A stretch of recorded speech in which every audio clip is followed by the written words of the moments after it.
are seeing pictures of a red carpet rolled out, the Alaskan hills in the background with grey cloud, mist, fog rolling over them. 4 fighter jets lined up in a procession, ready to welcome these two men to a blue podium.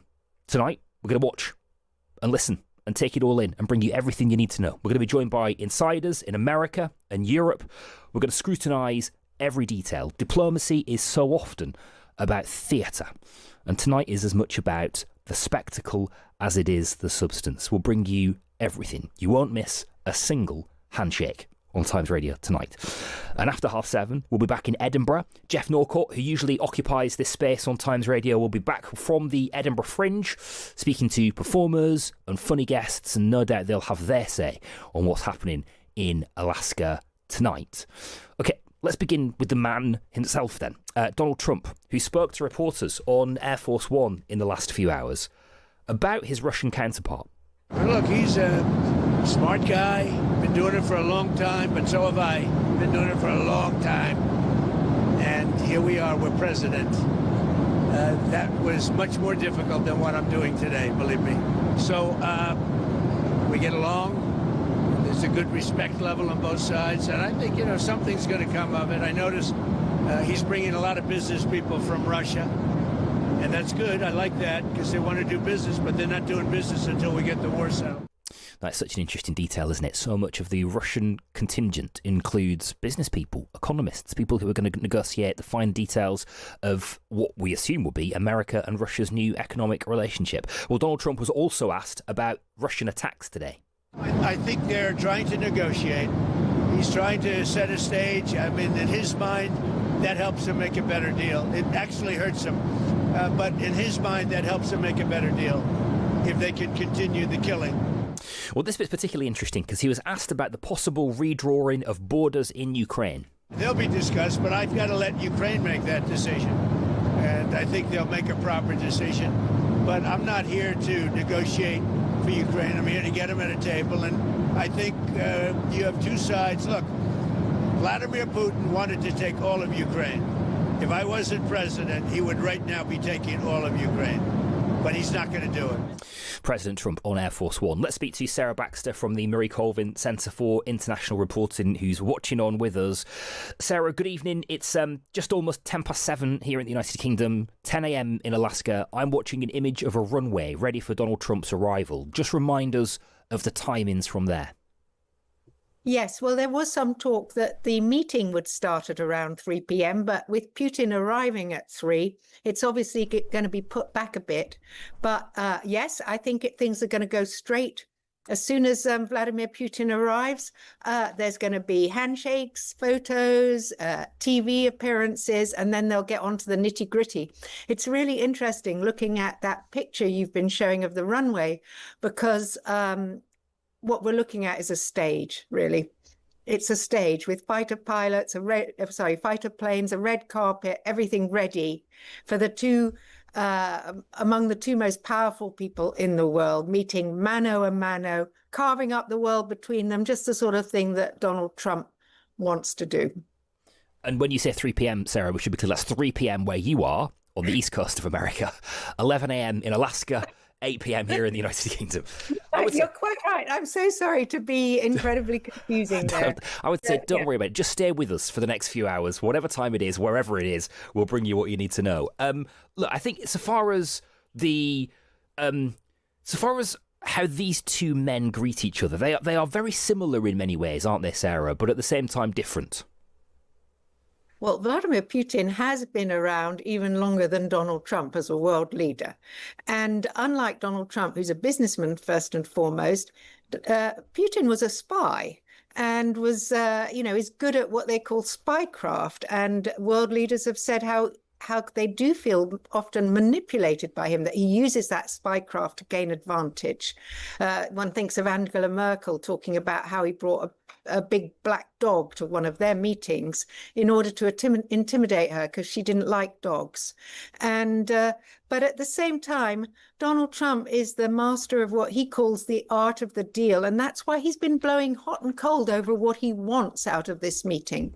He's playing nice, then he plays heavy. He loves the idea that he's unpredictable and that nobody knows what he's going to do. Even sometimes his closest advisors, that he's the master strategist as well as the master of ceremonies. And you will have seen him dole out praise and criticism of Putin.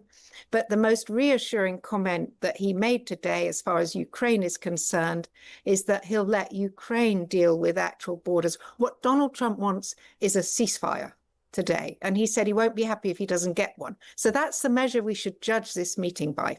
And I suppose one of the sort of key contradictions then that we're going to try to unpick over the next couple of hours with regards to that, Sarah, is that Zelensky says no negotiations without a ceasefire.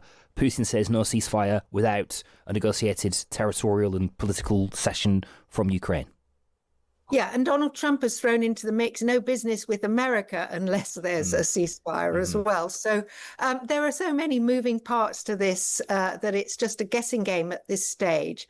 However, I do think that Donald Trump would consider it personally humiliating after all this theatrical display to walk away. He said he's prepared to, which is good. You know, in a negotiation, one should always be prepared to walk away.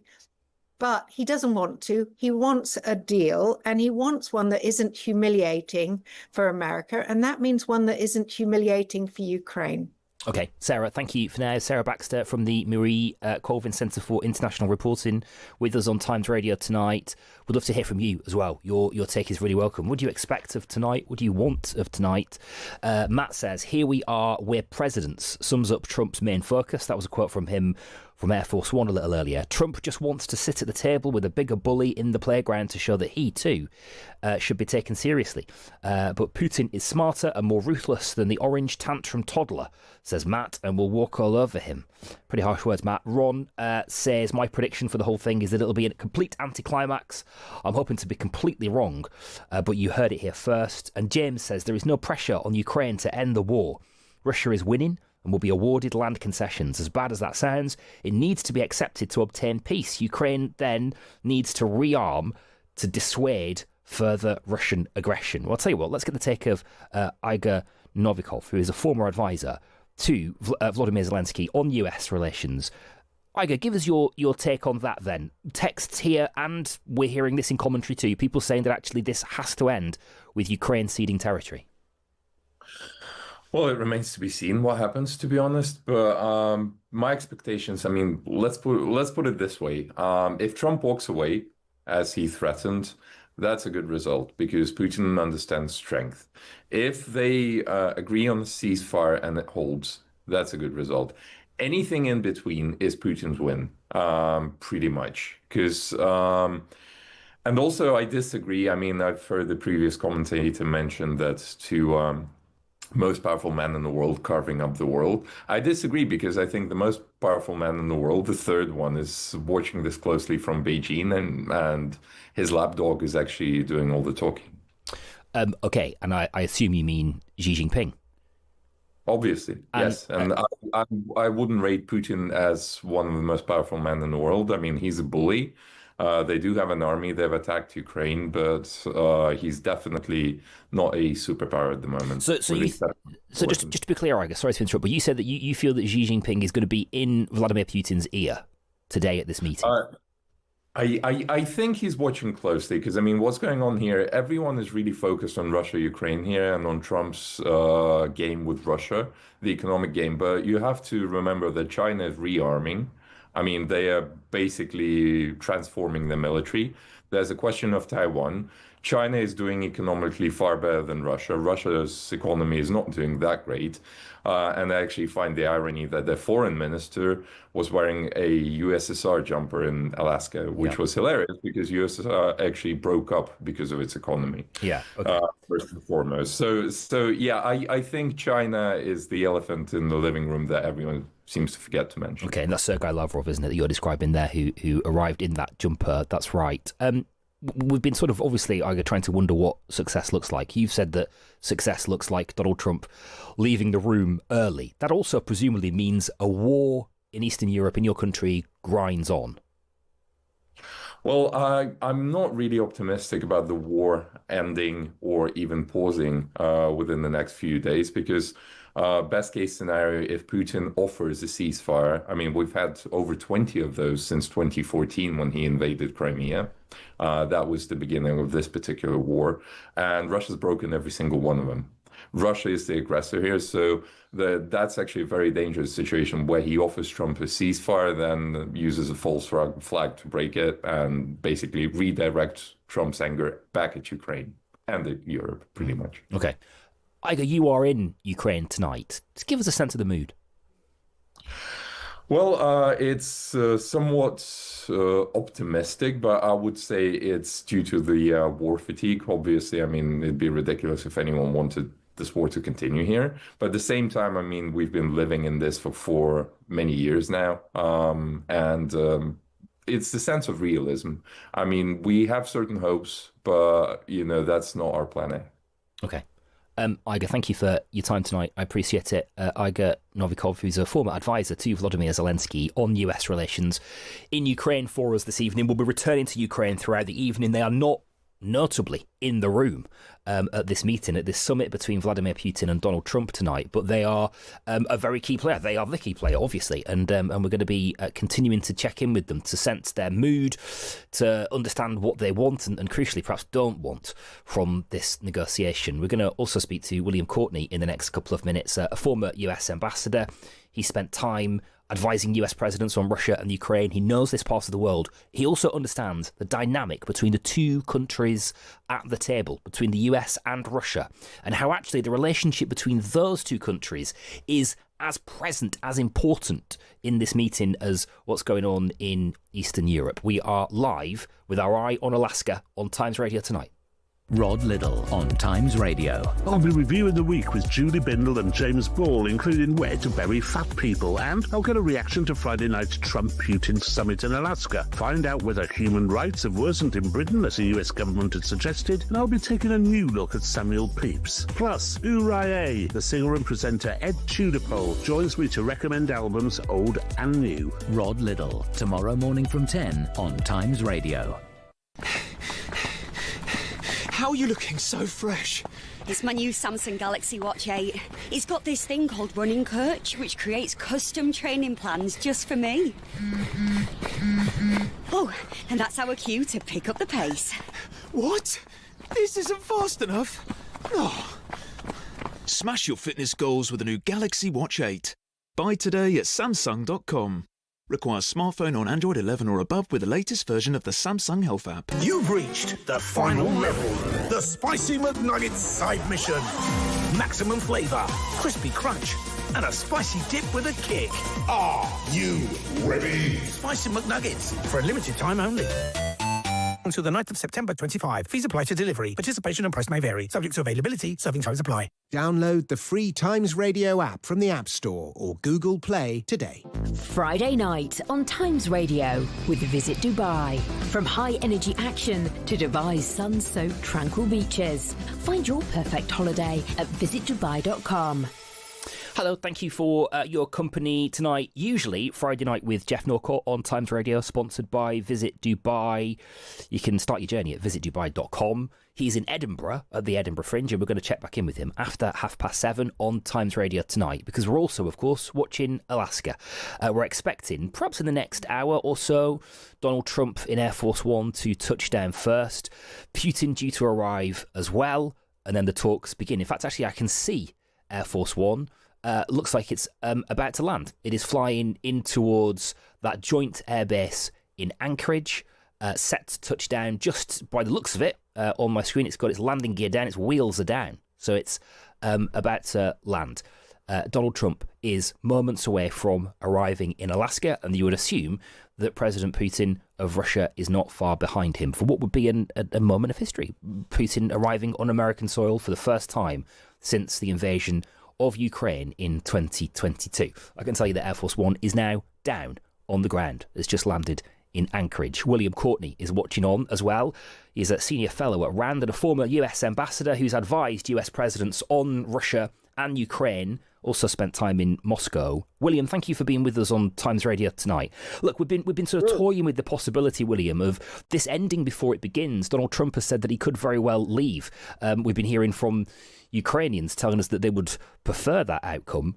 What would have to happen in the first few minutes for this meeting to not go well? It is just difficult to predict these things. One imagines that President Trump early on will talk about his proposed 30-day ceasefire and urge President Putin to accept that. But beyond that, it's really not clear what may happen in the beginning part of the meeting. Putin is armed with intricate details. He is famous for relying on sort of specific historical analysis to justify himself. Donald Trump is less of a details man. How do you see that dynamic between the two of them playing out? Well, this can be a difficulty in summit meetings when one participant has much more detailed knowledge of the situation than another. It's possible for that leader to propose ideas that the other leader who's not so well prepared might not see problems with. So that can be a difficulty. But thus far, what Putin is proposing is so outlandish that it may not be the difference in the amount of details that President Trump may have knowledge of. That may not be a major factor because Putin's talking about slashing the size of the Ukrainian military, about Ukraine becoming a neutral state, no foreign forces on the territory of Ukraine, the Ukraine of the West accepting legal recognition of Russian control over some of the occupied area, or perhaps all of the occupied area. All those things are just outrageous. Okay, yeah, they do seem to be contradictory, to be worlds apart. A lot of that, though, William, we hear is off the table at this negotiation, that this is perhaps much more about setting up a further conversation, and that it could also be about America and Russia's economic relationship. Would you accept a sort of, I guess, a warming of the economic relationship between Russia and America as a condition of getting further conversations over the line? That's really not likely for the time being. Let's remember that the Europeans have substantial sanctions on Russia as well. The U.S., of course, has sanctions. Europe, though, has been continuing to tighten the sanctions, which the U.S. has not been doing recently. So European sanctions actually may be more important. As an outcome of this meeting, if the two sides could agree to set up a professional negotiating forum with seasoned diplomats involving Russia, Ukraine, Europe, and the United States, that would be a positive step forward. Usually not much progress can be made at the very high levels, except on really big issues, without careful preparation. Most of the successful U.S. summits with leaders of the Kremlin in the past have really had a lot of preparation. What does success today look like then?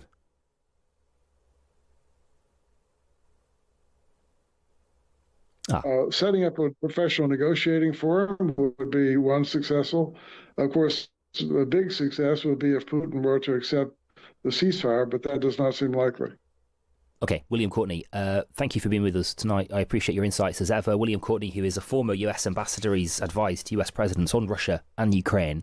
Air Force One then has just arrived at that joint air base in Anchorage in Alaska. I guess we can expect Vladimir Putin to follow on not too long from now. I've just seen quite the striking image, actually, of Air Force One. It's famous blue and white, on its way across the tarmac. It's just done a sort of a loop round, and it's come back, and it is now lining itself up with some stairs. Those stairs lead down onto a red carpet lined with fighter jets, and that red carpet leads up to a blue stage with Alaska 2025 written on the front of it. This really is a spectacle. It is a show from the showman in Alaska.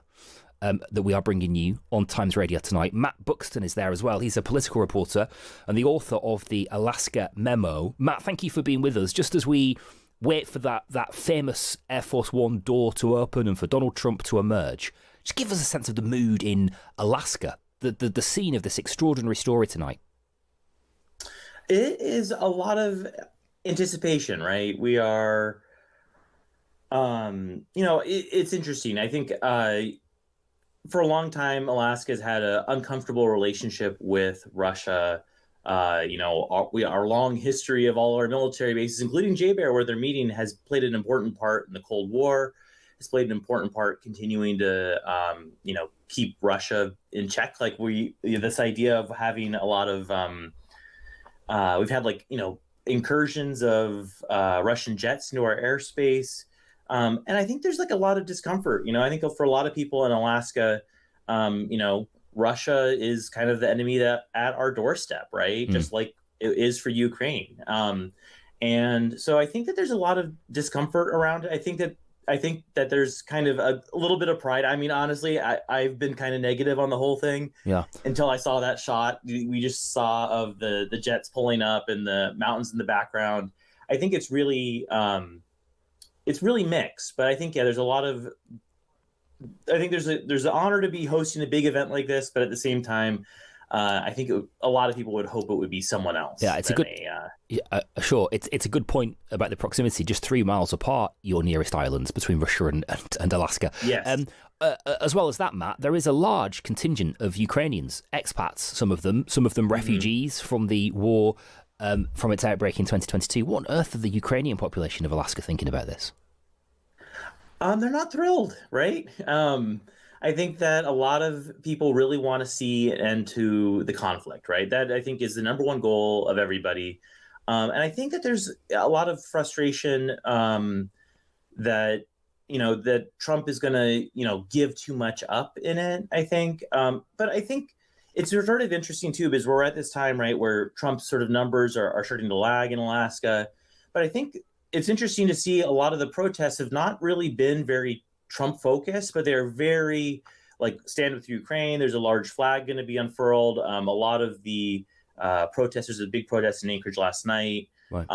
Ton of Ukrainian flags. So I think there's a lot of support for Ukraine and especially the expats that are here in Alaska now, our neighbors. Okay, Matt, thank you for your insight. I appreciate it. Matt Buxton, who is a political reporter in Alaska. That door has opened. The Air Force One door is open. The stairs have joined. They've tucked up against the plane. We're expecting to see Donald Trump arrive out of that aircraft in the next couple of minutes to greet. At some point, you would imagine Vladimir Putin. It's going to be absolutely fascinating, isn't it? What is that moment going to be like? What are we going to see? Presumably, Donald Trump will be there as Vladimir Putin arrives. Will they shake hands? Will there be a tap on the shoulder? Will they say anything to each other, to the cameras, to microphones? There is a stage. There's a little podium. Are they going to go and stand on that podium? Presume they will. Will they use that opportunity to say something? The sort of optics of this are absolutely gripping, aren't they? And you won't miss a beat with us on Times Radio tonight. Also, just a quick update on the logistics of this meeting as well, because we were expecting that there would be a one-on-one meeting with Vladimir Putin and Donald Trump. Just the translators would be in the room with them. That has changed. It's no longer the case. Instead, there will be a 3-on-3 meeting. Trump will be accompanied by Steve Witkoff and Marco Rubio, who will be part of the Russian delegation in that 3-way meeting is as yet we don't know. It would be fascinating, wouldn't it? We're going to try and find out. We'll see how that plays out. It'll be fascinating to see what kind of role those people play in the Russian delegation, because it's been very notable how there are business people, the CEO of Russia's investment fund, negotiators who are much more used to the economic and business relationship that Russia has with the world than the military and strategy one. Of course, they are present too. But it's fascinating how clearly Russia have arrived at this summit expecting there to be a conversation with the United States of America about their economic relationship. And just a reminder, Russia have been effectively frozen out of the global economy, at least some of it. Oil, of course, still flowing to India. India receiving sanctions, secondary sanctions from America for doing that. And of course, the relationship between China, North Korea and Russia continues to rumble on as well. But for all intents and purposes, they were frozen out of the global economy in the aftermath of the invasion in 2022. Could today be the day that that begins to thaw? We'll find out, I guess, over the course of the next couple of hours. We are with you all night on Times Radio tonight. We're going to be with Jeff Norcott as well, who is at Edinburgh Festival. We'll no doubt get his guests to give us their take on those events in Alaska as well. We are with you all night tonight. The meeting, the summit that we have all been waiting for, live on Times Radio. Let's get the headlines now. With the latest, here's Andy Hayes. Across the UK, on DAB, online and on your smart speaker.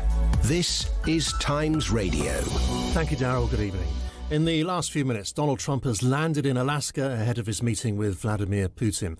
Earlier, the US president said Ukraine will make the final decision on any changes of territory between it and Russia. And he said he won't do any business deals with Putin until the war is over. Boris Bondarev was a Russian diplomat until he resigned in protest in 2022. He's told Times Radio these talks are premature. Before you speak to Putin, and before you talk to him, in order that he stops his invasion, his war, you must be in strong position yourself. And Trump is in no stronger position than Putin. At least Putin knows what he wants to achieve. What Trump wants to achieve, that's a big riddle still, and maybe even for himself. A motorist who ran down a pregnant student and killed her unborn baby has been jailed for 13 years. 20-year-old Ashir Shahid admitted causing death and serious injury by dangerous driving on a level crossing in the Lancashire village of Bamber Bridge. Preston Crown Court heard his Toyota Prius was doing up to 71 miles an hour in a 30 zone last September. And the King has led a national 2-minute silence to mark 80 years since the victory over Japan. VJ Day marks the effective end of the Second World War. Buglers played the last post and the Red Arrows performed a flypast over the National Memorial Arboretum in Staffordshire. And you can hear detailed analysis of the biggest developments in global security on our World in 10 podcast. This is Times Radio. You've reached the final level. The Spicy McNuggets side mission. Maximum flavour, crispy crunch, and a spicy dip with a kick. Are you ready? Spicy McNuggets, for a limited time only. Until the 9th of September 25. Fees apply to delivery. Participation and price may vary. Subject to availability. Serving times apply. Looking to grow your investments and generate a long-term income? The Scottish American Investment Company, also known as Saints, could help. Saints has been investing for over 150 years and focuses on growing capital as well as income by investing in a diverse range of companies from around the world. Saints is managed by Bailey Gifford, manager for some of the UK's best-known investment trusts. Find out key information and more at baileygifford.com. As with any investment, capital is at risk and income is not guaranteed. Get the day's politics, business and sport every weekday in breakfast from 6:30am. Friday night on Times Radio with Visit Dubai. From traditional architecture to modern art and memories to last a lifetime. Plan your perfect holiday at visitdubai.com. Hello, good evening. All eyes on Alaska tonight then as we await the meeting of Donald Trump and Vladimir Putin. We are bringing that live on Times Radio this evening. The door of Air Force One is open. The stairs are ready to greet Donald Trump. If we hear from him in the next half an hour or so, we'll bring you that on Times Radio. Jeff Norcott, though, is in Edinburgh this weekend too, at the Edinburgh Fringe. Jeff, hello, good evening. Good evening, Darryl. Yeah, I'm in the bar of the Gilded Balloon in the Appleton Centre, and it's quite busy. Do you fancy a pint? I know you're going to knock off for a while now. I very much prefer. I would love a pint. Yes, please. Send it down. Okay, mate. Well, you go and chill out for a bit, and I'll get somebody down in London to bring you a pint. And then, obviously, and it should be said that obviously, if anything massive happens there, I'm sure we will cross back to you guys soon enough. But as I say, I'm at the Edinburgh Fringe Festival. I'm in the Gilded Balloon, which is, of course, one of the famous Big Four, an iconic venue, and I'm joined by a very iconic person who is the Karen Corrin. You're the proprietor, the host, the inventor. What should I call you? That's over the top there. Thank you very much. I actually started the Gilded Balloon 40 years ago. It's our 40th anniversary this year, and I feel quite old. But my daughter and I now run it, and I'm so lucky that she came along, 10 years ago. She didn't come along 10 years ago. She came. Yeah, that's quite young to be running a huge comedy venue. She came along 37 years ago, but she decided, after living in London for a while, to come and help me. And it's wonderful. And we've got a great programme this year. We've had Alan Davis do his first show for 10 years. Rosie O'Donnell, right? Rosie O'Donnell was absolutely amazing. And we've got Jack Docherty, the chief, who's actually on stage at the moment. So we're right in the thick of it. Jack here. Docherty will be with us, actually, in our second sort of half-hour segment. We've also got Lewis McLeod coming up. Just quickly, the iconic, famous Gilded Balloon venue itself that people, if they come to festival, know, that is still shut for repairs. But we're in... first up, when will that reopen? That will reopen next year, absolutely, definitely. The keys are being handed over at the end of this year. So we'll be in there looking at how we can make it as spectacular as it will be, because the toilets and everything are wonderful. The toilet. Well, you're in the Appleton Centre this year, and I've noticed that there's quite a lot of space. Yes. And I didn't get crushed in the toilet. That's right. This is a students' venue. Well, it's students. It's got 6 lecture theatres. And they are all state-of-the-art, which is fabulous, and it's great for entertainment. And one of the things I'd like to put across to all of you is there is nothing like live entertainment, and that's what we do at the Gilded Balloon and at the Fringe. Is all new work. You come and do it quite a lot, and I've done the Gilded Balloon. I saw your act Sophia Wren, who's going to be on later in the show, right, in a brilliant venue. So do check out all the shows at the Gilded Balloon this year. And Karen Corrin, thanks very much for joining us. And somebody more familiar to the show that's joining me now is Rialina for... Good morning, good evening. I have no idea what time of day it is, but it's good to be here. We're all on Alaska time at the moment, but we normally do 5 stories with a funny friend, but obviously with a hectic news cycle. Let's see how many stories. Shall we whip through them? Well, let's whip through them, because obviously we've spoken a lot about Alaska, but there have been some huge stories close at home this week. It's one of which that caught my eyes, that the Minister for Science, Innovation and Technology, Peter Kyle, has come under fire for saying that he hopes Britons will use a new £85 million NHS fat jabs trial to get Beachbody ready and looking their best. I mean, a Labour minister talking about being Beachbody ready, was that on your bingo card for 2025? For a Reform MP, yes, not for a Labour MP, so I missed that one narrowly. But it's interesting, isn't it, that there's this attitude towards all of these weight loss jabs like Mounjaro and Wegovy, Ozempic, as I think it's known in the States. But the fact is that obesity does cost the NHS about $11 billion a year. So if we're going to not want to waste taxpayers' money, because that was one of the complaints. People said, I don't know if I want my taxpayer money being spent on this. I said, well, at the moment it's being spent, a lot more of it is being spent dealing with the consequences of ill health. So if we can, at the beginning, and I say this with my science hat on, prevent some of these heart diseases and people who are heading towards diabetes too from happening, then that's great. But the term Beachbody is an unfortunate term to use, because as somebody said, is it really? I mean, Beachbodies are really nice bodies. In trying to be inclusive, have we forgotten the idea that getting in shape for summer, whatever reason you get in shape, even if it's for vanity or shallow, superficial reasons, a reason is still a reason, right? Yes, and that's what I'm saying. I don't think it's a bad thing if people want to look their best, and a lot of people think using a jab is cheating. They go, oh, you should just be eating healthy and exercising, but unfortunately, obesity is not that simple. It's not just people being lazy or eating too many crisps. I mean, in using I just think about Peter Kyle more specifically, what with this and comparing Farage to Jimmy Savile, is Peter Kyle sort of trying to... Neither of whom, by the way, would I like to see beach ready. Do you think Peter Kyle is trying to spearhead a populist wing of the centre-left? It's a weird niche that he's ploughing here. I'm admiring him for trying, because we haven't had a populist movement on the left of that kind, have we? Centre-left edgelord.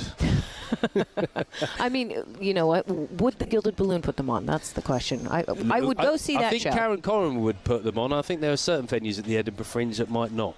Put it that way. We're going to move on now. Staying with image, we can talk about TikTok and the government, the government's partnering with TikTok influencers to warn people about the risks of travelling abroad for cosmetic procedures.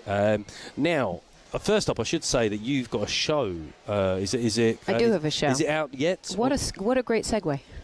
You mean a radio show? Yes. It's coming out in September. So I am doing a radio series about looking at the science that they tell you is behind beauty treatments versus what the science actually says. Right, so you're knowledgeable about this world. Here's my question. A lot of these overseas treatments are men getting hair transplants. I've always thought one of the great privileges of being a man, it's the greatest male privilege, is to not particularly care how you look. Certainly one of my greatest privileges. Are you finding every increasingly... wife everywhere is hating you right now, Jeff. Including my own. But are you finding that men are increasingly, how much take-up is there of things like microneedling among men? Well, this is something that we discovered when we did the show together. When we went to the spa and you said, look, I'm a bloke and I'm not going to do this. And our beautician said, well, you'd be surprised how many men sneak in here on a lunch break, have a little facial, have a little microneedling, and then go back to work as if they're just a bit sunburned. So is that the thing? Is that women are more open about it, and perhaps men are? I think the pressure on there's way more pressure on women, isn't there? It's like you got to look good, but we can't tell that you've had it done. But therefore, there's much more conversation about it. But yeah, there is. I think men do have a certain amount of vanity, and not without good reason. I mean, with dating apps and everything else, and the pressure of the topless photo. I mean, there's a lot more pressure to not just be healthy but look healthy. The pressure for me is to not ever have a topless photo, and that's pressure that other people. Is there a lot of pressure on you? Yeah, you getting that daily? To not ever do that. I mean, I suppose the story here, we should anchor it back to that, is the government are warning people about the risk of travelling abroad for cosmetic procedures. I suppose it is that bit harder to sue somebody or get the Citizens Advice Bureau involved when you're flying back from Turkey and places like that. Is this a good way to spend government money? It's a really confusing message from the government, because on the one hand, they want to spend all this money on these weight loss jabs and help everyone get beach ready. And then on the other hand, they're like, but don't go abroad and do it there. But basically, they're just trying to warn people that if you go abroad, please do your research, because not every clinic that you're in the countries that you're going to, I think it was Turkey mentioned in the story, but of course there are other places. Not all of their standards are the same as ours, but I think, again, that's ultimately because if something does go wrong and your health is at risk, it's the NHS that's footing that bill. Yeah, and if you see a Trustpilot review, but there are 100 reviews which use mostly the same wording, that might be something to keep an eye on. That might be. I mean, we are up. Or if it's in Turkish. Or if it's that's in another Turkish, clue. of course. I mean, I want to sort of bespoke this to the fact that we are in Scotland, but it's been a national story this week. Nicola Sturgeon has got a new book out, Frankly. Yes. Frankly. Was that a catchphrase of hers, perhaps? I'm guessing that she used that word because maybe she starts a lot of sentences like that. And frankly, it's been a tricky one for her. She's faced a lot of grillings, one-on-one, including with Julie Etchingham and on the BBC. She's also, she's been interviewed on, I believe, on Times Radio as well. I think it was with Fee and Jane. And then a Sky News journalist earlier said that she cancelled some one-to-one interviews in favour of kind of like a Donald Trump-style media spray. Do you think that a media spray? You went with those words. I think that is what it's called. Is it? Oh, okay, fine. I haven't heard it referred to that. It gave me a mental image that. We'd rather not confront. Yeah. But I mean, one of the issues that she's been criticised for is for not confronting her failures. But then I felt that too. But then I thought, if it's my autobiography, I'm leaving out all the failures. Well, this is it. It's her book from her point of view. I mean, so she was very, from the excerpts that I've read, she's been very frank in them and addressed head on everything that she wants to address. I mean, I understand, though, that if people want to write a reply, I think that J.K. Rowling is actually going to annotate a copy of Nicola's book and then auction it off. J.K. Rowling has written a review of Nicola Sturgeon's books. I mean, there'll be a lot of fringe acts that feel that they've got scathing reviews. Well, I'd read J.K. Rowling's one. I mean, if she wants to annotate my reviews and then republish them, she is welcome to do so. Yeah, love that. I mean, one of the things Sturgeon doesn't seem to think, she doesn't seem to think that she weaponised Brexit and COVID for independence. That seems like a bit of a tall tale.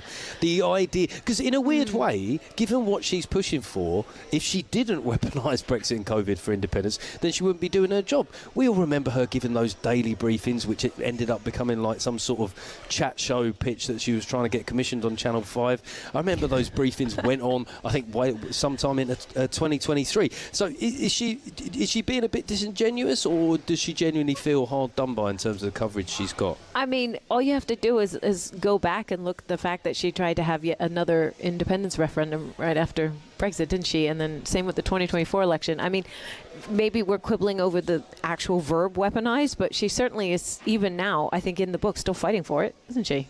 Yes, I mean, I did a panel show with her once at the Fringe. Did you? Yes, I did. Do you want a little story? Yes, please. Yeah, okay, so she, in the dressing room, I tried to say hello to her twice, and she didn't blank me, but it was frosty. And then during the show... Had you reviewed her show earlier? Or? I mean, I might have made one or two gags on my podcast, it's possible. Okay. And so then, once the panel started, she tried to kind of do a couple of slams on me, but she went too far, and the audience slightly turned in favour of Jeff. And then suddenly she was my best mate. Suddenly. Well, that's really interesting, isn't it? isn't She's a slick operator, that sturgeon lady. I mean, and, you know, for a Scottish audience to turn in favour of a white Englishman who's come up, that's incredible. I wouldn't say I was suddenly their best mate, but certainly the mood in the room changed a bit, and I was quite disappointed not to hear that it was in the autobiography. One more last... I'm sure there will be a volume 2. I'll be in that one. One more Fringe-specific thing before we go to the break here is that the Edinburgh Fringe, there's been a lot of weird weather. Last week there was a storm.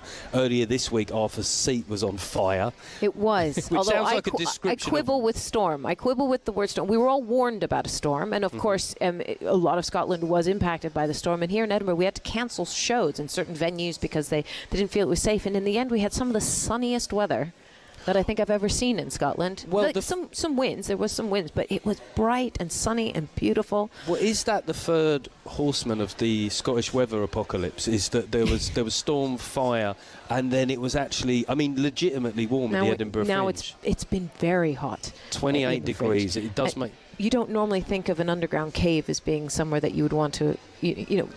I'm in a cave for my venue. It's so warm in there. Don't say that. We're supposed to be pitching your show right now. Oh, I'm sorry. So so as you were saying, you're in a really well air-conditioned room. It does have aircon. It does have aircon. I'm just saying you don't expect to have to aircon an underground cave that leaks. Fair. Yet we're having to. And just before we go to a break, where can people get tickets? What time are you on? I'm on at 2:25 every day at Cabaret Voltaire, which is part of the Monkey Barrel Comedy. Very good venues. Thank you. Yes, I agree. Umbrella, and tickets are going to be on the Ed Fringe website, Monkey Barrel website, Rialina website. We're just rock up and see if I heard you on Times Radio. Say Ria. I'm one of her mates from Times Radio. Now, coming up, we're going to be heading to the streets of Edinburgh to find out what people are recommending. Plus, Lewis McLeod joins us to discuss his show, Lewis McLeod is Not Himself. This is Friday Night with Norcott, with me, Jeff Norcott, on Times Radio, sponsored by Visit Dubai. What's not to love? Start your journey at visitdubai.com. Every Monday to Thursday afternoon, hear an agenda-setting one-hour programme hosted by the best talent from the Times and Sunday Times newsroom. This is The Times at 1 with me, Stephen Sacker. Good afternoon, I'm Trevor Phillips. I'm Mandy Rana. Hello, it's Daniel Finkelstein. Good afternoon, this is The Times at 1 with Andrew Neil. Unpacking the day's big talking points with a lunchtime menu of the latest news from the UK and around the world. The Times at 1, every Monday to Thursday afternoon from 1 on Times Radio. The Story, the award-winning daily news podcast from The Times. Listen in the Times Radio app or wherever you get your podcasts. Yes, that price includes full technical support. Oh dear, the Buy Now button on each page isn't clickable. Layla's web development agency will soon have more clients than they can handle. To avoid a code red, she needs new programmers. Okay, I've just tweaked the code, so everything should be fine now. Indeed can help her find great people fast. I need Indeed. Indeed you do. Because Indeed's hiring platform makes finding great talent easy. To start hiring, visit Indeed.com/try today. At Viking, we believe travel should be more than just a trip. It should be a doorway to cultural insight and personal enrichment. Start planning your river, ocean, or expedition journey today and discover why Viking was named Best River Cruise Operator and Best Luxury Ocean Cruise Operator at the 2024 Times and Sunday Times Travel Awards. Learn more at Viking.com. Friday Night with Norcott on Times Radio. Welcome back. You're listening to me, Jeff Norcott. I'm at the Edinburgh Fringe, as you might be able to hear, as we have in the background, what they call in the game a little bit of atmos. So what atmos means is people who are drinking lager and talking. We were literally in a bar here. Remember that on Times Radio tonight, we're well aware of huge events unfolding in Alaska. So we'll be sort of flipping from Edinburgh to London to keep you updates with events in Alaska, which is a sort of sentence I never thought that I would say, but we'll definitely keep you up to date with the breaking stuff. Now, just to give you an idea of what's going on at the Fringe this year, we had a roving reporter out on the streets of Edinburgh capturing the atmosphere of the festival. So let's have a listen. So this is my first time at the Edinburgh Fringe Festival 2025. Having an absolutely fantastic time. The best thing I've seen so far was a show called Legalised Kissing with a comedian called Theo Von... I'm not sure about his surname. It was absolutely fantastic. An hour of really wacky, weird stand-up. There was poetry. There was all kinds of stuff going on in that. So I'd really recommend that. He's a fantastic, comedian. I'm also doing a little show myself called Yes, We're Related, which is on at 2 p.m. Dark comedy, Fleabag-inspired. Two girls in the throes of grief. There's a squirrel in the mix. It's funny and it's sad and it's great. Yeah, the festival's been great. I just came here from Inverness. It's been really, really good vibes so far. Immaculate. One show I'd recommend is Holly Street. It's got an incredible cast, incredible writer. It's just really, really funny. It's really, really smart. I'd recommend it. Definitely see that one. Hello, my name's Celia. I am based in Glasgow, but I'm from Birmingham, so I don't sound Glaswegian. We're on our way to see Zainab Johnson at the Pleasance Courtyard. It came recommended and we're pretty excited to see it. Toxically Optimistic, the show's called. Okay, so there you go, get a bit of a flavour of the Fringe on the street there. And I had a remarkable thing about my next guest who's doing a run here at the Fringe is that you probably have heard him, you might not even realised it, because I'm joined by Lewis MacLeod, the impressionist who is returning to the Fringe with a brand new show of impersonations called Lewis MacLeod Is Not Himself. Lewis has performed on loads of radio shows and he brings that experience to his latest performance. One-man show, but it feels like it's got a cast of hundreds. Welcome to the show, Lewis. Cheers, Jeff. That was a great introduction. Thank you. Yeah, well, there are a lot of impersonations in the show. Not many characters. We did a preview the other night and I'd forgotten to put one of the characters in. The show ran to an hour and 6 minutes, so somehow this is my first show tonight. I've got to knock 6 minutes off. So you're literally going on stage in about half an hour from now. We just did an impersonation of Heartbeat. This is great. I mean, it is that weird thing when people talk to impressionists where I'm sort of fluffing for a while, but I know how great your impressions are. Obviously, I don't want to confuse the listener because Donald Trump really is in Alaska. But I mean, if he was at the Fringe, what would he be going to see? A bit of improv tonight? Well, it's disgusting. There's nowhere to park. It's fish and chips. There's golf, but you got to go to St Andrews for that, you know. And I've got a great handicap. I wear my pubic hair on my head. But many things about Edinburgh to love. There's great chips, salt and sauce. And, of course, the weather's been great, which is very strange for the east coast of Scotland. Howling gales, you know. So you start your run tonight, Lewis. You'd have seen the weather. Which part of Scotland do you from? I'm from the west coast. I'm Glaswegian. You're Glaswegian. So, like, this kind of weather, you know, it's lovely for the people of Scotland. It can also be kryptonite to No, you can never plan. I like what Billy Connolly says here. He was at the 1 o'clock gun at Edinburgh Castle many years ago, and he said, look at the weather, it's great. It might be sunny, but hang around, it'll change, you know, in about 2 minutes. I mean, in my show, I do voices, but I would say that they are caricatures. I mentioned do a couple of politicians. All right, who do you do? I mean, I do a little bit of Keir Starmer with a slightly... Oh, that's very good. Hello. I think he sounds like the droid from Star Wars. Well, it's the fact that some of the words just don't quite make it out of his mouth. It's quite percussive. Yeah, I know what you mean. It's got that strange, just that weary sort of... Well, I think the ones that have got the...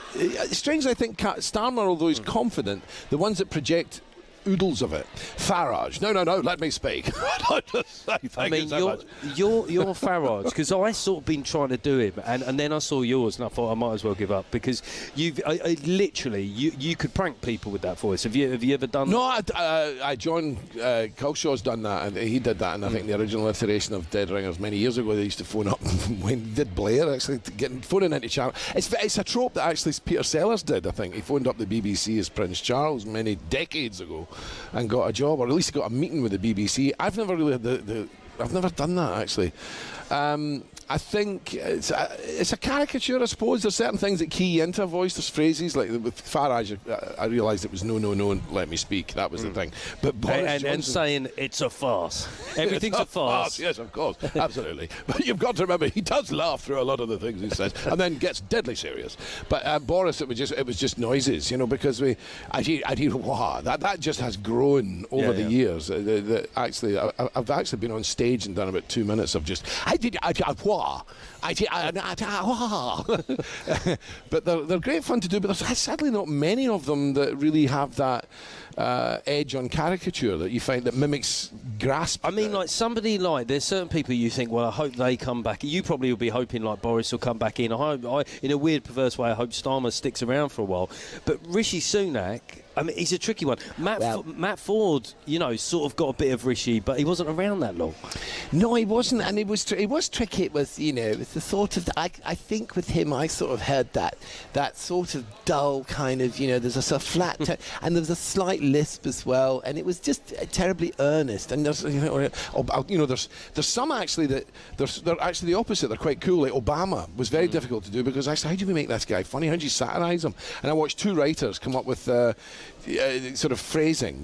We're fighting the flames of despair with the cooling waters of hope and courage, fanned by the winds of truth. And when I saw that, Julian Dutton and Duncan Wisby writing that in the room, I thought, that's great. So sometimes it isn't necessarily the caricature of the voice, it's the text. It's the writing that you get. I mean, one of the things, I remember growing up, like you said, Mike Yarwood, and there were a lot of impressions he was brilliant, of celebrities.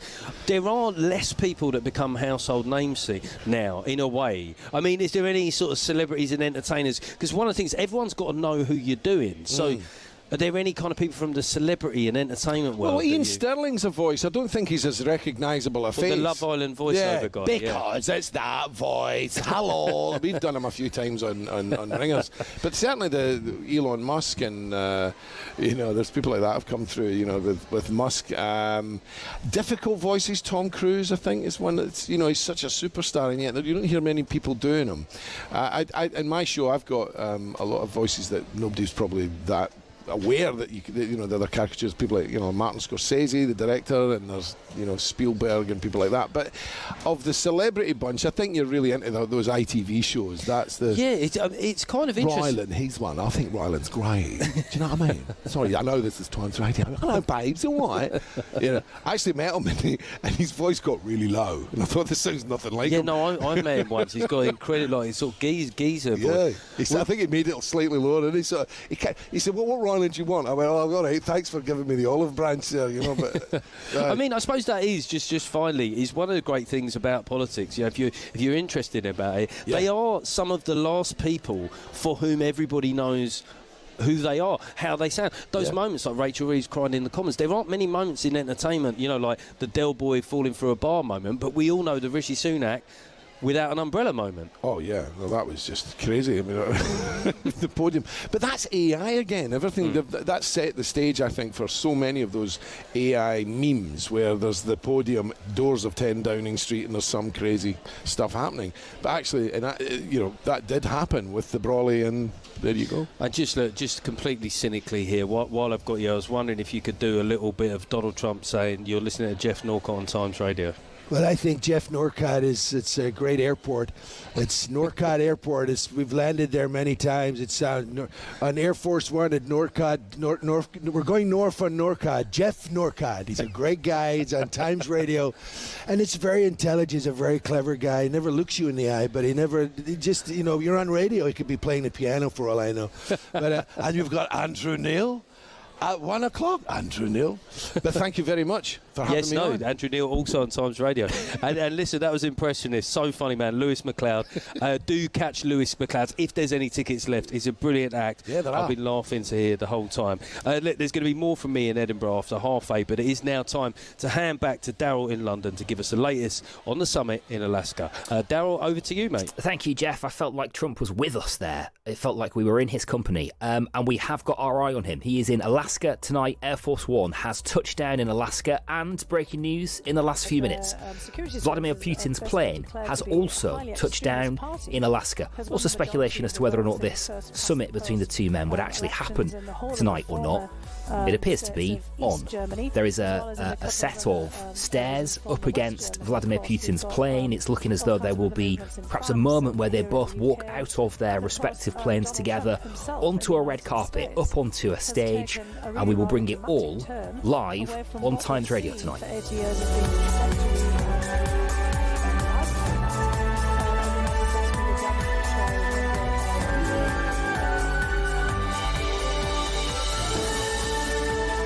Across the UK, on DAB digital radio, online and on your smart speaker. This is Times Radio, the voice of the Times.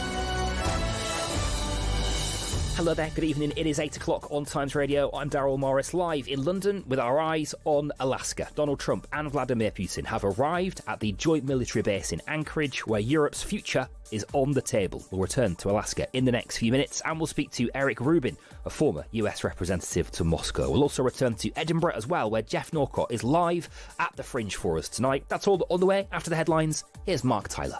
Thank you, Daryl. Good evening. Donald Trump and Vladimir Putin have landed in Alaska ahead of talks aimed at ending the war in Ukraine. Trump will be joined by Secretary of State Marco Rubio and Special Envoy Steve Witkoff. Volodymyr Zelensky, who's not been invited to tonight's discussions, says he's counting on America. The Ukrainian leader says pressure must be exerted on Russia for the sake of a just peace. The war continues, and it continues precisely because there is no order nor any signals from Moscow that it is preparing to end this war. On the day of the negotiations, they are still killing people, and that speaks volumes. Mr. Trump has hinted the territorial swaps will be discussed, but says it's for Ukraine to make that decision. He insists he won't do any business deals with Vladimir Putin until the conflict is over. I want to see a ceasefire rapidly. I don't know if it's going to be today, but I'm not going to be happy if it's not today. Everyone said it can't be today, but I'm just saying I want the killing to stop. I'm in this to stop the killing. The Kremlin says the talks could last for several hours, and a former advisor to Vladimir Putin says he's likely to give up nothing. Sergei Markov insists that Russia will stand firm. Russia will not give nothing. Russia will want to get more. If Russia agree not to take these big cities, it's a very big compromise. In other news, the Met Police says a further 60 people will be prosecuted for showing support for Palestine Action. More than 700 people have now been arrested since the Home Secretary prescribed the group as a terrorist organisation in early July. The move came after activists broke into an RAF base and damaged planes. A council will discover on Tuesday whether it's been successful in an attempt to block asylum seekers from being housed at a hotel in Essex. Epping Forest District Council is seeking an interim injunction stopping migrants being accommodated at the Bell Hotel in Epping. A major search operation is underway after a man went missing in the River Tay. Emergency crews were called to a report of 3 men in the water in Perth yesterday evening. 2 have since been traced. And the King has led a national 2-minute silence to mark 80 years since Britain's victory over Japan, marking the effective end of the Second World War. More tributes have been paid to the Liverpool forward Diogo Jota, who died in a car crash with his brother Andre in Spain earlier this summer. Liverpool have just kicked off their Premier League title defence against Bournemouth, and manager Arne Slot has told TalkSport it's a moving occasion. We celebrated really well, and that's what we did a few months ago. But when there's grief or we have to mourn, then this club is also very special. Players have conducted themselves tremendous in this period of time, but our fans have showed their grief and support to Diogo, his brother and his family. as well, in the best possible way. So I'm expecting it to be impressive, but also emotional. And for a news bulletin when you want it, search for the Times News Briefing on any podcast platform. Across the UK, on DAB digital radio, on the free Times Radio app, and via your smart speaker. Friday night on Times Radio with Visit Dubai. What's not to love? Start your journey at visitdubai.com. Hello there, good evening. It is Friday night on Times Radio, and a slightly different Friday night tonight. Jeff Norcott is with us. He is in Edinburgh at the Fringe. More from him in about half an hour, as he again continues to chew through the news with some funny people. He'll chat to some people who've got some shows there as well. Loads to come from Edinburgh Fringe. We are also, of course, watching Alaska tonight. The summit that we wondered at one point if it was really going to happen. It seemed actually quite improbable, didn't it, this? It is happening. I can tell you that in Alaska right now, side by side, are two large jets. One of them Air Force One, the other one belonging to Vladimir Putin. Putin's aircraft has landed in America for the first time in 10 years. This is a really historic moment, isn't it? Not just that, but also since the outbreak of the war, since Putin having been frozen out from the international community. Now he is back, meeting a US president and back on American soil. And we were saying earlier that this is as much about the spectacle as it is the substance. And let me tell you, the spectacle is extraordinary. We are seeing two large aircraft, both of them with their doors open, two sets of stairs leading down towards a red carpet that runs towards a large blue platform, Alaska 2025 written on the front of it. Along the red carpet, jets, fighter jets, four of them in formation, leading you to that platform. And in the background, this extraordinary scene of the Alaskan hills with the grey fog and clouds rolling across them. It really is quite the scene. The Times' assistant US editor, David Charter, is taking it all in Alaska as well. David, how does it feel to be there in Alaska as this moment plays out?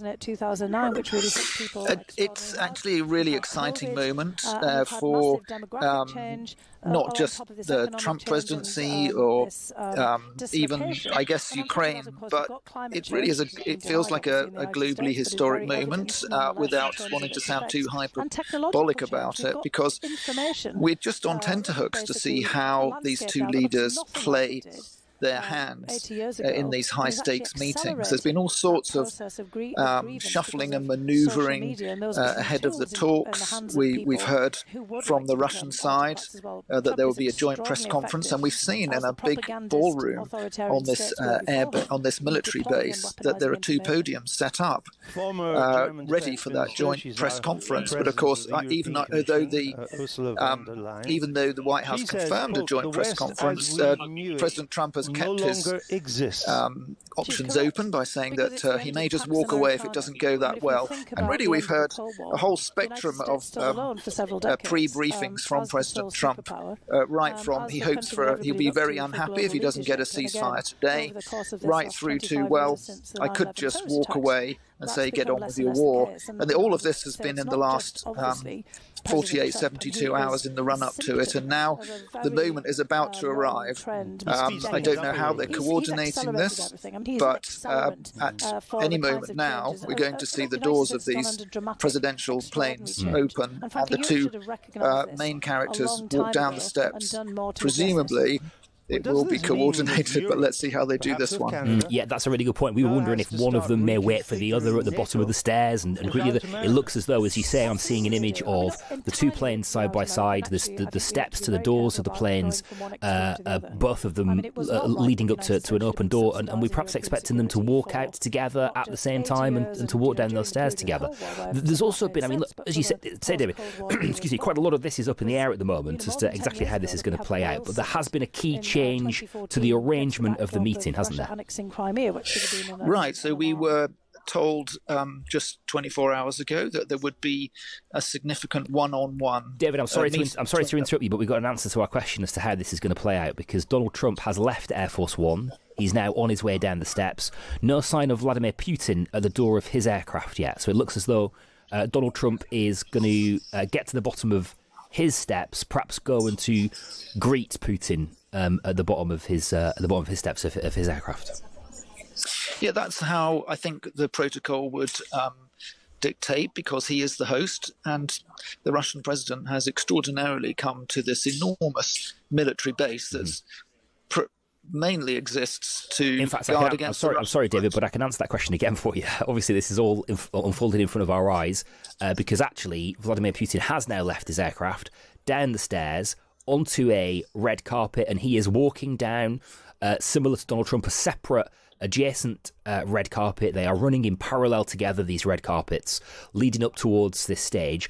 Vladimir Putin has stood on American soil. The Russian president is in the United States of America for the first time in 10 years and the first time since the outbreak of the war in Ukraine in 2022. David, this is a really big moment. This is a big moment that's being watched around the world, with a whole mixture of emotions, and every second of their public appearance together will be scrutinized ahead of these talks, just to see what kind of atmosphere exists between them. We've heard Donald Trump play up his warm relations with Putin, but we've also heard him come out with a lot of criticism in recent months as he's grown frustrated that he hasn't been able to carry out his election pledge to end the war in Ukraine on his first day back in office. So now comes the moment when we're going to find out, first of all, whether they can deliver a ceasefire, and then second, whether President Trump is finally going to, if they cannot, will he run out of patience? And David, let me just describe what's happening now, because the two red carpets have actually met in the middle. Vladimir Putin has arrived. The two men are shaking hands. Vladimir Putin reaches his hand out, palm down, into Donald Trump's hand. They have gripped, shook hands, a little tap on the shoulder from each of them, and some words. They are exchanging words, and it seems very warm. The two of them are laughing and smiling, and now they are walking together side by side. Also, a little round of applause as well. Donald Trump clapped as Vladimir Putin arrived from his red carpet through onto Donald Trump's red carpet. Then they embraced in that handshake, a little tap of the shoulder, and clearly some very warm words. They appeared to be in quite good spirits. They were laughing. They're continuing to talk as well, to chat amongst each other, amongst themselves, as they both walk down that red carpet towards that big blue stage. We're not expecting to hear from them now, are we, David? You wouldn't have thought? No, I don't think we'll hear anything now, because there are no journalists shouting questions at the moment. This is a moment where they're, for now, free from the press pool, I think. You saw a little thumbs up from Putin just before he shook Donald Trump's hand there. And, of course, he speaks very good English, so he can communicate with Trump in English. And I'm now getting some images relayed to me in the media centre, because unfortunately we have been kept away from the actual runway where this has taken place. But we're seeing the two men walking the length of this long red carpet towards the buildings. It's, for me, an extraordinary moment with F-22 fighter jets flying overhead as in formation, along with a stealth bomber has just gone over as well in formation with 4 F-22 planes. Quite a stunning set piece, as you would expect from the showman of Donald Trump, who loves these photo opportunities, and also to put on a good show to meet people's expectations building up to these talks. And the two of them have now left that stage. Another shake of the hand, another pat of the shoulder, another little exchange. It'll be fascinating. My gosh, I mean, maybe we will. Somebody somewhere is presumably going to ask Donald Trump what he said to Vladimir Putin. I would absolutely love to know what the small talk was that they were making on their way down that red carpet. They've now got into Donald Trump's large car, surrounded by what I assume are Secret Service personnel. You would imagine as well, David, that there will presumably be a blend of Russian and American security around this operation. Russian security is certainly here, but I think we're at the moment we're seeing the American Secret Service around the Beast, the enormous reinforced vehicle that Trump drives, and it's interesting that they're coming together. They're sitting together in that car. So this is all private chat between them and an opportunity for President Putin and President Trump, if he likes, to drop in some of those private thoughts to each other without any other aides present. Because we started talking earlier about how the format had changed from the idea of having just the two of them in a room with interpreters to widening it slightly to include Marco Rubio on the US side, the Secretary of State, and Sergei Lavrov, the Foreign Minister of Russia, on the Russian side. So they're not going to be alone together like this again as far as the program is concerned. But it's all been rather flexible and in flux, actually, exactly what's going to happen. And obviously we don't know what's... Yeah, sorry, cool. We're seeing close-up images of animated conversation in the back of the Beast with President Trump talking to President Putin at the moment. Putin appeared to be laughing at something, didn't he? Yes, I mean, it's one of the security experts that I spoke to before this said that there would be a big effort by Donald Trump to build up trust with President Putin, because over the last few weeks and months there have been threats of sanctions that could really hurt Russia, and this may have damaged the relationship that he thinks he's built with him, and this is all about some one-on-one time when they get to share, by the look of it, when they get to share a joke. Yeah, indeed.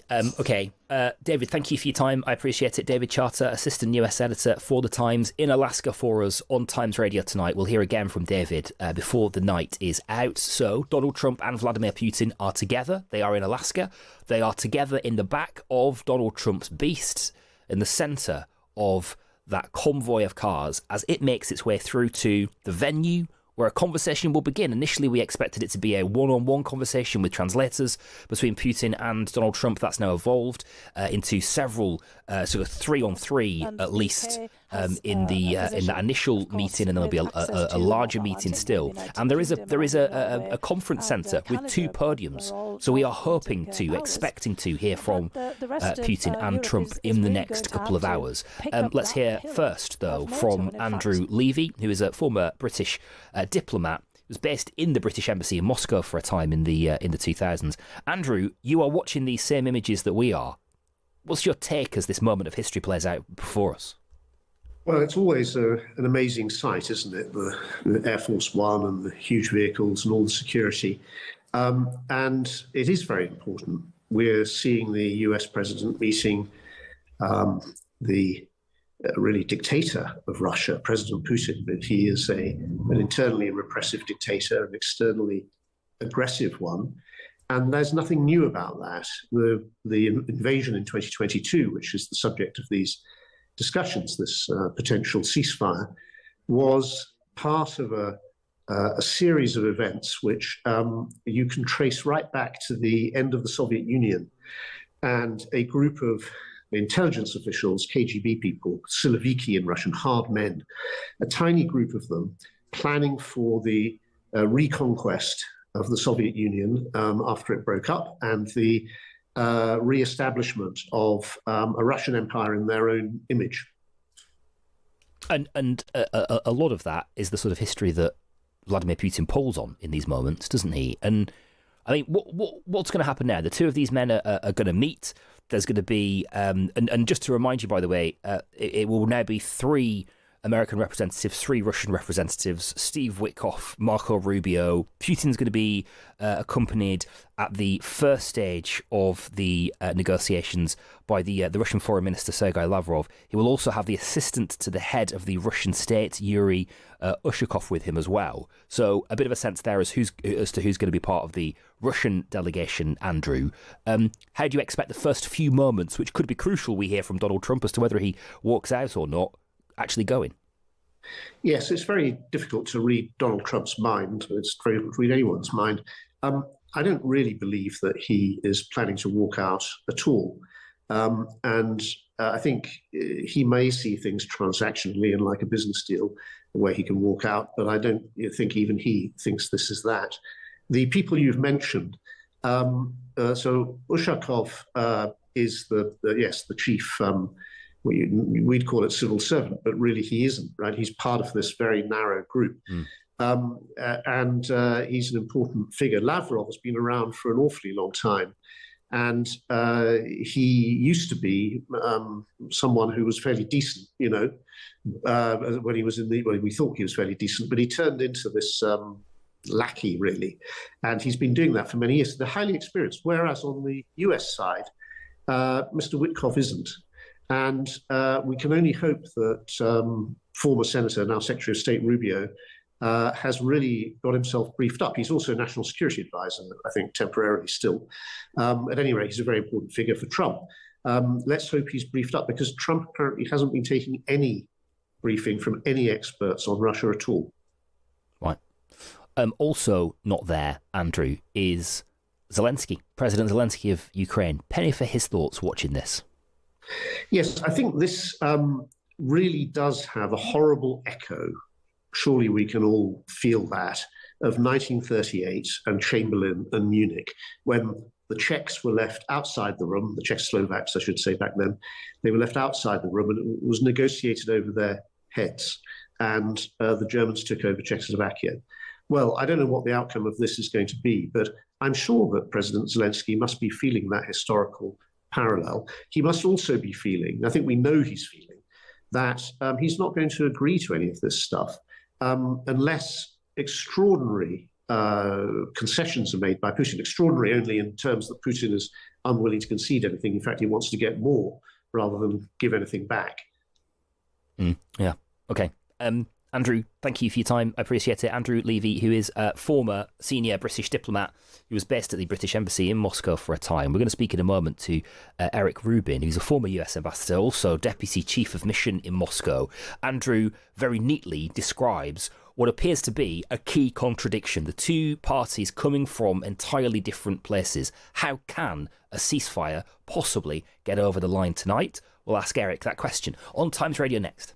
Pinar and Friends on Times Radio. Telling the stories that matter alongside a world-class lineup of experts and contributors. An hour of good conversation, I'm confident in saying. In very good company, I'm absolutely certain of that. Expert analysis. We've constantly got even a question over what are facts and what aren't facts. And diverse opinion. I worry all the time about our young people. We don't normalise resilience enough. Pinar and Friends. Monday to Thursday afternoon from 6 on Times Radio. What time is it? 8 a.m. And I've already meditated, stretched, and been for a big run. How? It's my new Samsung Galaxy Watch 8 Classic. It's got sleep tracking and bedtime guidance to remind me when to go to bed. So I always wake up early and fresh. And you made me coffee. That's mine. Oh. Buy the new Galaxy Watch 8 Classic today at Samsung.com. Requires smartphone on Android 11 or above with the latest version of the Samsung Health app, intended for general wellness and fitness purposes only. We don't have enough staff to clean a whole office block, I'm afraid. Meg's new cleaning firm has been turning down some big jobs. To ensure it doesn't happen again, she needs to get her hiring done and dusted. But I'm hoping we can be of service very soon. Indeed can help her find great people fast. I need Indeed. Indeed you do. Sponsor a job on Indeed to unlock more tools that save you time and help you hire quality candidates. To start hiring, visit Indeed.com/try today. Visit Times Radio on YouTube for the latest videos and interviews. Across the UK, on DAB, online and on your smart speaker, this is Times Radio. And so, Donald Trump and Vladimir Putin have got off their planes, they've walked the red carpet, they've shook hands, they've done the customary tap of the shoulder, shared a joke. Vladimir Putin was seen laughing, joking with Donald Trump, the US president. They have now begun to make their way to the venue for negotiations to begin. Let's speak to Eric Rubin, who is a former US ambassador and deputy chief of mission in Moscow. Eric, thank you for being with us tonight. You have worked at close quarters with Donald Trump. What is he going to be doing right now? Well, the question is whether he is going to do what he says he's planning to do, which is use this meeting to essentially establish a structure for future negotiations that will include Ukraine, that will not look like Munich 1938, or is he going to, either intentionally or because Putin and his team are so much more experienced and so much more skilled at this kind of thing, is he going to be cornered into essentially negotiating for Ukraine without Ukraine being in the room? He said he wouldn't, and we're going to have to watch that very closely. It's fair to say that there's literally no one in the Trump administration who knows Russia well or Ukraine. All of the experts at the White House, at the National Security Council, have been let go, have been fired, or sent back to their regular agencies. And Marco Rubio does know the Russia-Ukraine question fairly well, but he's not an expert, and he also is really the only one who will be in the room on the American side who has any background at all. So another question is whether he will have an opportunity to speak, or will it just be Trump, who, as we know, generally does not read or get oral briefings to a great extent, and is probably planning to wing it. So we're going to have to see where this goes. Okay, we'll come back to some of the details of that in a moment. Just firstly, Ambassador, how does Donald Trump deal with these intimate, tactile moments? The use of his body language, his small talk? I think he believes that he is a very skilled practitioner of face-to-face negotiations. I think he believes that this meeting will give him some kind of leverage over Putin by reestablishing a relationship. It's important to remember that they did meet in the first Trump term. This is not a first meeting. But Putin is extraordinarily skilled at this. Not only has he been in charge in Russia for 26 years, but he's a former KGB agent and has a lot of training and skill in how to manipulate and how to get what he wants. A lot of people have criticized this meeting as being a gift to Putin, and that photo on the tarmac in Anchorage of Putin smiling as he shakes Trump's hand, he is smiling because this was a huge gift to him. The question is, what will Trump get for it? And is Trump the expert negotiator he thinks he is? We'll see. The proof will be in the pudding. Okay. Donald Trump says that he would be disappointed if he didn't come away with angry, if he didn't come away with a ceasefire. He alluded to that on Air Force One on his way to Anchorage. There is, of course, a key contradiction we've been playing with in that, Ambassador, which is that Volodymyr Zelensky says there should be no negotiations without a ceasefire, and Putin says no ceasefire without negotiations around territory. How did the US contingent at this meeting begin to navigate that contradiction now? Well, I think it's the key contradiction, and my own view is that it's almost impossible to bridge that gap. Ukraine cannot and will not give up the territory that it has temporarily lost to Russian aggression.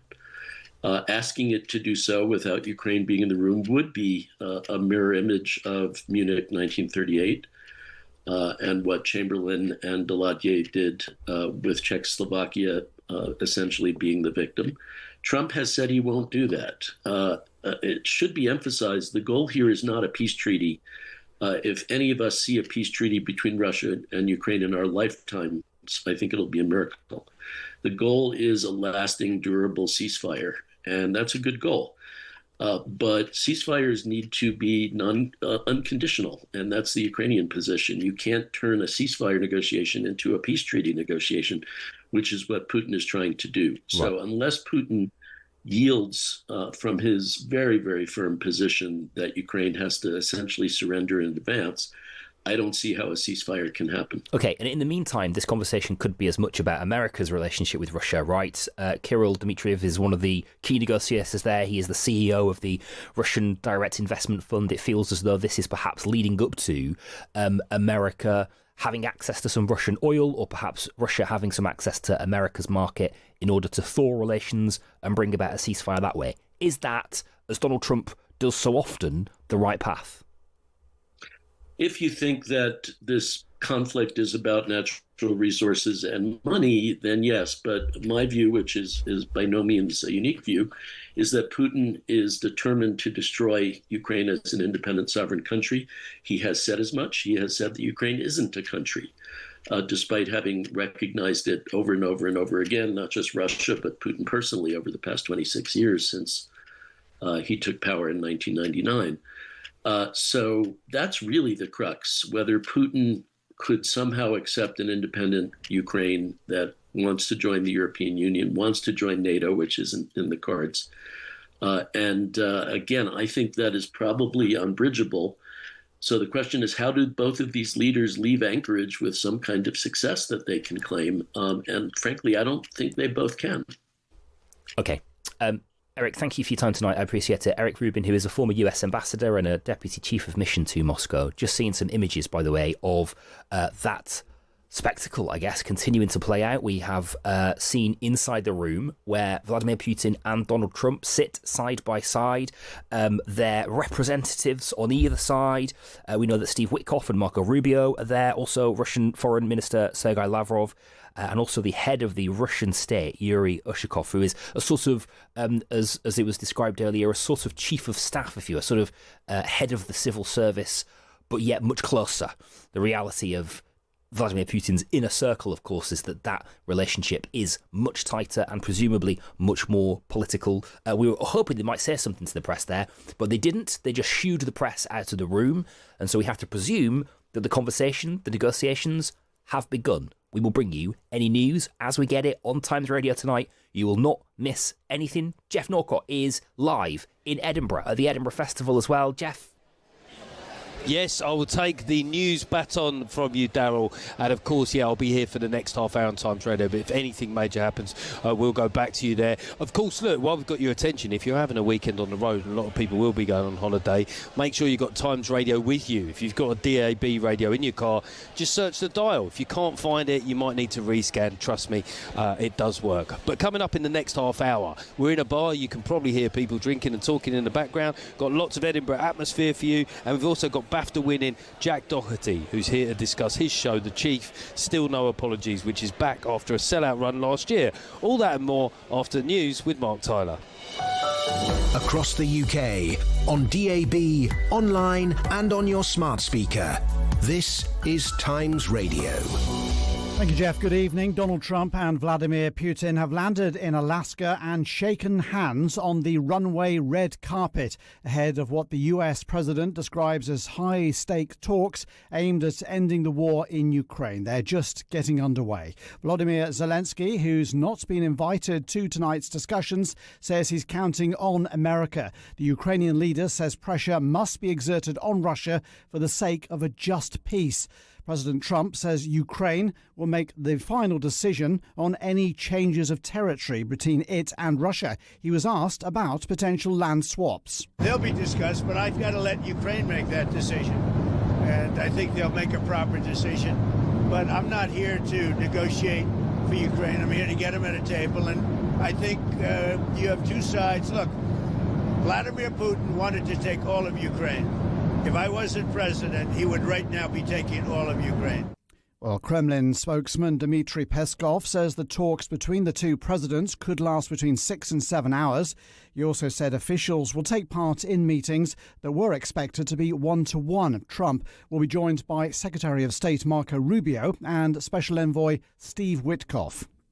An MP who went on an unauthorised trip to northern Cyprus, which the UK doesn't recognise, has resigned as a trade envoy. Labour's Afzal Khan posted pictures of himself with the territory's breakaway leader. The King has led a national 2-minute silence to mark 80 years since the victory over Japan.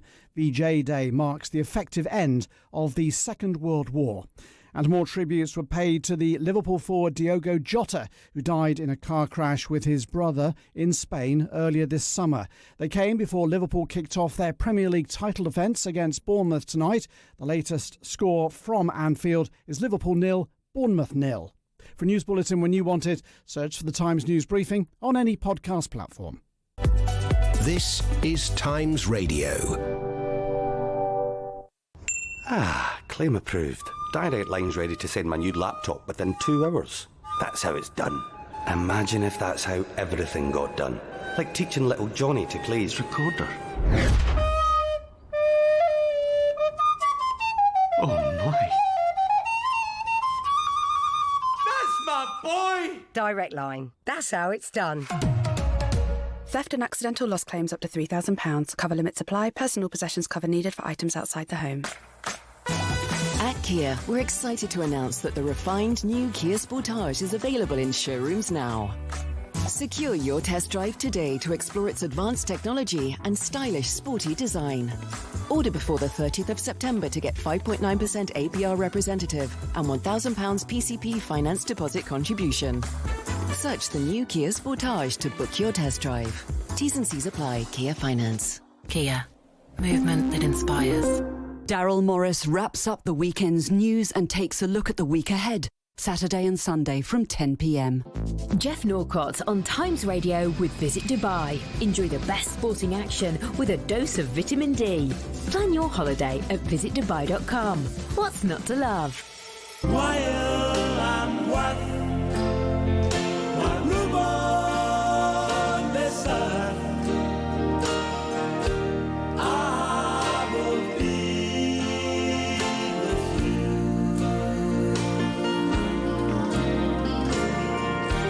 While the chief puts sunshine on me, I'll thank him. This is Jeff Norcott. You are hearing Sunshine on Leith in the background by the Proclaimers there. And we're actually not that far away from Leith as we're broadcasting to you live from the Edinburgh Fringe Festival. As I say, I'm Jeff Norcott. This is Times Radio. And I want to tell you that Scotland's favourite and least aware sitcom Cop is back this year for a side-splitting show after a 2024 sellout run at the Fringe last year. BAFTA award-winning star Jack Doherty reprises his role from Scot Squad as Chief Commissioner Cameron Mickelson. For the Chief, there's still no apologies. And Jack is here right now to talk about the show. Jack, I think you've just come off stage. I've just come off stage, and well done for that intro. The music, because I thought it was just because I was a Hibs supporter, but then I realised it's because it says while the Chief puts sunshine on Leith. Well, so I would love perfect, to claim. No, I'm not sure anyone thought all that through. Wouldn't that be great if they had? Maybe it's just a glorious coincidence. No, yeah, I'm just off stage about half an hour ago, so it's great. I'm sinking a beer, if I'm allowed to say that on radio. We discussed while you were sitting down about, obviously we're not promoting the consumption of alcohol on Times Radio. No, we're not, no. But it should be said that there is a particular pleasure in the reward, shall we say, of a post-gig beer. Exactly, a post-gig beer. But again, just to, responsibly and only occasionally. Definitely don't. Don't do that. Do not have the 10 pints. That's straight from the police. I mean, how does it feel to bring the role of the captain back to the stage? I suppose that was more pointed for you when you first did the stage version. There must have been a lot of anxiety about that, because something that works in a successful sitcom like Scot Squad, bringing that to stage, that's quite a big leap. Yeah, completely. But he's a broad character, so he's a big character, so he works really well in front of a live audience. And I'm used to the Scot Squad, not the Chief, but the series Scot Squad, there's a lot of improvisation in it. So I'm used to improvising. So once you get in front of an audience, it's great. You can interact with everybody. And he's just a popular character. And so it's all the stress is gone, It sells out and we all have a good time. And it's just, I hate to say it, but it's kind of relaxed. It's just relaxed and fun. It's great at my age to just, the only point of doing this is to have fun. And that's what it is. And that recognition. I went to see Tom Rosenthal the other night. Oh, yeah. And he, like yourself, he's been part of a couple of big sitcoms. And how do you indulge the audience with like a few catchphrases and things? It's a mix of new stuff and greatest hits. So it's kind of, it's like going to see a band, I think, at times. There's certain sketches that I've done that have gone viral, and when I mention the intro to the sketch, people are well up for it and they're good to go. You don't want to just be doing that, though, so that it's, hang on, you're just doing everything from the telly. But I think it's like when you see a band, you want to hear, a couple of your favourite songs. So, yeah. It's great. I indulge a lot of the. Well, in terms of just from a performance level, what are the things that you have to dial up for the stage rather than the camera? Well, it's interaction with the audience.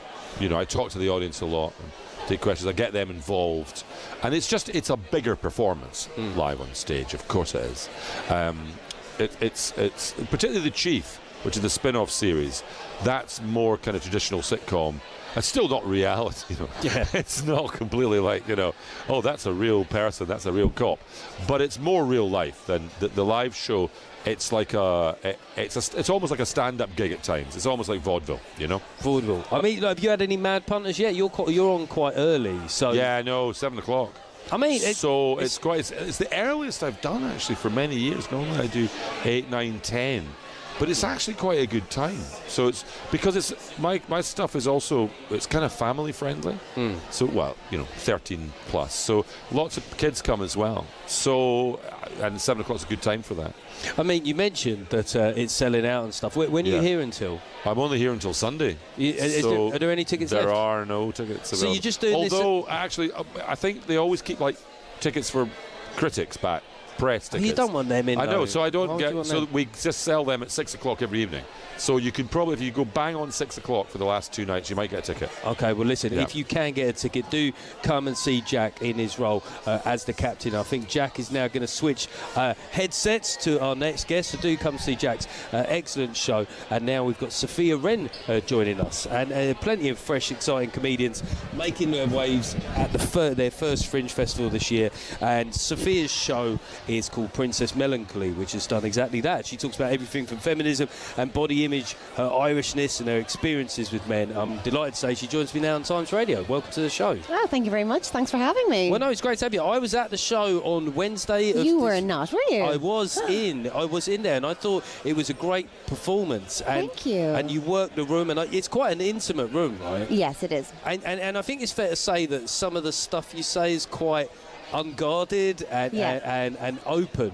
How do you bridge? Because there was 3 really tough guys sitting on the front row. Oh yeah, I remember them. Yeah, I don't think they knew what they were in for when they came into the show. No, they didn't. But I thought you dealt with them very, very gracefully. But what are the techniques you use when you're being very open about sex, the female body, and stuff like that, to get men of that generation to open up a little bit? Well, do you know what? It's either it's in front of them and they can go with it or they can go against it. But usually they do tend to quite enjoy it. Do you know what I mean? Because it is funny, and also I think it's fine to be kind of, confronted with that sort of thing and talking about, I don't know, tampons or anything like that. And they do end up quite enjoying it, I think. The guys that were there did enjoy it. I mean, across the run, I mean, you're up here the whole run, right? Yeah. I'm part-timer. I'm just doing 2 weeks. But how much has the show changed? Like, were there little bits that you were doing at the beginning that they were your favoured child? Now you've sort of booted them out of the house? Yeah, absolutely. There's a few bits that didn't really translate from Ireland coming over here that I thought, like, even just like turns of phrases or slang that I thought would like really smash in Ireland that just weren't working over here. So I've had to adapt them, and also the ending, the sort of the reveal at the end. I was rewording that for the whole first week. I just wasn't happy with it, and it finally settled into where it is, and I'm really happy with where it is now. But yeah, it's constantly changing and adapting for each audience. I think. Yeah, I mean, if you had that thing right, and I'm sure it wouldn't have happened often, but you do get stared out by an audience. I mean, by you, I mean pejorative. Yes. Any run, there'll be one day where they'll just stare at you for the whole hour, and then at the end you think, well, this is an absolute disaster, and they give you the warmest round of applause you've ever had. Yeah, but comedy is so subjective, so you have to be open to the fact that you're not going to be for everyone, and sometimes you will just have like a silent audience, but they're really enjoying it, or maybe they don't like it at all. But what I do with my show is, because if I'm not getting big laughs, now usually I do, but if I'm not, I'm like, that's fine, it's a theatre show, I'll do a performance, and they enjoy that in as much as they would enjoy comedy, but like usually it's big laughs, so it's fine. Well, because you talking about your relationship with your dad, know, are you talking about eating disorders and stuff like that? And there was something you said about your dad which I think would really interest particularly an English audience, possibly in our ignorance. You talk about him being in the Irish Special Forces. Yeah, he was in the Ranger Wing. I might be the most ignorant Englishman that's ever lived. Okay, let's go. But I think there will be some people that were going, all right, I guess we instinctively knew Ireland had an army. Yeah. And you say it was in the Irish equivalent of the SAS. Do you ever get like you're having to unpack that for Philistines like me? No, well, not actually. No, you're the first person to ask about it. Okay, maybe it's just me. Maybe I'm the most unresearched. No, but it's because Ireland has a defence forces, okay? Because we're a neutral country. We don't go to war. We do peacekeeping messages. I say me, not obviously me. I'm telling dick jokes. But the army. But they do peacekeeping. But then they have the Ranger Wing, which is a very elite small force that would do sort of slightly more combative sort of things, but it's very secretive. I don't know what they did. He doesn't talk about it at all, which is why it's kind of a thing of mystery. Yeah. Was he does he tell you he's a florist like Robert De Niro and Meet the Parents? Yeah, exactly. Yeah. there have been some incredible, particularly in the last 10 or so years, Irish female comedians, Sharon Horgan, Aisling, and yourself coming through. I mean, I don't want to sound like one of those trite questions, but what is it about you Irish ladies? But there's definitely been a generational shift where there's so much talent coming through. Why is that? I'll tell you what it is. It's the trauma and the shame. I'd say that's what it is. Everyone in Ireland is great crack. There's no sense of humour like the Irish. Like everyone but because I think we've just have a nation of people that just take the mick out of ourselves from like a young age. It's like slagging culture, which you have here as well, but it's just like so ingrained into our culture.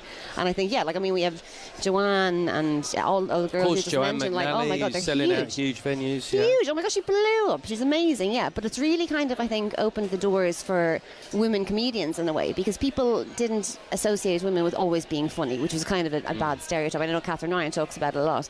But Joanne, I think, burst open a whole market to girls who didn't used to come to comedy, but now they're like, this is a girls' night out. We can go there. So it's just really opened the floodgates for women to Yeah, because I can think even back 10 years ago when I was coming up here, Sarah Millican was doing great things up here. Catherine was smashing it as well. And then you come up now, and it's like every other. There's a lot of young female acts now. It's almost equality. God damn it. Yeah. We can do it too now. Yeah. You're not happy with it, I can see. Okay, well listen, Sophia's going to stay with me, but I should say now that you can get, if that's okay, to stick around for the next bit. Of course, yeah, be delighted. Yeah, you can get tickets to Sophia's show, Princess Melancholy, which runs until 24th of August here at the Gilded Balloon. Coming up a bit later, we've got an exhibition dedicated to IKEA furniture, which has been listed as one of the go-to shows at the Fringe by the Times. We'll be speaking to the gallery's director about what makes IKEA patterns so special.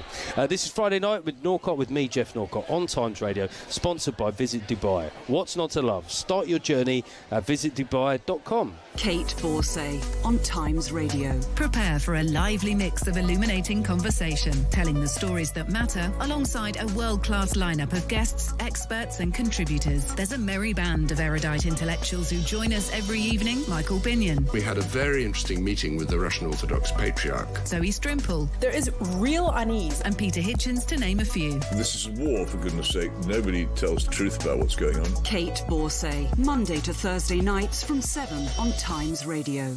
Listen to Times Radio on your DAB digital radio. I believe those who are curious see the world differently. At Viking, we have always been curious and quite a bit different. For over 25 years, we have been connecting the thinking person with the world. First on the great rivers, then on all 5 oceans, now on all 7 continents. We are one Viking, exploring the world in comfort. When you're growing a small business, you need someone who understands the ins and outs. And whether you're a tailor or an accountant, you need the tools to succeed. With an HSBC Small Business Banking account, you'll have free accounting tools and access to our business specialists, virtually or in person. Because whatever your small business looks like, we're with you all the way. Search HSBC Small Business Banking Account to get started. Subject to application, eligibility, credit check and T's and C's. Visit hsbc.co.uk for details. Jeff Norcott on Times Radio with Visit Dubai. Cycle along the desert dunes, then relax at the spa. Discover your zen at visitdubai.com. Dubai, what's not to love? This is Jeff Norcott on Times Radio, and of course we're at the Edinburgh Fringe. You can probably hear that from the sound of merriment and people drinking around us. But of course, Times Radio is keeping its eyes firmly on Alaska and the summit between Donald Trump and Vladimir Putin. So Daryl will be back with you from the top of the 9 o'clock hour. But for now, it's time for a Friday night favourite. It's CEO of the Week, and as we're in Edinburgh, it's the turn of a local businessman who's something of a legend in the city's food and entertainment scene. He is the owner of Edinburgh's oldest Italian deli, Valvona and Crollo, which is a champion of the food and culture of his continental ancestors. But he has many strings to his bow, and every year his establishment becomes a vibrant music and cabaret venue. And he's the boss. As he's the boss, he likes to take to the stage himself. Here's a taste of what the punters can expect.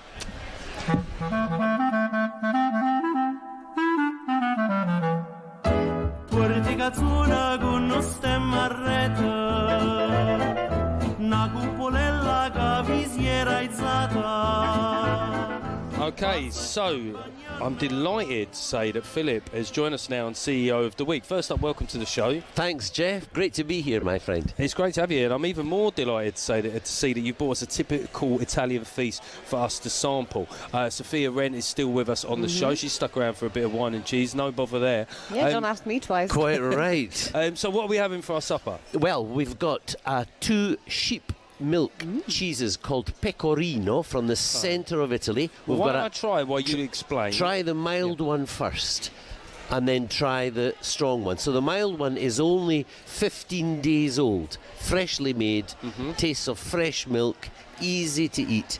And then the maturer one has been matured for 4 months. Much stronger, got a bit of a bite to it, nice and nutty.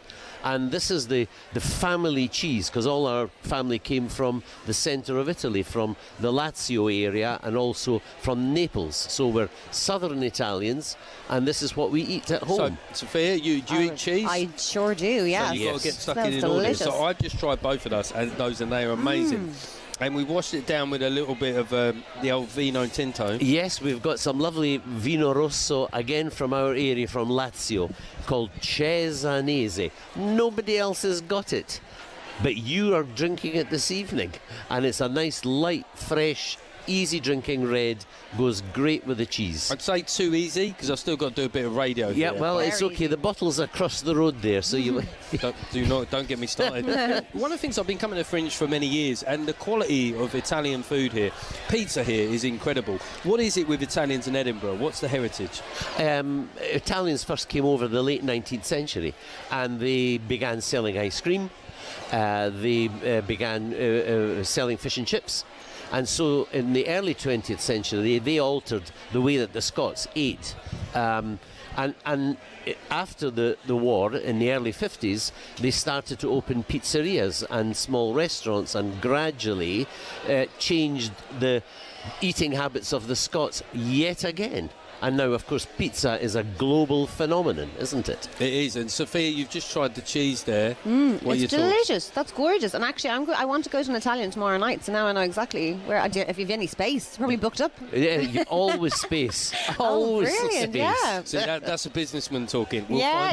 It's like the Edinburgh Fringe. We'll put a table on the roof. Yeah, we don't care. We do. I'll be we there. do. Sophia, you know, when you're at the Fringe now, you're now heading into the back end of it. It is quite grueling, even if you're having a good Fringe as yourself. Are you? How's the nutrition been? Are you eating well while you're here? No, I had the best of intentions, but you know what? You're just on the go all the time, and you think you're going to cook, but you're just not in the house. You're doing like 20, 25k steps a day in and out. So I have been a little bit, getting the but tomorrow, though, my family's coming over, and we actually are going to an Italian restaurant. That's what we want to do. So I'm going to definitely. I'll give you the details. I get some good Italian nutrition tomorrow. This is the kind of networking that we expect. Yeah. But more in terms of table reservations. Exactly. Philip, you took over the business in the 70s, and you know that your daughters help you with the day-to-day running. Yes. I mean, any family tensions, any generational differences in the way you approach business? No, we were so lucky because my grandfather started the business, and so we were really concerned about what our generation, the third generation, would do. And our 2 daughters said they went to university, got good degrees. Dad, we're not coming into the business. So my wife Mary and I thought, well, that's it. We're going to have to sell up at some stage. And then one by one, they both said, actually, could we try it out? And they never left. And now they are running the business even better than I ever did or my wife did. So the 4th generation running Valvona and Crolla, and our little grandson Alfie and granddaughter Flo, they're really interested in the business. And they're young, but you never know. This is what you're doing so well here, is you're putting story into the food. Yeah. So I don't feel like I'm just eating cheese. I feel like I'm eating, I was going to say eating a bit of your family, but that sounds awful. But, in terms of, it sounds like a great sitcom there, Sophia, doesn't it? A Scottish-Italian dad whose daughters say they don't want to come into business, but then they do. This feels like, Chef on Amazon Prime, but this could be the version of that. Sophia could play one of your daughters. I could, yeah. Why not? Yeah. Absolutely, yeah. It's the easiest casting I've ever done. So if you could just eat one Italian meal, like if you're just one meal for the rest of your life, Talk me through it. Starters, mains, dessert. Oh, it absolutely has to. Our great starter is Parma ham and fresh mozzarella. Very easy. Yeah, it's in the fridge anytime you want to eat that. Easy. Then has to be pasta. Has to be the short rigatoni pasta with a lovely tomato sauce with a bit of sausage through it, or for vegetarians a little bit of aubergine if you want. That, and then beef. We just love beef. Do you know what's interesting? Sorry, vegetarians. We love beef. I got the sense when you said a bit of vegetarian stuff, if you want. If and then you want, sorry. But beef. Yeah. But you will be judged. You know, my grandfather was a shepherd on a mountainside. He had sheep, and Right. you know, they ate lamb chops. I mean, yeah. Well, listen, I mean, I would recommend people come down, not least to check out your incredible musical talents. That was Philip Conti, our CEO of the week, owner of Valvano and Crolla, Edinburgh's oldest Italian deli, and a bona fide fringe legend. And again, thank you to Sophia Wren. Just remind people what your show is and where they can see it. My show is Princess Melancholy on in the Gilded Balloon, Appleton Tower at 6:20 every single day. It's hilarious and very good, and please come to see me or I'll have a mental breakdown. Okay, there you go. Look, mental breakdown, that's 5 stars in the Guardian. Amazing. Guaranteed. Thank you very much to you both. Thank you. Okay, now we are going to talk now about the frustrations that can come from assembling IKEA furniture. But perhaps we should spend less time getting irritated and more time admiring the design. This is the approach of tonight's exhibition of the week, Magical Patterns, which explores 60 years of innovative textile designs made by IKEA and has been listed by the Times as one of the best 8 shows to see at the Fringe this year. You can find these playful and iconic designs at Dovecote Gallery, and we're now joined by the gallery's director, Celia Joyce. Is that the correct pronunciation? That is correct, thank you. To discuss these captivating fabrics. Now, Celia, what do you think it is about these IKEA patterns that makes them so magical? They're not typically Swedish, and they're not typically things you would put in your home. So we've had a period of people putting quite plain greys in their homes, and these are bright, they're colourful, they're a bit crazy. I've brought one to show you that's like a pop art design. Sure, it's yeah, I'd like to like see a it. kind of Clays Oldenburg. And what's really interesting is that they're kind of everything that you don't think about IKEA, first of all. Well, I mean, we were just talking about meat and meatballs, so I'm running through the most cliched things in my mind, but what is the truth about IKEA design? So IKEA starts up in 1943. He is selling pens, Argentinian briefcases, and he moves into furniture in 1948. Can I just, I'm going to speak for maybe the ignorance of a small portion. So it's a bloke called Steve Ingvar Kamprad. So if you think IKEA, it's the first 2 initials of his name.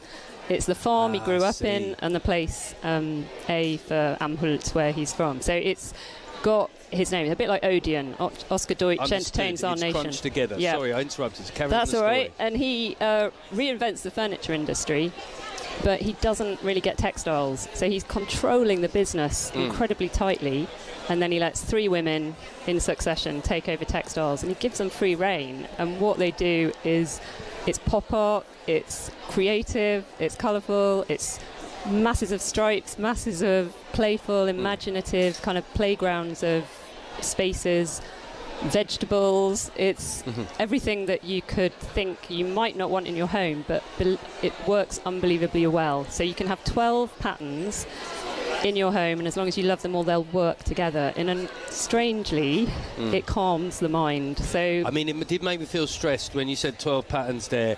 I'm very blokey in that way. I just was like, why can't we just paint everything white? Exactly. So if you have plain colour, it kind of agitates you, whereas if you could go for pattern, the neuroscientists say that it calms your mind. So humans recognise pattern, camouflage in the jungle. We've been taught to. That makes sense. I mean, just looking at me, and I won't take it personally, if I was a pattern, what would I be? Well, you like a stripe. You've got a bit of a stripe going on there on your collar, so that's a good start. Stripes, yeah, I like a stripe. So checks can be good, and then you can go floral if you want. There's quite a lot of floral fabrics around here. I'm just looking at your producer. Yeah, I'm trying to grow as a person. I don't know if I'm ready for floral, but but just quickly, I mean, the Edinburgh Festival is known for comedy predominantly. But how important is it for things like fabrics, textiles, books and all the other strands of the festival to get recognition? So there's an Edinburgh Art Festival that was set up 20 years ago to prioritise the visual arts. And there are amazing exhibitions on at the moment. I've got friends from all over the country calling to say they're going to go and see, obviously, IKEA textiles, but also you can go and see Andy Goldsworthy. There's a terrific show on Mike Nelson at the Fruit Market. The National Galleries of Scotland you can visit. There's a fantastic film, Whale Shefki, that's at the Talbot Rice. And Edinburgh is so close, you can walk anywhere in about 20-25 minutes. So sure. The idea that you can go and see visual arts and textiles are not always... Yeah, I think it's really, important to remind people, go and see the comedy. There's a film festival, there's arts, there's textiles, and there's all that stuff. And you certainly should check out this exhibition. Celia Joycey, thanks very much for joining us. We'll see you at Dovecot. Great. Absolutely, see you at Dovecot. Now, I'll be back in 30 minutes for the final portion of our Edinburgh special, but I'm just going to check that I've got Daryl Morris back on the line in London. Daryl, are you there? Hello, Jeff. I am here, my friend. Yes, I hadn't had a pint yet, but I'm banking on one before the end of the night. Well, I've still got some cheese and some red wine in front of me if you want anything. I did feel a little bit Eurovision-y the way that I threw back to you. So, I'm going to say hello, Helsinki, and I'm going to leave it to you to do the proper news. Thank you, Jeff. Good work. Jeff Norcott in Edinburgh for us tonight at the Edinburgh Festival. As he says, he'll be back in about half an hour. In the meantime, we return our attention back to Alaska that we are following tonight. You will not miss anything with us on Times Radio this evening. Just a reminder then, Donald Trump has greeted Vladimir Putin on American soil. Putin in America for the first time in 10 years, and the first time, by the way, since the outbreak of the war in Ukraine. That's a moment we shouldn't forget. That is a really, really, really significant moment. The two greeted each other with what appeared to be a very warm, open, friendly, humorous moment. They were laughing with each other, as well as a clasp of the hands, a shake of the hand, a tap of the shoulder. They got in the car together and have made their way to the venue for the summit that is now underway. We're of course watching how long this takes. How long are they in that room? That will give us an indication as to whether these talks have gone well or badly, and what that even means.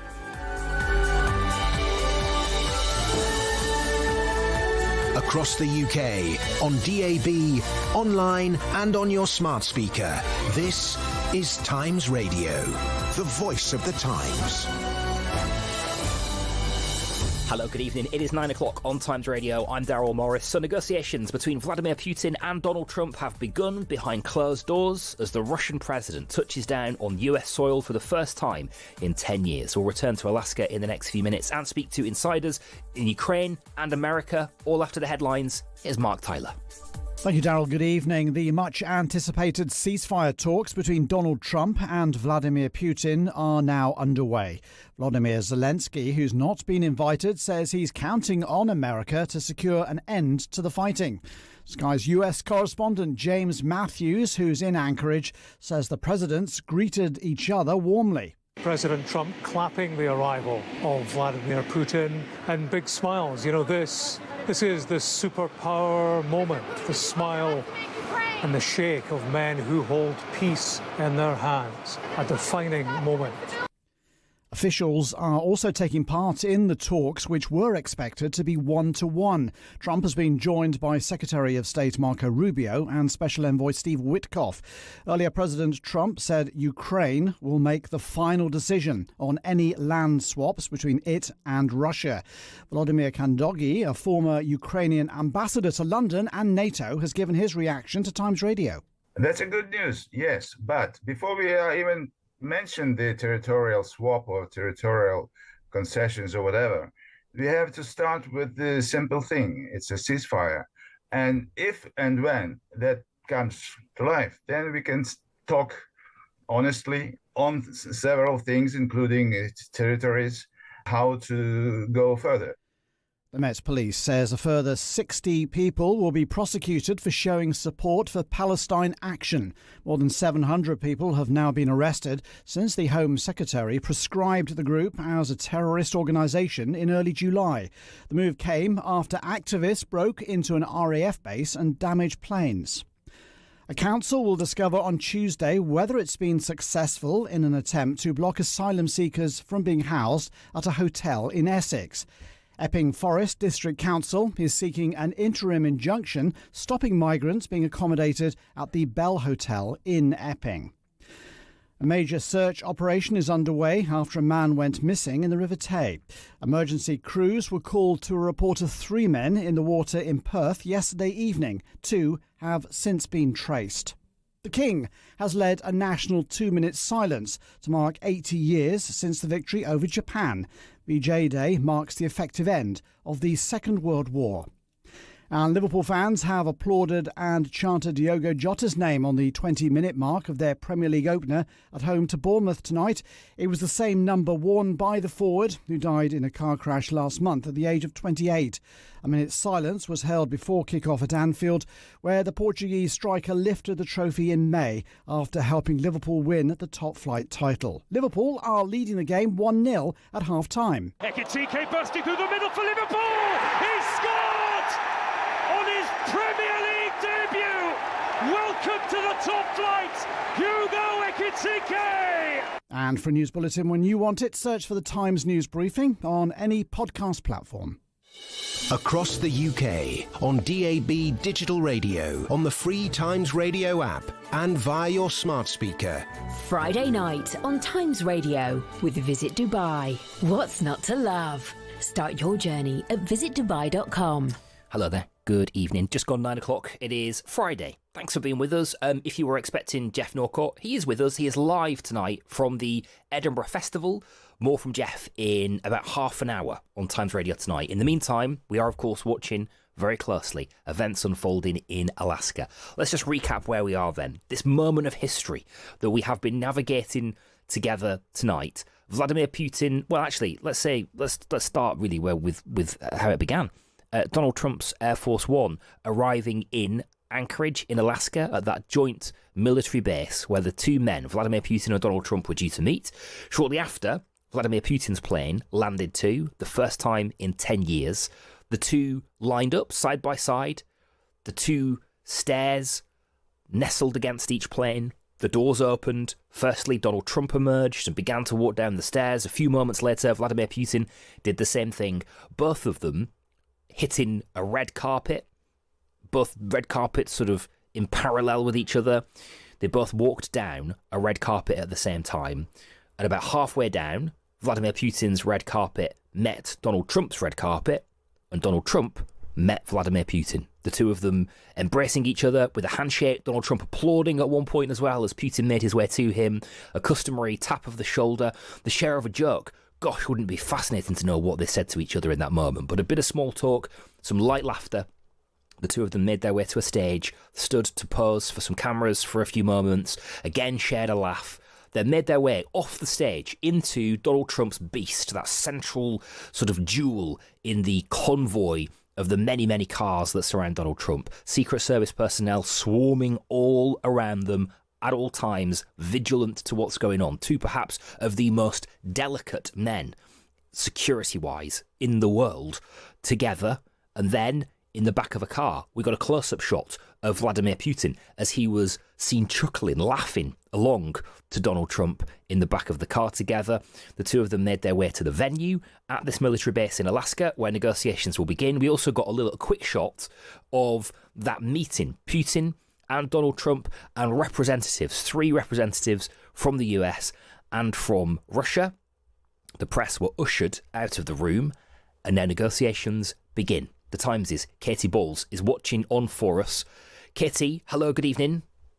Good evening. Okay, so we're now just about half an hour, 40 minutes or so into that meeting, and it hasn't ended. Donald Trump hasn't walked out within a few minutes. Do we take that, presumably, Katie, to be a good sign?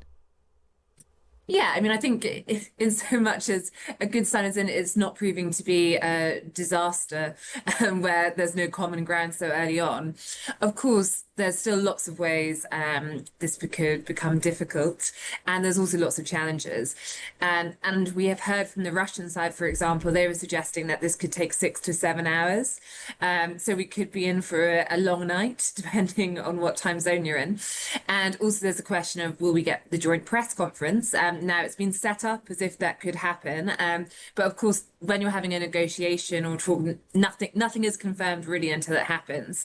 And I think it's when we see, if we do, as I think many are expecting to, the two men side by side after, and they provide an update, and you hear individually from each of them almost their interpretation of what just happened, I think that will be the point when we get greater clarity. It is interesting that initially this was billed as a one-on-one meeting. We heard that from the press secretary earlier in the week in DC, and now actually it's more of a free-on-free. The members of the Russian side and US side, along with Donald Trump and Vladimir Putin.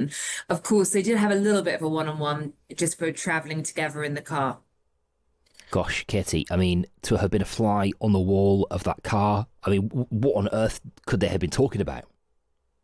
Well, exactly. Was it niceties, welcome to America, or was this actually a chance for the two leaders to have a conversation away from any of their advisors, leader to leader, and with that have the authority that obviously only those two figures have?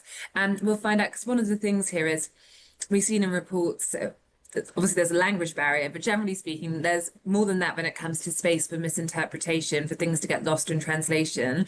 There have been reports, of course, that Steve Witkoff, who is Donald Trump's Middle East envoy, but more widely now working on his foreign affairs brief, had perhaps misunderstood something the Russian delegation said in the week. That's what European leaders have claimed. And we won't really know the details of whether they're on the same page until we see the specifics of what a deal might look like and work out whether that's something Ukraine can get behind. Why do you think the Russian delegation would brief this 6-7 hour idea? Perhaps to, I don't think it was quite trying to be helpful to journalists with their deadlines. I think there's a suggestion, obviously, that there's lots to discuss. And I think one of the things that's interesting when it comes to the summit and the discussion topics is, obviously, we're all talking about what this means for the Ukraine war. But there's also talk about potential business deals, the economic relationship between the US and Russia. And now this is all linked, because clearly I think Donald Trump and those around him see potential goodies on the economy, potential incentives there as a way to get the Russian side to make accommodations elsewhere when it comes to land, territory, withdrawing from parts of Ukraine. But it does mean that this conversation could be very wide-ranging, and what has clearly been, a frozen conflict in the sense of lots of people, well, when this initially happened, I think many did not expect to be running on as long as it has. It's proven very hard to break the logjam on, and to find a route out. There's quite clearly not a quick, easy option when it comes to what all the sides are saying. It also strikes me, Kitty, it often depends on what Donald Trump you get, which version of him you get, what kind of mood he's in, who's been in his ear in the sort of hours building up to the meeting. He can be a contradictory individual, I suppose, and it makes it very difficult to read what exactly is going to be going on in that room right now. Yes, and he also prides himself when it comes to foreign policy on having an unpredictable approach. He gave a speech several years ago now where he was talking about the US and foreign policy, and he suggested that one of the problems in recent years was the US had become too predictable.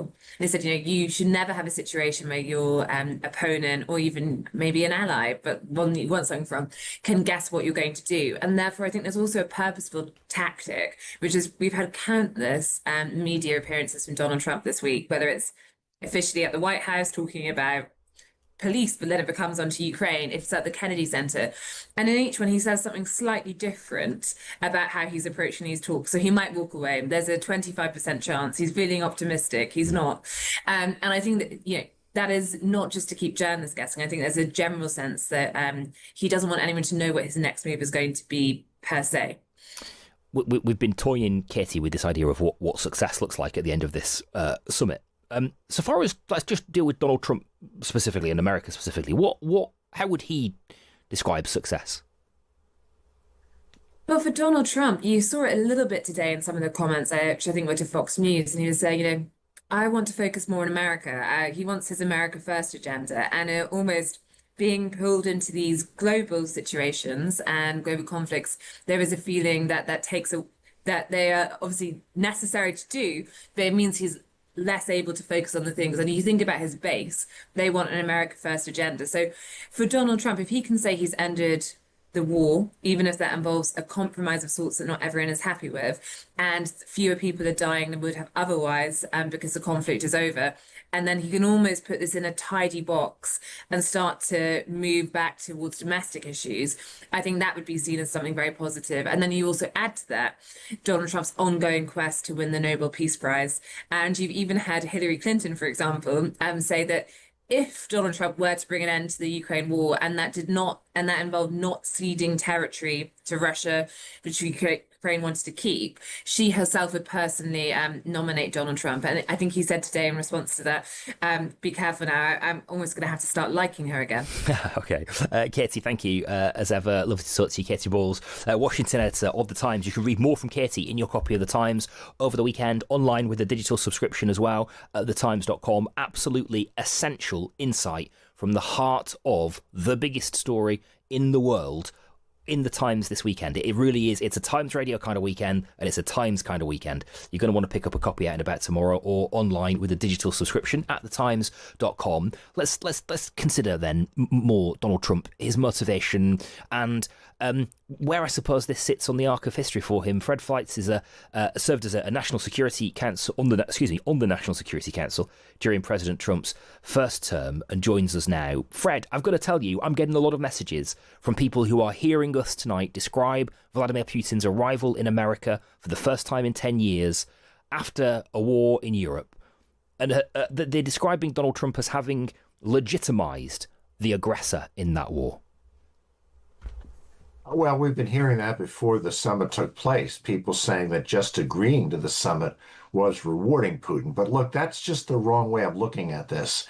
American and Russian presidents should be speaking and meeting regularly. It's good for national security. That's good statesmanship.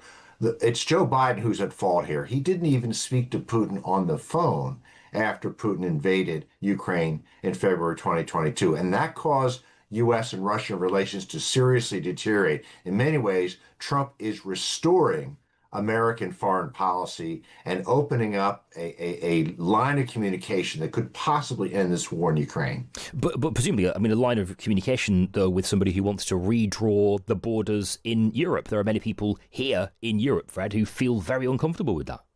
Yeah, I don't think that's true. I don't think he plans to redraw the borders in Europe. I do think he has... I think he absolutely plans to. He's explicitly said he wants to redraw the borders. No, he hasn't said that. He does want to take Ukraine. He does have strange... That would be redrawing the borders of Europe, wouldn't it? Of Ukraine's history, of Ukraine as a people, which I completely disagree with. But I simply disagree that Putin is planning on taking back nations in Eastern Europe. I think that's an exaggeration. I don't think it's true. Okay. So far as what Donald Trump would see as a victory from this, then, that's what we've been trying to sort of poke and prod as this meeting goes on, Fred. How would he like tonight to end? Well, I agree with the previous guest that it's a good sign so far that Trump hasn't turned around and headed back to Washington, because I think he was prepared to do that if there was no sign whatsoever that Putin was prepared to negotiate in good faith. But we will see. This could be a short meeting, because I think Trump's going to be probing Putin to see what his intentions are. Trump wants to end the killing. That's been his priority in this conflict from the very beginning. He's frustrated that Putin has disrespected him by not taking advantage of Trump's extensive diplomatic efforts to engage Putin, to end the conflict. So I think Trump is looking for an indication that we're on a glide path for a ceasefire that will end this war. He may not get a full agreement at this summit, but I think that's his goal. There's also another criticism, Fred, that I'd like you to take, is that he has played his hand in public. Donald Trump. He's talked about Ukraine ceding territory. He's talked about having to reopen an economic relationship with Russia when the international community had chosen to freeze them out. He's already effectively committed Ukraine to not joining NATO. I mean, I'm no expert negotiator, Fred, but that doesn't feel like a really good way in. There's no way for NATO. There's no way for Ukraine to join NATO. It would be vetoed by Hungary. This is really a non-issue. I mean, in a perfect world, I certainly would like to see Ukraine join NATO. But I think Trump holds all the cards here. He can put very, very tough energy sanctions and then economic sanctions against Russia. But I also think that Putin sees an opportunity to end Russia's isolation and a better way forward by making a deal with Trump. Certainly, Trump's going to make that argument, and I'm hoping Putin sees that too.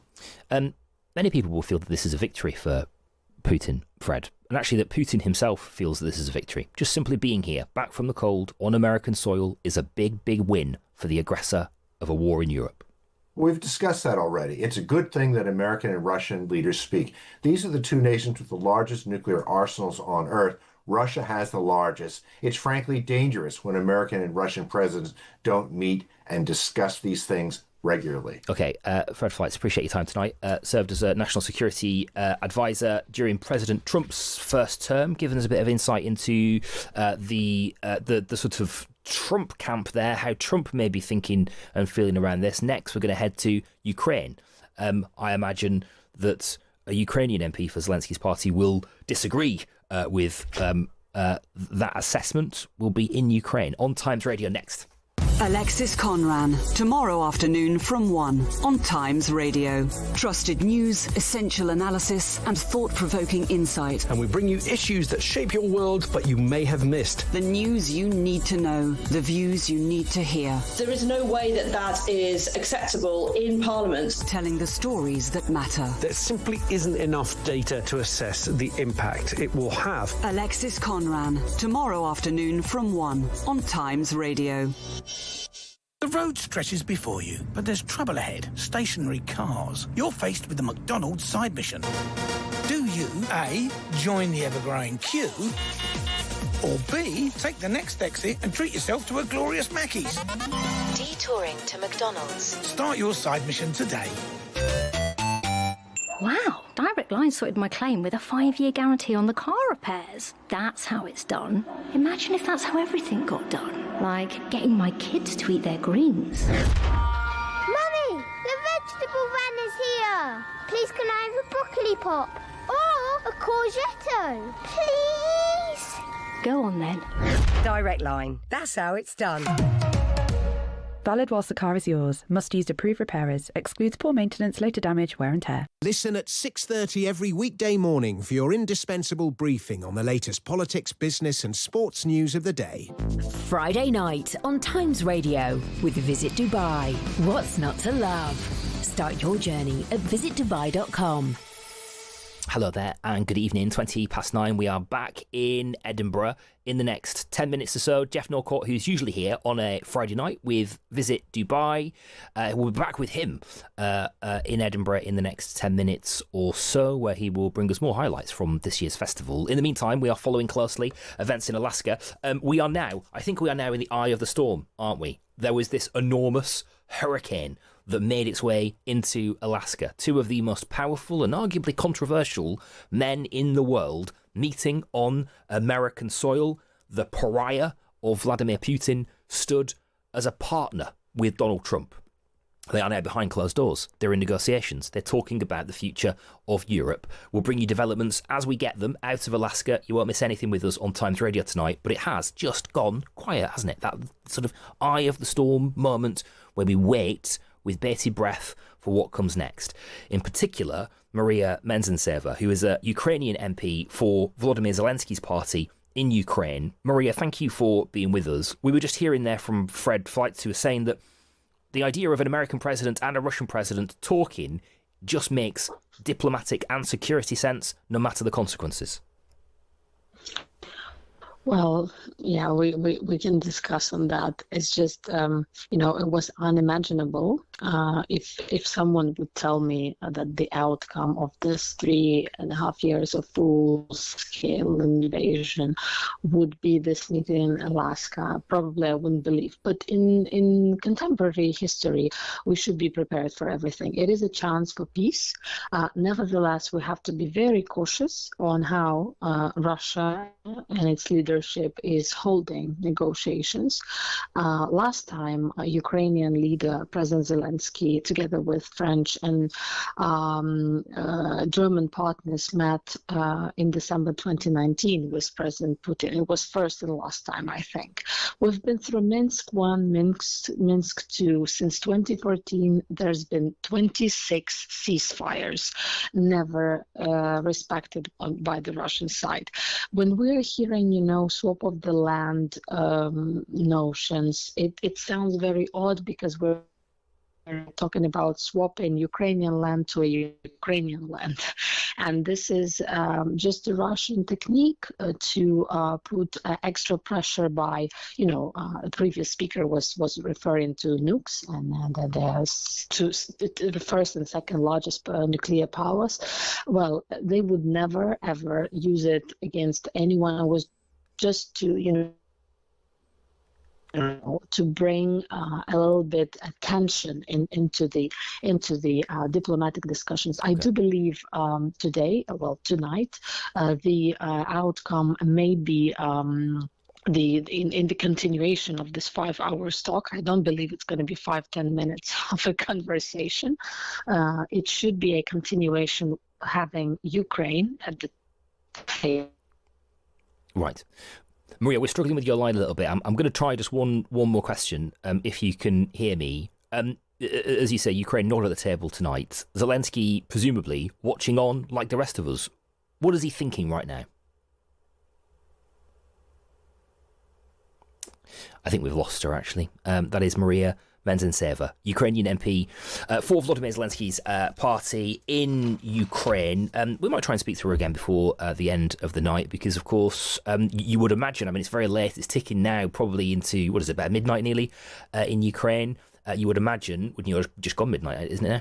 You'd imagine that actually there are several people still awake in Ukraine, because it is, of course, their future that is being debated in Alaska between Donald Trump and Vladimir Putin tonight. Let's speak to Kurt Volker, who's a former US special representative for Ukraine under Donald Trump. Kurt, you have worked with Donald Trump and you worked with him on this issue to a degree, at least on this country. Take us into that room tonight.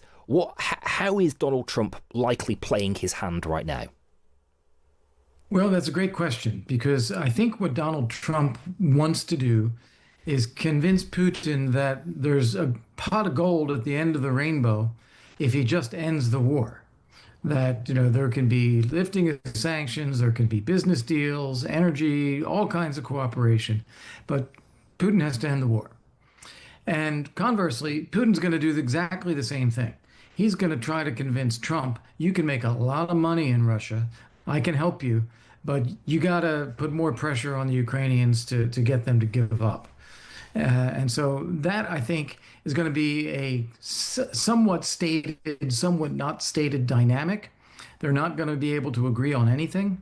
And I think, as Maria was just saying, the next step will be to try to get a Putin-Zelensky-Trump meeting, except that Putin will say he agrees in principle, but then set conditions that need to be met before such a meeting takes place, which of course will never be met. Yeah, okay. And so, all right, so you've answered the question of what success looks like, and whether actually there is a way of emerging from this meeting tonight with a ceasefire of sorts promised, and both men satisfied and Europe satisfied with the terms. Well, I don't see Putin agreeing to a ceasefire at all.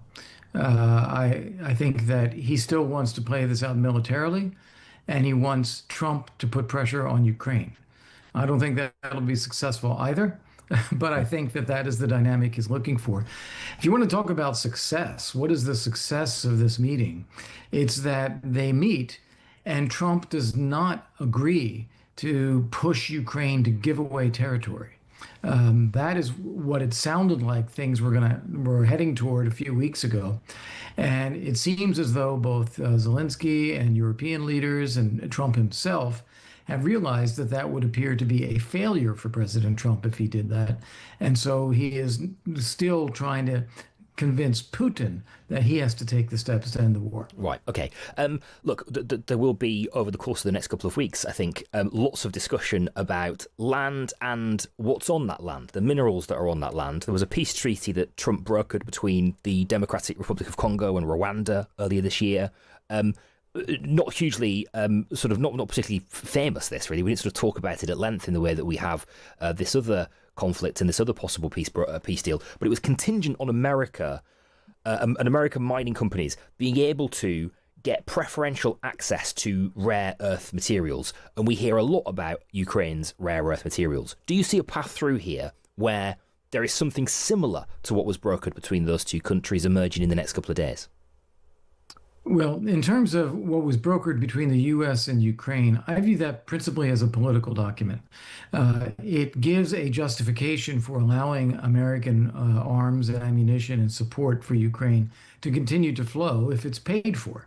And on the one hand, you have European nations paying for arms and ammunition. This also gives Ukraine a way to say, oh, we're paying our way too. That allows President Trump politically to set aside the issue of support for Ukraine. With Russia, I think it's very different. I think that President Trump believes the resources are so vast and accessible and under the control of the Russian state that it would be possible to negotiate access to that for American companies, perhaps even his own. And that would be a straightforward business deal. Okay. So I think he views that as a little bit more immediate, a little bit more lucrative, a little bit bigger, rather than Ukraine, which I think was really about reshaping the politics of support. Okay. It's all those details that are going to be being thrashed out now as we speak. Kurt, thank you for your time tonight. I appreciate it. Kurt Volker, who's a former US Special Representative for Ukraine, worked alongside Donald Trump. Let me just bring you the news that Donald Trump has launched a fundraiser, by the way. This is an interesting detail emerging from his MAGA base. He sent an email out, says, memo from Trump. I'm meeting with Putin in Alaska. It's a little bit chilly. This meeting is very high stakes for the world. The Democrats would love nothing more than for me to fail. Nobody in the world knows how to make deals like me. Tonight at midnight, my very critical fundraising deadline hits, and the radical left is watching our numbers this night of all nights to see if we miss. And he's gone on to ask people to pledge $10 to his fundraising machine. So never missing an opportunity to put his hand out to his MAGA base, isn't Donald Trump. Look, we are watching very closely Alaska. You won't miss anything with us on Times Radio tonight. As I say, the two men flanked by their representatives are in a room in Anchorage, presumably thrashing out some of the details that we've been talking about there. How far will they get? How long will it take? Is anybody's guess at the moment. Henry Bonsu is here from 10 tonight. He will pick up the baton, and then I'll be back at 1 in the morning. Yeah, we're going the distance tonight. It's going to be a very late night. There is a lot of detail to unravel, and it could very well be a few hours before we hear from these two men. Whatever happens, whenever it happens, we will bring it to you on Times Radio. And Jeff Norcott is in Edinburgh as well at the Edinburgh Festival. Jeff, back to you. Okay, thank you very much, Darren. Yeah, as Darren says, any breaking developments will be covered with Times Radio. So after the news, we're going to be talking books, we're going to be talking crime, we're going to be talking historical crime, so do stay with us for that. We've also got a fabulous guest for you tomorrow on Times Radio. The brilliant comedian Rhys James is going to be here to discuss his book, You'll Like It When You Get There, a memoir about how he lives his life full of dread and not wanting to do things, but ends up on tour talking all about it. And he will be talking all about that to Alexis Conran on Saturday from 3 p.m.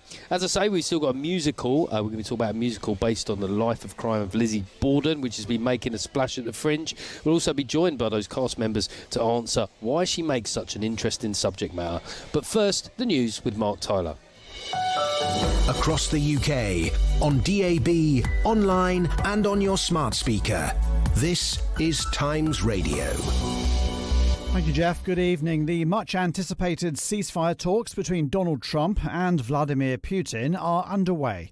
Volodymyr Zelensky, who's not been invited, says he's counting on America to secure an end to the fighting. The presidents greeted each other warmly as they met on the red carpet after landing at Anchorage. Earlier, President Trump said Ukraine will make the final decision on any changes of territory between it and Russia, and he said he won't do any business deals with Putin until the war is over. Boris Bondarev was a Russian diplomat until he resigned in protest in 2022. He's told Times Radio these talks are premature. Before you speak to Putin, before you talk to him in order that he stops his invasion, his war, you must be in strong position yourself. And Trump is in no stronger position than Putin. At least Putin knows what he wants to achieve. What Trump wants to achieve, that's a big riddle still, and maybe even for himself. A man who ran down a pregnant woman, killing her unborn baby, has been jailed for 13 years. Ashir Shahid, who's 20, admitted causing death and serious injury by dangerous driving in Bamber Bridge in Lancashire. An MP who went on an unauthorised trip to northern Cyprus, which the UK doesn't recognise, has resigned as a trade envoy. Labour's Aksal Khan posted pictures of himself with the territory's breakaway leader. The King has led a national 2-minute silence to mark 80 years since Britain's victory over Japan, marking the effective end of the Second World War. Today's service was likely to be the last for many who served in Asia and the Pacific. These veterans say their contributions should be marked, like those who fought Nazi Germany.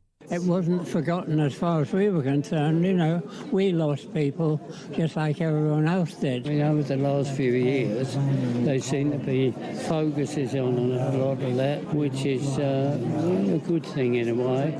And more tributes have been paid to the Liverpool forward Diogo Jota, who died in a car crash with his brother Andre in Spain earlier this summer. They came before Liverpool kicked off their Premier League title defence against Bournemouth tonight. The latest score from Anfield is Liverpool 2, Bournemouth 1. For a news bulletin when you want it, search for the Times News Briefing on any podcast platform. This is Times Radio. By river, ocean and expedition, you can now explore all 7 continents with Viking. Start planning your journey today and discover for yourself why Viking was named Best River Cruise Operator and Best Luxury Ocean Cruise Operator at the 2024 Times and Sunday Times Travel Awards. Viking, exploring the world in comfort. Learn more at Viking.com. At Kia, we're excited to announce that the refined new Kia Sportage is available in showrooms now. Secure your test drive today to explore its advanced technology and stylish, sporty design. Order before the 30th of September to get 5.9% APR representative and £1,000 PCP finance deposit contribution. Search the new Kia Sportage to book your test drive. T's and C's apply. Kia Finance. Kia. Movement that inspires. Get the day's politics, business and sport every weekday in breakfast from 6:30 a.m. Jeff Norcott on Times Radio with Visit Dubai. Taste a deliciously different side of Dubai with wonderful homegrown restaurants. Dubai, what's not to love? This is Jeff Norcott on Times Radio, and thanks for joining us this evening and sticking with our coverage, which obviously we wanted to keep you with the main stories of what's developing in Alaska, but also bring you what's happening from the Edinburgh Fringe. And we've merged that with a very popular Friday night feature where we're going to be talking to Edinburgh-based author Philippa Langley, who joins me now at the Gilded Balloon. Just a reminder, we are in the Gilded Balloon bar. If it sounds like there are people around us getting drunk, it's because there are, and there are a lot of people looking like they're getting ready to make some very bad decisions this evening. Philippa, though, hopefully she thinks she's made a good decision on being on this show, and she wins our accolade of Book of the Week. And as Times Radio listeners are a discerning lot, I'm sure you'll be up to speed with one of the most enduring mysteries in British history, that of The Princess in the Tower. Philippa's latest book is called, as you've guessed it, The Princess in the Tower. It's now out with an updated chapter on how history's greatest cold case was finally solved, or was it? First up, Philippa, thanks so much for joining us here. You're welcome. Thanks for having me, Jeff. So first up, Philippa, who were the princes and why were they murdered? I mean, before I get into it, I'm going to be honest. Why they were murdered? Why they were murdered? Or is What's your evidence for that statement? What, is murdered a loaded statement in itself? Well, yeah, we've just solved the mystery. They lived on. They lived on. Okay. Well, yeah. I'm coming at this from total ignorance, but I am aware that this story has obviously been around a long time and it fascinates and intrigues a lot of people. But if people don't know it, just unpack the basics of the story. All right. So the Princes in the Tower were the sons of King Edward IV of England, and the eldest boy was called Edward. The younger boy was called Richard, Duke of York. Edward was due to become king on the death of his father, but then, long story short, they were declared illegitimate by the 3 Estates of Parliament, and in the summer of 1483, once he was declared illegitimate, didn't become king, Richard III was petitioned to become king, he became king, then they disappeared from the Tower of London that summer. So this is why you're saying that they weren't necessarily murdered. Do you mean disappeared as in a mafia type disappeared?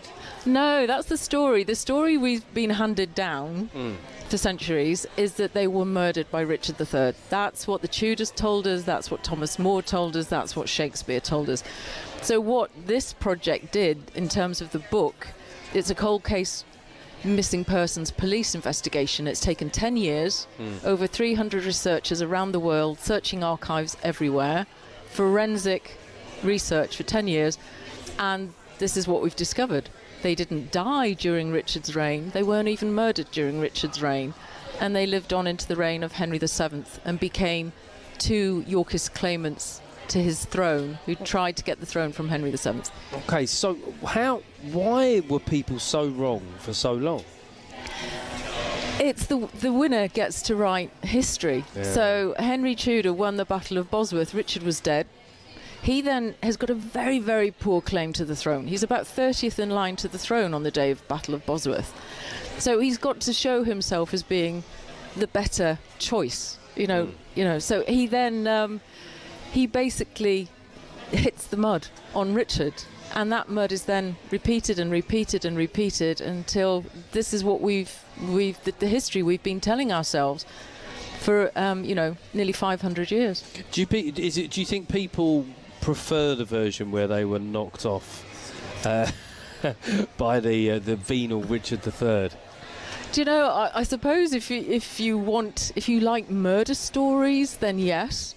But the way this book is written is I've written it exactly how the project was. So it is written as a police cold case investigation, and I take you through everything that we did, step by step by step. And it's absolutely forensic. And the first 2 lines of investigation we had to do, and it took nearly 4 years, was we had to investigate the reign of Richard III. All of the materials that we could find. And what we could find defied expectations, because we could see that when the boys were mentioned, they were mentioned in the present tense.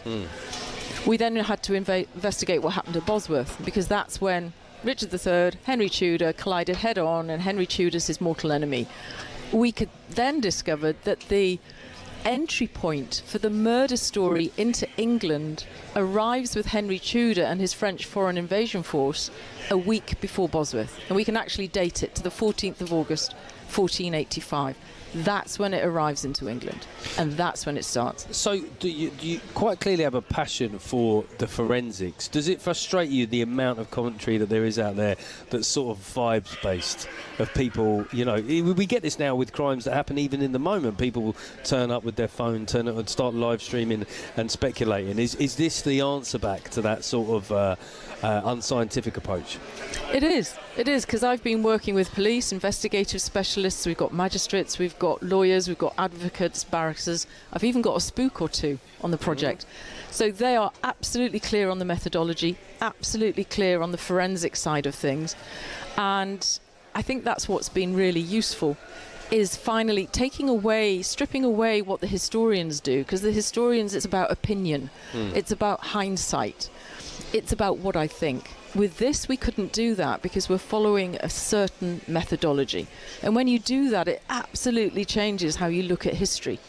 Do you get interactions, or have you had interactions from people that want to tell you that you're wrong, even though you spent... Because, look, I'm on social media. It's people's confidence to contradict you is quite strong. I would imagine that even though you've done 10 years on this, you probably get the odd person telling you that you've actually come to the wrong conclusion. And listen, that's fine. That's great. What I would say to that is read the book and then give me your evidence for Richard murdering the princes in the Tower. Because we've been looking for 10 years and we couldn't find anything, not even death. No burials, no bodies, no requiem masses, no pious prayers or observances for the souls. And we were looking in administrative records, because this is what the police said. Follow the money, follow the law, because this is where truth is found. Because these documents are written by clerks and lawyers and accountants. So they've got no reason to lie, because they're not written for public consumption. Across the board, and the princes are mentioned in the present tense. Is there a part of the British psyche that wants to hold on to these royal myths? I mean, if you think a more modern iteration, there's plenty of people that think about the circumstances involving Diana's death that, would never ever be dissuaded otherwise. Is it because perhaps sometimes the truth isn't as sexy? It could be that, absolutely could be that. But you know what? In this day and age of fake news and alternative facts, if we're not interested in finding out the truth about what happened in the past, if we just want to tell ourselves some stories, then why be interested in the truth now? Let's just tell more stories. Well, I mean, you're talking to a comic. We literally make up anecdotes. But listen, just before I have to let you go, you spent 10 years on this, so maybe it's not the right time to ask you. But, you've been brilliant with historical mysteries and uncovering them. Is there anything you got your eye on next? There is another Richard III project, but I can't tell you anything about it at the moment. You're going to crack another Richard III project? Yeah, hopefully. Fingers crossed. OK, well, there you go. You got a little exclusive there. That is Philippa Langley, the author of The Princes in the Town. Philippa, thanks you so much for joining us here on Times Radio. Now, I've got 3 people with musicians that are just taking their seats, so I'll let them get settled down, because we're sort of continuing, in a way, the historical crime chat here. I'm going to say like a little limerick that my producer assures me that everybody's heard. So let's just see if you agree with this. Lizzie Borden took an axe and gave her mother 40 whacks. When she saw what she had done, she gave her father 41. Very okay, good. so the guys that are sitting down opposite me, they know that. Personally, I've never heard of it, but then again, there's a lot of stuff I don't know. So that's the old American rhyme, and it's a true story of Lizzie Borden, who took an axe to her parents in 1892, and that has inspired a great new show at the Fringe this year. Bury the Hatchet is currently playing at the Pleasant Stone, around the corner from where we are in Bristow Square. And I'm now joined by the cast of the show, Sasha Wilson, who also wrote it, Lawrence Boothman, and David Leopold. Hi. Welcome to the show, guys. Thank you so much. So just a quick, if I've missed anything, just quickly, who is Lizzie Borden?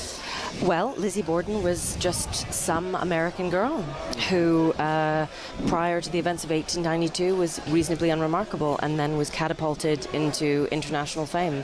And whether or not she did it remains sort of undecided to this day. So come on down to the Queen Dome to find out. I mean, I put this question to David. David, there's such passion for true crime. And let's be honest, a lot of it young, female. I mean, have you found that extends to your audience for this show? What's the kind of demographic of who you're getting to come and see this show?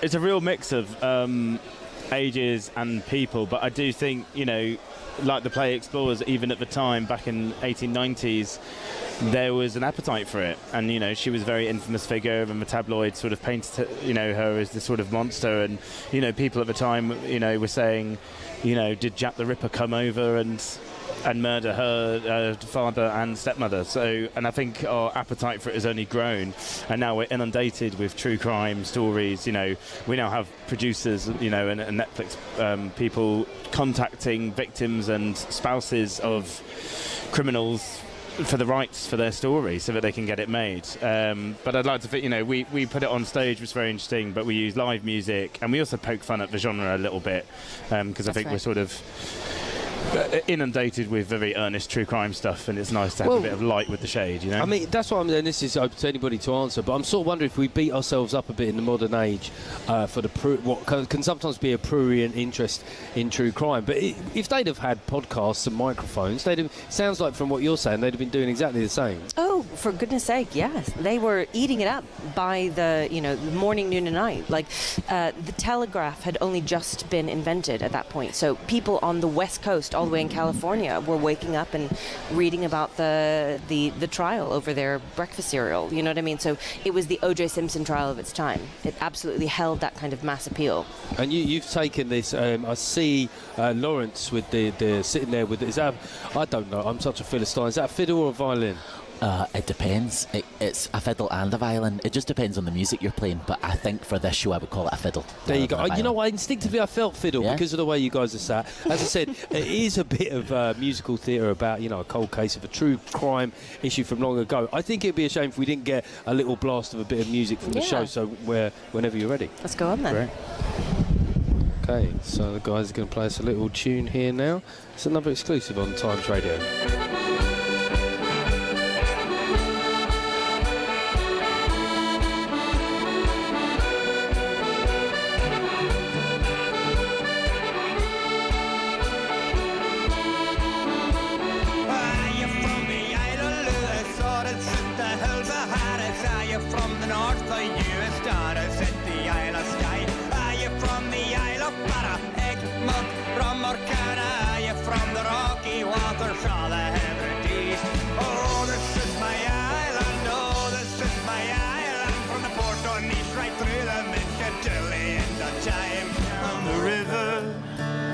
What do you think I see? I see a band of angels and they're coming after me. Ain't no grave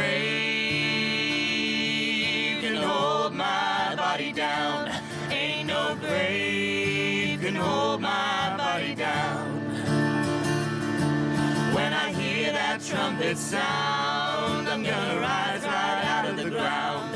Ain't no grave can hold my body down. Well, meet me, mother and father. Won't you meet me by the river road?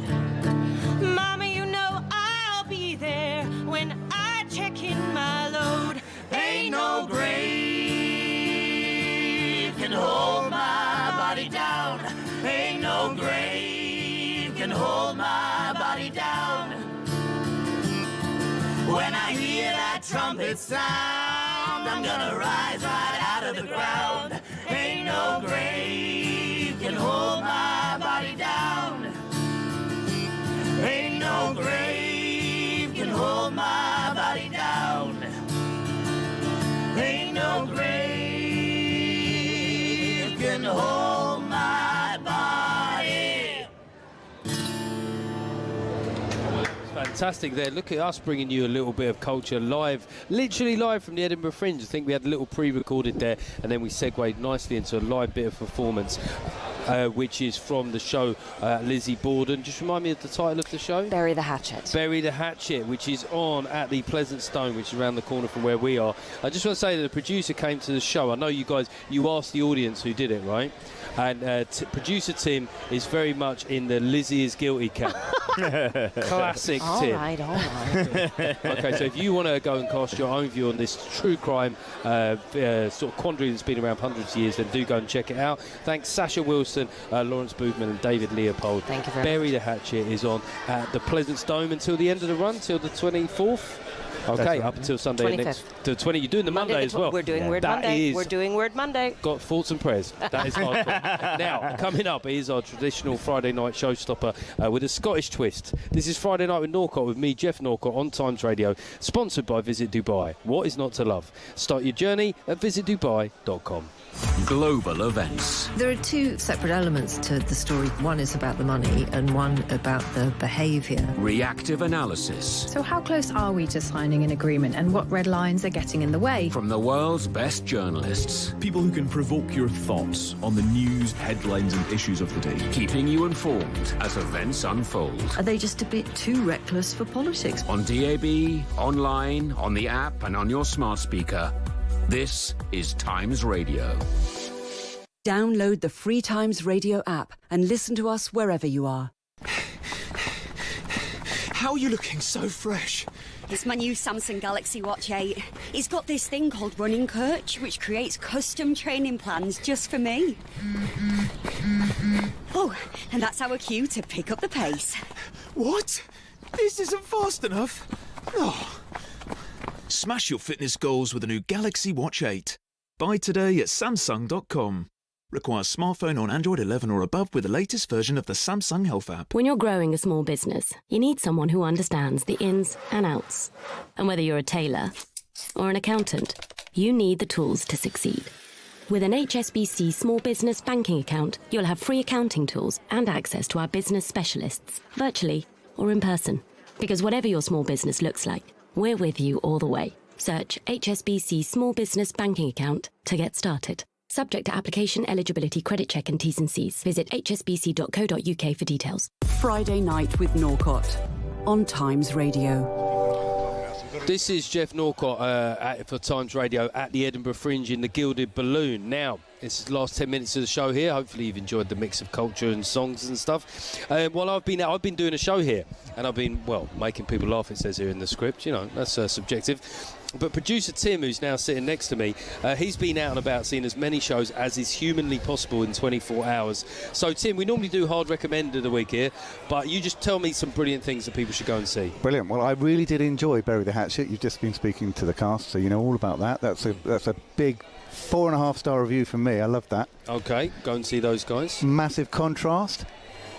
not really what I thought was going to be my cup of tea. Footballers' Wives, the musical, that's playing up at the Assembly Rooms in the Old Town of Edinburgh. Okay, very early noughties. That's not really how I would describe you. It's gloriously camp, it's brilliant, it's got fantastic songs in it. It sticks very closely to the plot line of Footballers' Wives, the TV series, so it's all their ridiculous plot lines. You know damn well that Times Radio listeners will not be listening to Footballers' Wives. We talk about intelligent people here, Tim. But look, I loved it in the early the truth is, noughties. I have heard that it's amazing. They're brilliant performers, right? They are fantastic, and I think that's probably a bit of a tip that might get a West End transfer, so watch this space. Okay, yeah, that's one of the great things about the Fringe, is you can see something early, and this is the thing I think Times Radio listeners will love, is that culture, that thing of being in like an early investor in Bitcoin. You know, well, I saw them in a tiny little room at the Edinburgh Fringe, so you'll have great. producer Tim to thank for that. And I went round the corner just after that to see what is one of the Fringe institutions. It's called News Review. It's brilliant. It's what you do. It's topical comedy. It's their look back at the week told through songs and sketches. They've been doing it for 40 years, it's obviously on quite with the early, rotating cast. It was on quite late, actually. I called it at about 9:30. Oh, well, there you go. Maybe they're doing two shows. They probably are. That's it. Also at the Assembly Rooms, 2 top picks. But shall I tell you what I did to decompress this morning? And this is my Fringe pick. If anyone's up here or anyone is thinking about coming, set your alarm, get up super early and take a little stroll round the Old Town when there was no one awake. The sun was shining through the cobbled streets of Edinburgh, and I just felt that was my battery reset. Then I could get on with seeing 100 more shows well, for then, you. you know, after the stress of putting this on today, if you do that tomorrow morning, you might see producer Tim making his way home, because I don't know, I feel like some of the red wine that our CEO of the week left might not be here in a few minutes. But I also understand that you bumped into our next guest in a bar opposite this very venue, the Gilded Balloon. I did. I was just having a little, a relaxation moment in the bar opposite, and there was a lovely guy who we were about to meet. He was putting up a flyer for some gigs he's been doing here at the Fringe, had his guitar on his back like a proper troubadour, and I just thought, we need a showstopper. I forgot to book you a showstopper actually, so luckily your next guest, who you're about to introduce, stepped up to the breach. Okay, so Joseph Martin, welcome to the show. Hi there, thank you. Yeah, it describes your style here as a blend of folk and blues. Like, folk is massive at the moment, right? We have so many brilliant guests that are of that musical heritage. Why do you think that is? I can't speak for others. For me, it's I grew up listening to my dad play, Bert Jansch, John Martin, Roy Harper, people like that. So I grew up listening to that. And the blend of folk and blues is because last year I was likened to a cross between Jansch and Joe Bonamassa. So folk and blues. Don't say it too fast. What makes the Edinburgh Fringe so special for you? Because obviously comedy and theatre kind of take the limelight, but there's so much good music here as well. Oh, it's mammoth amount of things going on, so it's hard to find your way around. But I mean, music is in the roots of Edinburgh itself all year round anyway. I'm fortunate to be not too far away, so I come in and check out music and play whenever I can. Recently I was able to record an EP. The fabulous Ed Harcourt recorded and produced it, which... is that available now? It is streaming on most platforms. Joseph Martin. Martin is spelled M-A-R-T-Y-N. Okay, do go and check that out. We're going to have Joseph playing us out in a sec, but I just want to say quickly thank you to Darryl Morris tonight and his London team keeping across the news there. Maddie, Ryan and a trio of guys called James, and tech wizard Simon Field up here, Rover reporter Tim Pond, all under the watch for our veteran producer and culture vulture Tim Allen, keeping me on track here in Edinburgh. We will be back at the Gilded Balloon to do all this again next week from 7 on Friday, but stay tuned tonight to Henry Bonsu up next. Darryl will keep you across all the latest developments from Alaska through the night. But stopping the show live from the Gilded Balloon is Joseph Martin with Ferris Wheel. Thank you.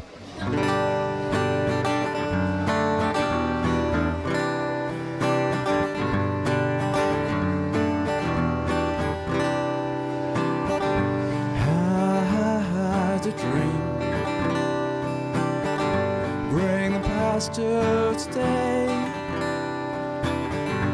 pause my memory brings vision of the shining tide.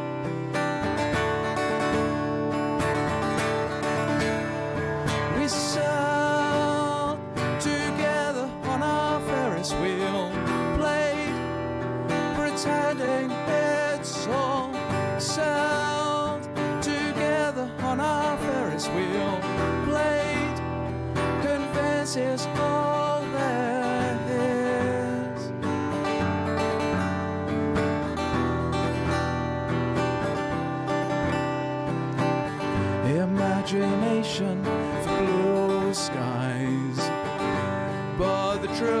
it's the sun.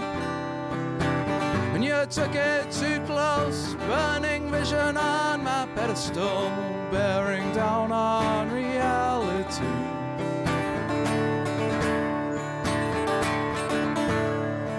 We sailed together on our Ferris wheel, played pretending it's all.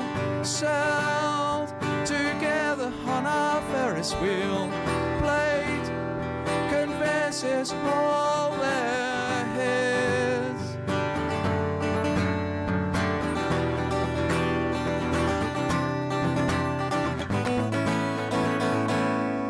I'm out on my way.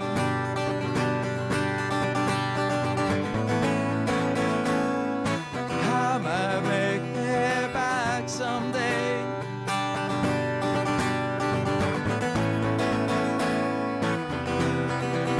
Oh, where are you?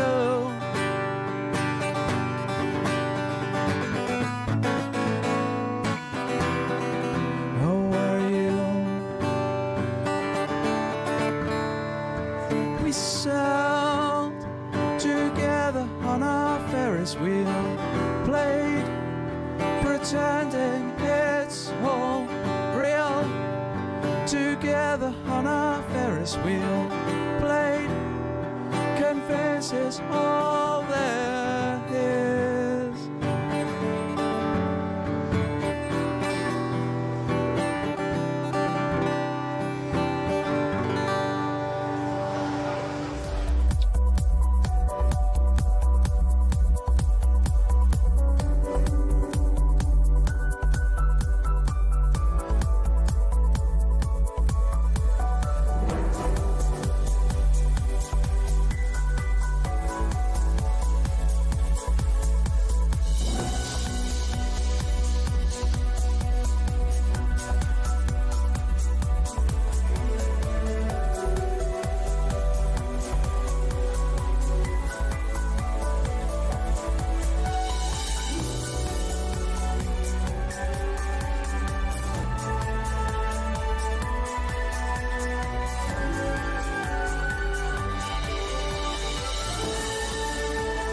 Across the UK, on DAB digital radio, online and on your smart speaker.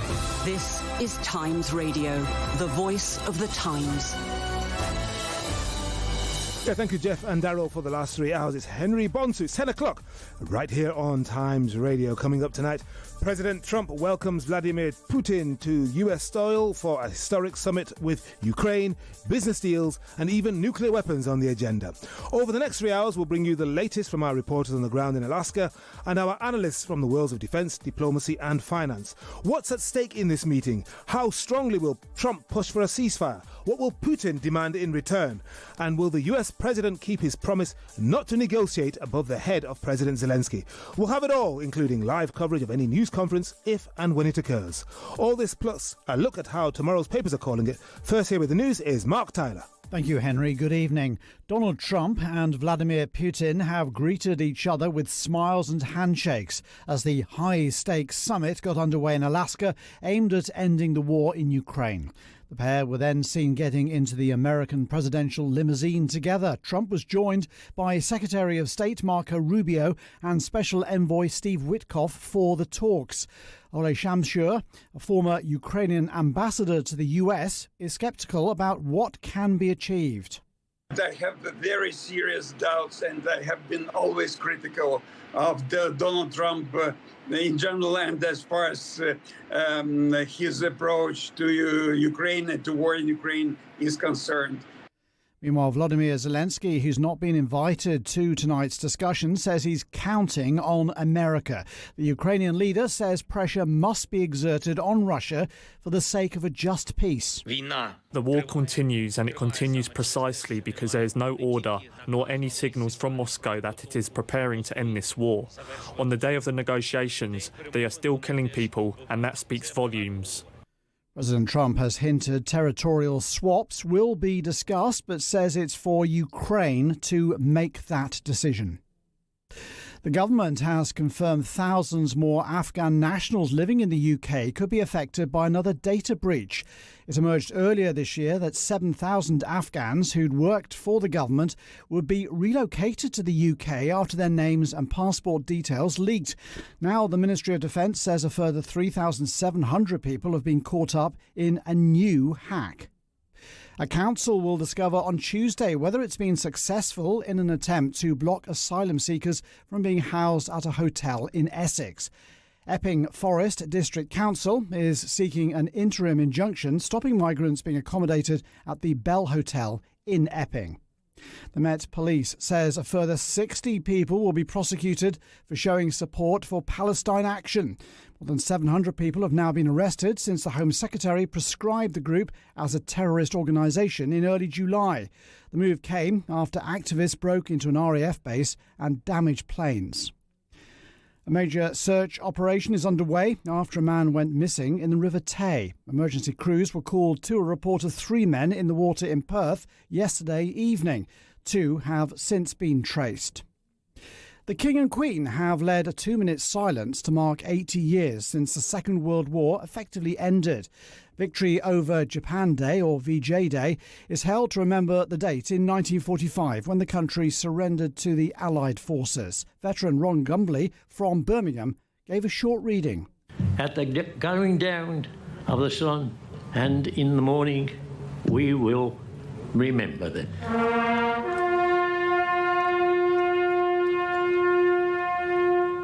Liverpool fans have applauded and chanted Diogo Jota's name on the 20-minute mark of their Premier League opener at home to Bournemouth. It was the same number worn by the forward who died in a car crash last month at the age of 28. A minute's silence was held before kick-off at Anfield, where the Portuguese striker lifted the trophy in May after helping Liverpool win the top-flight title. Liverpool won the match 4-2, but it was halted during the first half. Visiting forward Antoine Semenyo claimed he was racially abused by someone in the crowd. Both captains and team managers were briefed by the referee, while an anti-discrimination message was read out to supporters before play resumed. For a news bulletin when you want it, search for the Times News Briefing on any podcast platform. Across the UK, on DAB digital radio, on the free Times Radio app, and via your smart speaker. Henry Bonsu on Times Radio. I think it's going to be a good meeting, but the more important meeting will be the second meeting that we're having. We're going to have a meeting with President Putin, President Zelensky, myself. He liked me, I liked him. I mean, he's a tough cookie. I want to see a ceasefire rapidly. I don't know if it's going to be today, but I'm not going to be happy if it's not today. Well, you have a situation where you have a lot of guns pointing at each other foolishly, because it would have never happened if I were president. That was not a war that was supposed to happen. I want the killing to stop. I'm in this to stop the killing. I think if I weren't president, he would take over all of Ukraine. But I am president, and he's not going to mess around with me. Hello, good evening, and welcome to the programme. Henry Bonsu with you between now and 1.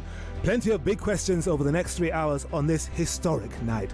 What should we expect from this summit? Is it a feel-out, as Trump said earlier this week, or is it for high stakes, as he said today? We'll hear from the Times assistant US editor David Charter. What of those who say that the West has pulled its punches and not punished Russia for what it has done? So Bill Browder is one of Putin's greatest critics. He'll give us his response to what we're seeing and what might be agreed.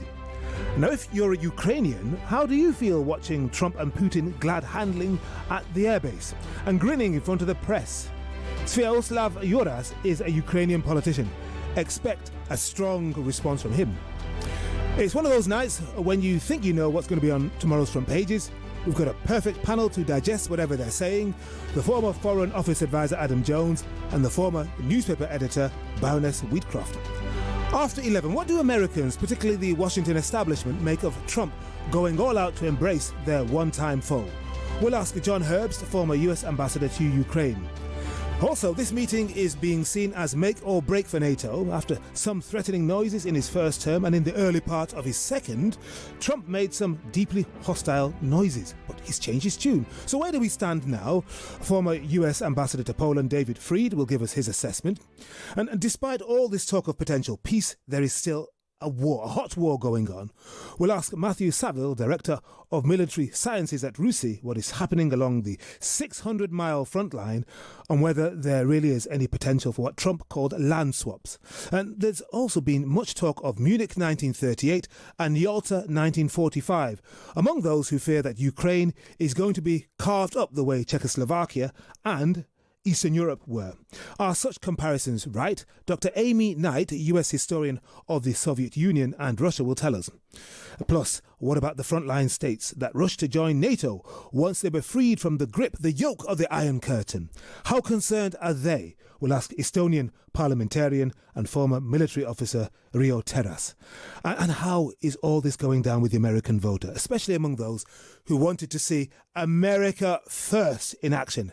America pollster John Zogby is in a position to know, and he will tell us. And all of that is going to be wrapped up from midnight till 1 with my guest, the political commentator Theo Usherwood. So let's get started. That meeting is now underway. Donald Trump and Vladimir Putin, joined by their respective delegations, were photographed in a room ahead of their meeting.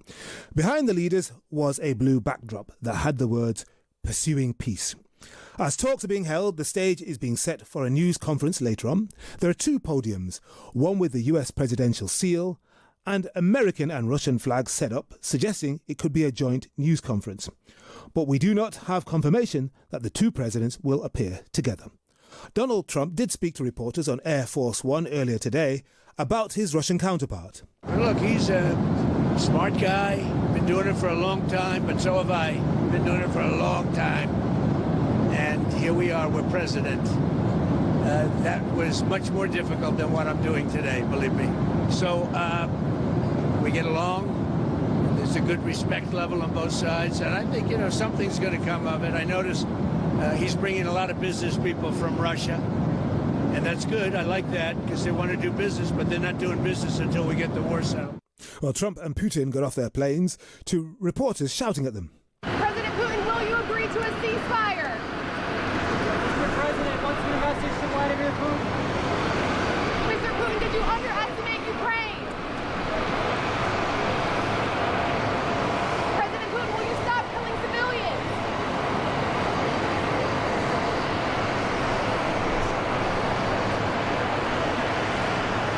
President Putin, how can the U.S. trust your word?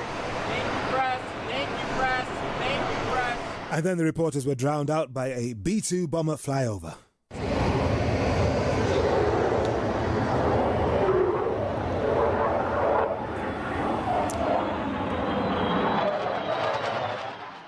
Well, let's head straight to Alaska now to speak to David Charter, Assistant US Editor of The Times. David, I think you're going to be cooped up in a very noisy media room. Welcome to the programme.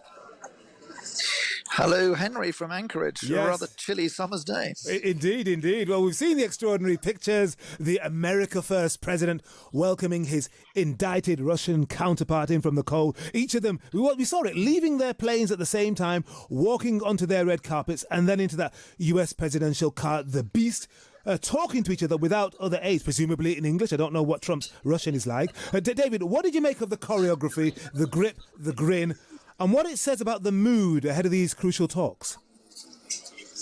Yeah, this was, the word is choreography, Henry. It was very carefully staged to meet Donald Trump's expectations that there will be numerous images that are really going to be iconic, I think, for not just days, months, but possibly weeks and months and years to come. It's Trump the showman at the moment, but also in his element, the focus of the world's attention. And what he's done, of course, is he's brought President Putin into a NATO country, despite all of the rhetoric that the Ukraine war was all about NATO encroachment, because, as Trump says, this is how you get it done, this is how you get a deal, by talking to him, not treating him like a pariah, as President Biden did, refusing to talk to him after the 2022 invasion. So President Zelensky has been excluded. There is a rather chilling thought that if you're not at the table, you're on the menu. And that's what's happening in a closed room just a few yards away from me. Actually, I'm in a very busy media tent. I don't know if you can hear the background hubbub. We can. Probably of other journalists speaking to other outlets around the world. Half of it is for the US and international press, the other half of the room. There's no wall. The other half of the room is the Russian press media. We're shoulder by shoulder here, and that's how President Trump wants this to appear with President Putin, that they're able to share a dialogue that can initially the aim is to get a ceasefire in Ukraine. Yeah, and David, talking of dialogue, we were told that the initial meeting, at least, would consist of the two presidents, accompanied only by their translators. But as we heard you saying to Daryl, it's now been expanded to include the president's envoy, Steve Witkoff, and his Secretary of State, Marco Rubio, on the one hand, and then on the Putin's hand, Sergei Lavrov, his foreign minister, and his aide, Yuri Ushakov. How much can we read into that? Well, there was a lot of jockeying before this summit. Both sides, I think, were trying to preempt the other by making announcements of how they would like to see the day go. It was interesting that the initial announcement of one-on-one, just Trump and Putin, was made by the Russian side 24 long hours ago and confirmed initially by the White House, but then today, it very hastily at the last minute, seemingly, it turned out to be 3-3 rather than 1-on-1. However, there was that one-on-one moment when, even though the Russian leader's own limousine was standing right next to the Beast, which is the US armored car, Trump ushered Putin into the back of his vehicle, and they were having a very animated conversation away from all ears. Of course, and there has been some discussion about how good Putin's English is, and I think the answer to that is it's as good as it needs to be in situations like that. Sure. And what about this stunt, the US Air Force performing a flyover in honor of the meeting in five-plane formation over Trump and Putin with the famous B-2 stealth bomber in the middle? And those people who follow these things will know it's the same aircraft that was used to drop those bunker-busting bombs on Iranian nuclear sites in June. Unprecedented, surely. What does it say? It was all part of the choreography that was planned to make this a dramatic, made-for-TV moment, I think, Henry. I mean, the backdrop here is spectacular. There's this alpine mountain range that surrounds Anchorage, covered in low cloud. Very dramatic positioning on the tarmac of the two presidential jets near to each other, with these really long red carpets that met from each plane to join in a single lane of the red carpet, which they walked down together. So literally rolling out the red carpet for President Putin here in Alaska. All part of the spectacular backdrop was the military flypast by the latest and most deadly US military equipment. And what's ironic, of course, is that this is a huge base of over 30,000 personnel, which has grown like this because it's been on the front line of the main threat from Russia, and yet Putin has been invited in for these momentous talks. Yeah, I'm just looking at WhatsApp messages that have come in from Amanda and Scott. Amanda just feel that this is crazy, both on Trump's behalf and Putin's. And then Scott is feeling sick to the pit of his stomach. But this meeting is happening, it's real, it's live, we're covering it. And although Trump at one point said, well, if it's not working, well, I'll be out of there in 10 minutes, we're reading now that it might last between 6 and 7 hours, which is, it's quite something. Can you talk us through a little bit of the headlines, what we know about the agenda? Yeah, so initially we've got the 3-3. It was the Russian side who said they would they thought it could go for 6 or 7 hours. The American side, we think, prepared for something more like 4 hours. And then after the initial smaller group, which you'll note, Henry, is really the foreign affairs diplomatic side, the Secretary of State and the peace envoy on the American side, and the foreign minister and the foreign advisor on the Russian side, it means that that's all about Ukraine. That's the first initial meeting. But Trump said on Air Force One, he's prepared to talk business with Putin, with Russia, but first he wants the ceasefire. First he wants the war to be settled. But the wider group, very notably, will include a lot of the financial and business advisors. So Scott Bessent, the Treasury Secretary on the American side, the Howard Lutnick, the Commerce Secretary. So you can see the way that's going to go. That's the lunch meeting. That's going to be the bigger meeting. We don't know if they've moved into that one yet, if they've completed the initial Ukraine discussion.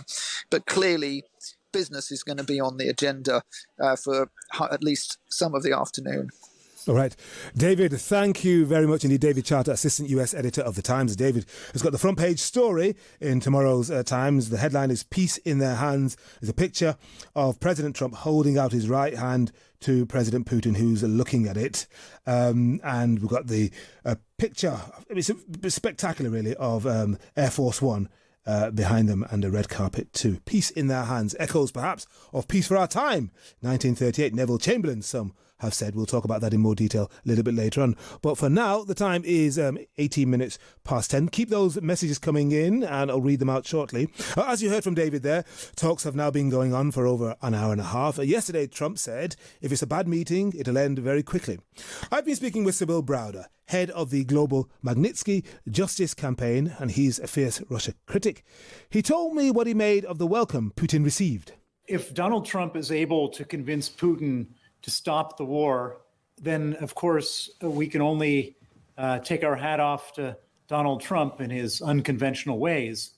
Sadly, from my perspective, I don't think this has anything to do with whether Donald Trump is a genius or a fool.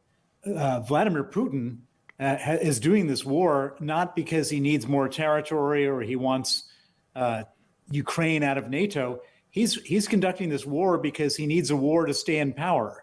This is sort of a wag the dog war. This is a war where he wants to deflect the anger that would be coming towards him, towards a foreign enemy.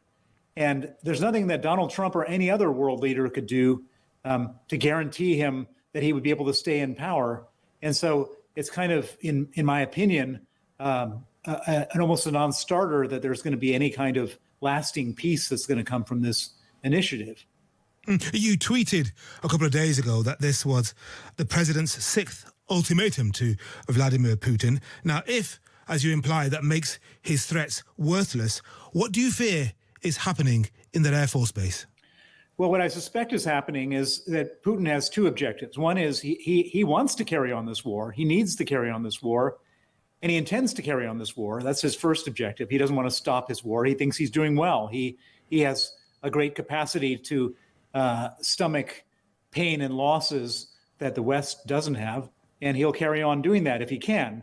But his second objective is he's got this, I would say, friend in the White House, Donald Trump, somebody who has expressed admiration for him and who's willing to give him a pass. And so he needs to do something to help Donald Trump save face.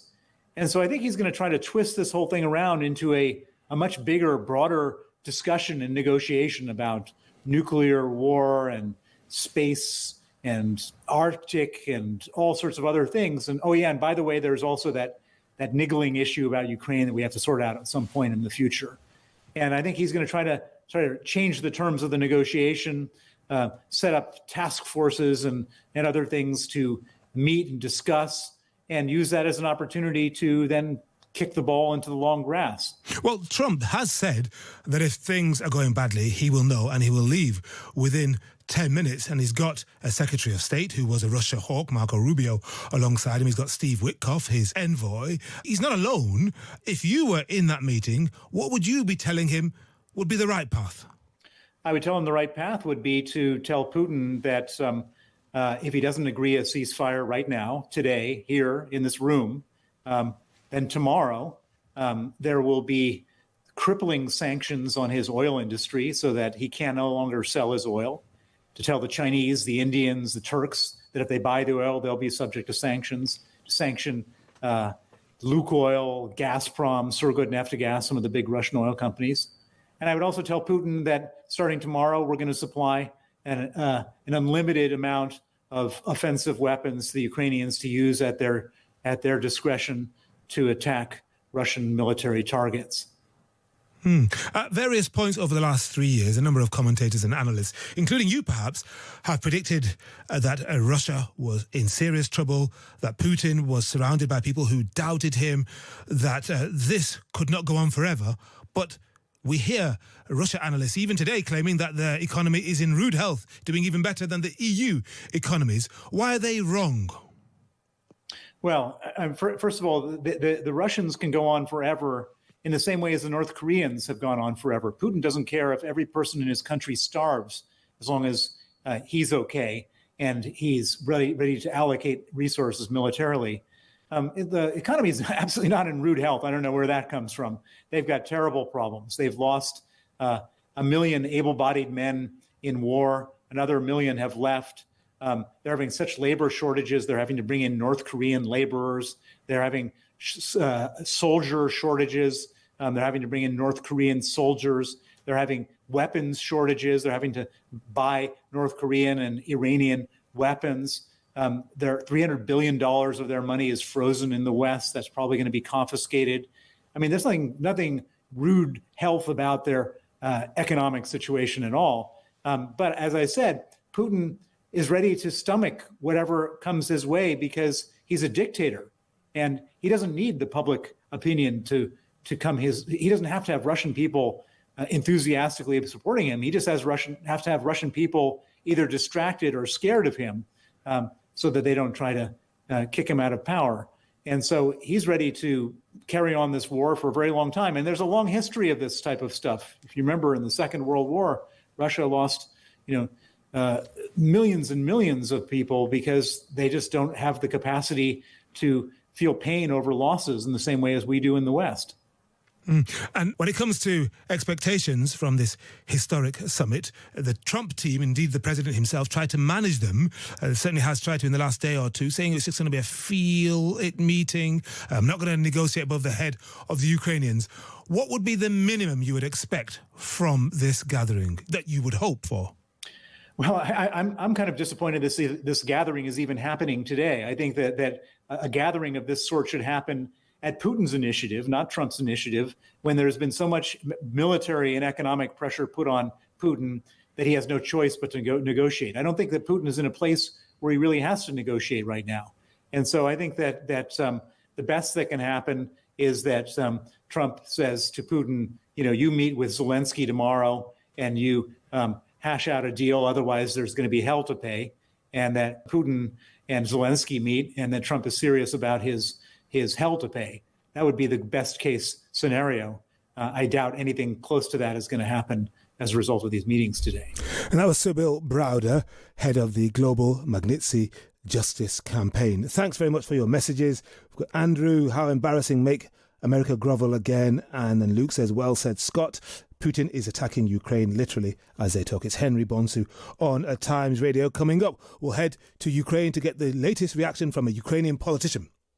Off Air, the podcast with Jane Garvey and Fee Glover. As you know, I'm more of an expert on rap than I am on the markets. Every Monday to Thursday, Jane and Fee delve a bit further into the day's news and give their views on all the hot topics of the day. Let's not accuse anybody at this stage in the game. Or should we? No, let's not. No, let's not. Unencumbered and off air. I don't think that we should spend too long talking about that night when I wasn't there. Oh no, I'm going to bring it up. Off Air, the podcast, now available on the Times Radio app. You've reached the final level. The Spicy McNuggets side mission. Maximum flavour, crispy crunch, and a spicy dip with a kick. Are you ready? Spicy McNuggets, for a limited time only. Until the 9th of September 25. Fees apply to delivery. Participation and price may vary. Subject to availability. Serving times apply. When you're growing a small business, you need someone who understands the ins and outs. And whether you're a tailor or an accountant, you need the tools to succeed. With an HSBC small business banking account, you'll have free accounting tools and access to our business specialists, virtually or in person. Because whatever your small business looks like, we're with you all the way. Search HSBC small business banking account to get started. Subject to application, eligibility, credit check and T's and C's. Visit hsbc.co.uk for details. Listen to Times Radio on your smart speaker. Just say, play Times Radio. Henry Bonsu on Times Radio. Yes, indeed. So let me see what you've been saying out there. I mean, you've been listening hard, you've been listening intently, and Scott said, I feel sick to the pit of my stomach. It's a bitter spectacle. Ukraine being carved up in Alaska by Putin and Trump. One is a tyrant who shattered Europe's peace, the other a would-be peacemaker who mistakes surrender for statesmanship. It's Chamberlain's Plan Z all over again. Personal diplomacy with a predator doomed to fail, leaving the victim isolated and the aggressor emboldened. History has already written how that story ends. Thank you very much indeed. And Becky, in response to Sybil Browder, says this man seems to have more sense about the situation than anyone else I've heard, unfortunately. And Amanda, you say this is interesting.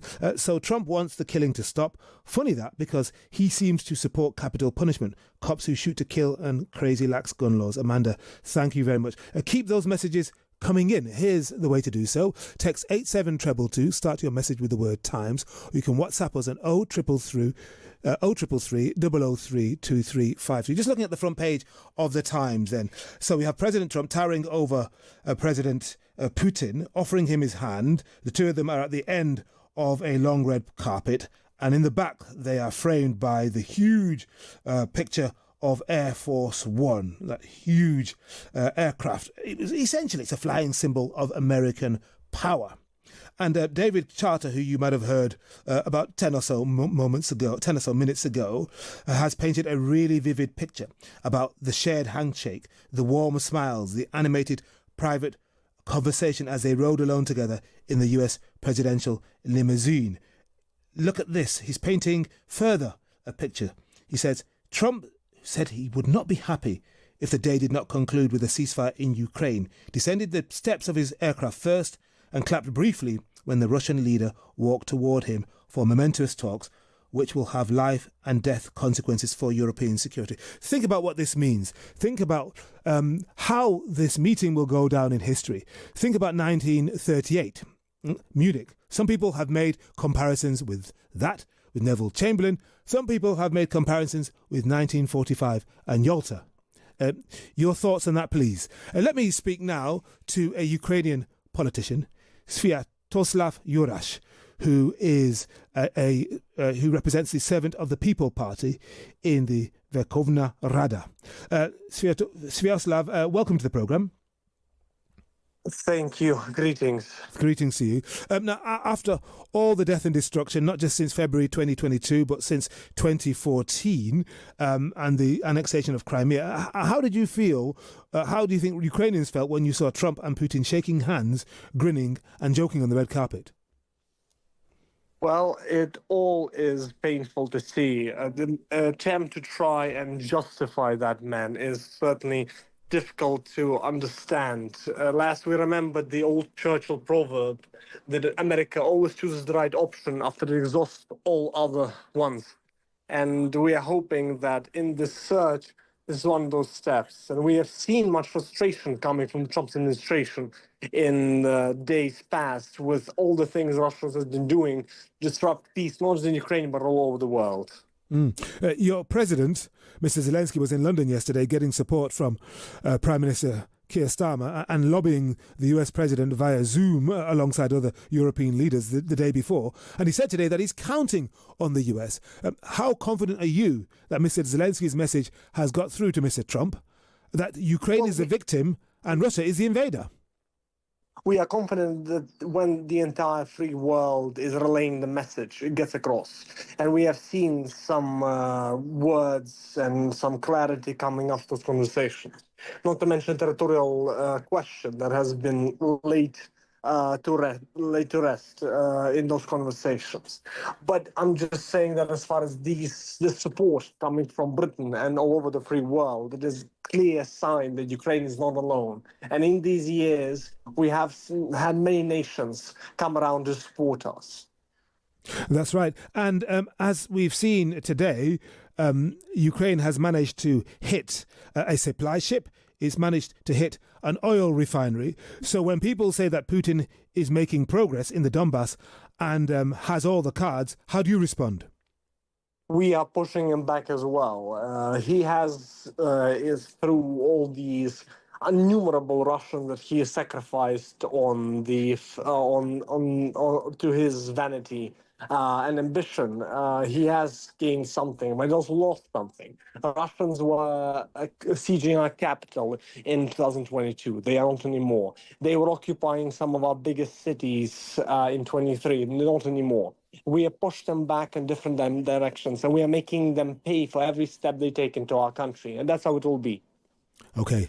Sviatoslav Jurash, thank you very much indeed for joining us. And Mr. Jurash is a politician in Ukraine who represents the Servant of the People Party. Your thoughts, please, in the usual way. Coming up, we have most of tomorrow's front pages in, or they've landed most of them now, and going through them with me will be Adam Jones, Director at Strand Partners, a former Foreign Office Special Advisor, and Baroness Patience Wheatcroft, a former newspaper editor. But now let's get the news at 10:30 with Mark Tyler. Across the UK, on DAB, online and on your smart speaker. This is Times Radio. Thank you, Henry. Good evening. Donald Trump and Vladimir Putin greeted each other with smiles and handshakes before high-stakes talks got underway in Alaska aimed at ending the war in Ukraine. Trump has been joined at the summit by Secretary of State Marco Rubio and Special Envoy Steve Witkoff. Volodymyr Zelensky, who's not attending, says his country's counting on the US to secure peace. Earlier, President Trump said Ukraine will make the final decision on any changes of territory between it and Russia. And he said he won't do any business deals with Putin until the war is over. David Charter is the assistant US editor of The Times. He's in Anchorage tonight. It was very carefully staged to meet Donald Trump's expectations that there will be numerous images that are really going to be iconic, I think, not just days, months, but possibly months and years to come. It's Trump the showman at the moment, but also in his element, the focus of the world's attention. The government has confirmed thousands more Afghan nationals living in the UK could be affected by another data breach. It emerged earlier this year that 7,000 Afghans who'd work for the government would be relocated to the UK after their names and passport details were leaked. Now the Ministry of Defence says a further 3,700 people have been caught up in a new hack. The Met Police says a further 60 people will be prosecuted for showing support for Palestine action. More than 700 people have now been arrested since the Home Secretary prescribed the group as a terrorist organisation in early July. The move came after activists broke into an RAF base and damaged planes. The King has led a national 2-minute silence to mark 80 years since the victory over Japan. VJ Day marks the effective end of the Second World War. All the sport now comes from Max Scott. Liverpool scored twice in stoppage time to get their Premier League title defence off to a winning start. They beat Bournemouth 4-2. Federico Chiesa and Mo Salah got the goals late on after their opponents had fought from 2-0 down. Tributes were paid to Liverpool's late forward Diogo Jota before the match, which was temporarily halted in the first half after Bournemouth winger Antoine Semenyo claimed he was racially abused. Both captains and team managers were briefed by the referee while an anti-discrimination message was read out to supporters before play resumed. The Premier League say they will investigate the incident.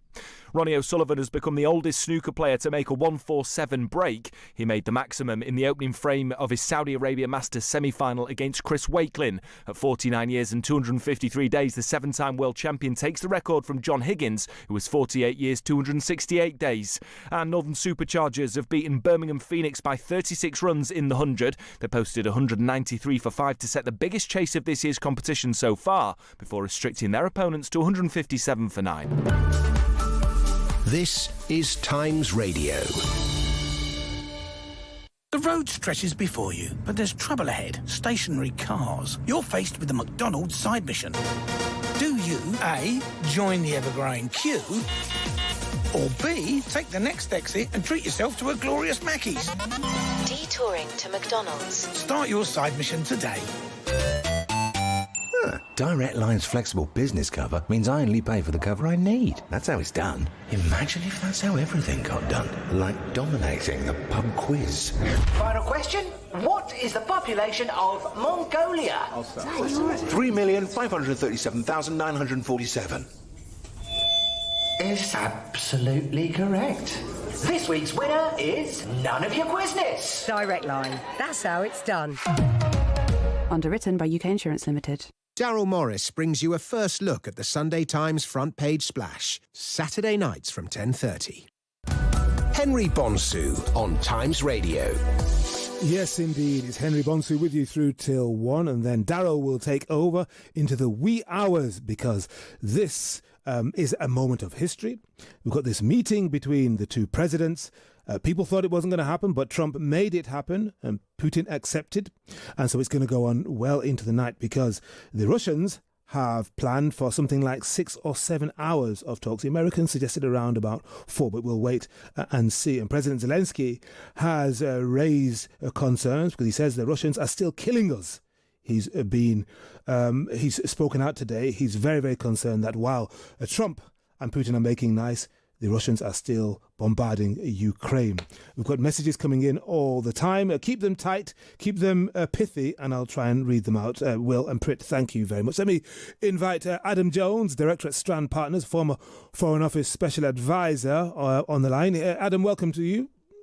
Good evening, Henry. Good evening to you. I'm very well, thank you very much. And Baroness Wheatcroft, Patience Wheatcroft, former newspaper editor, is also with us.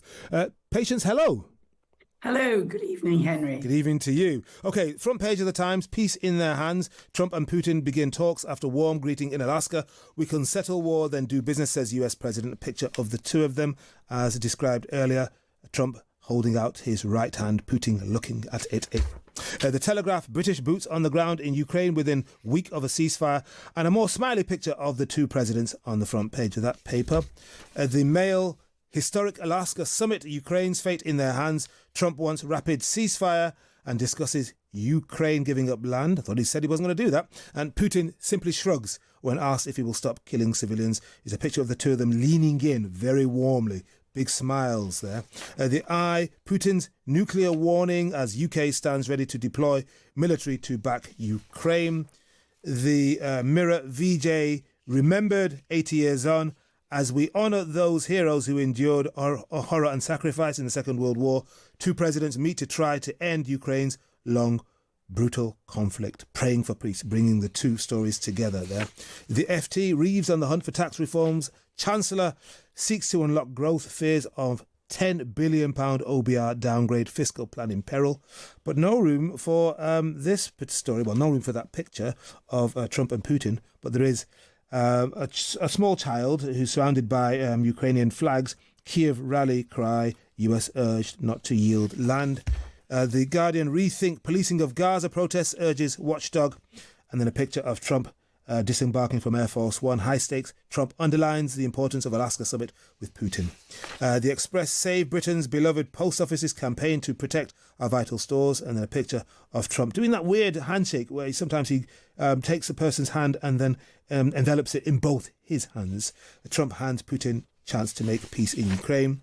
The Sun, throne sweet home, Wills and Kate moving house for fresh start.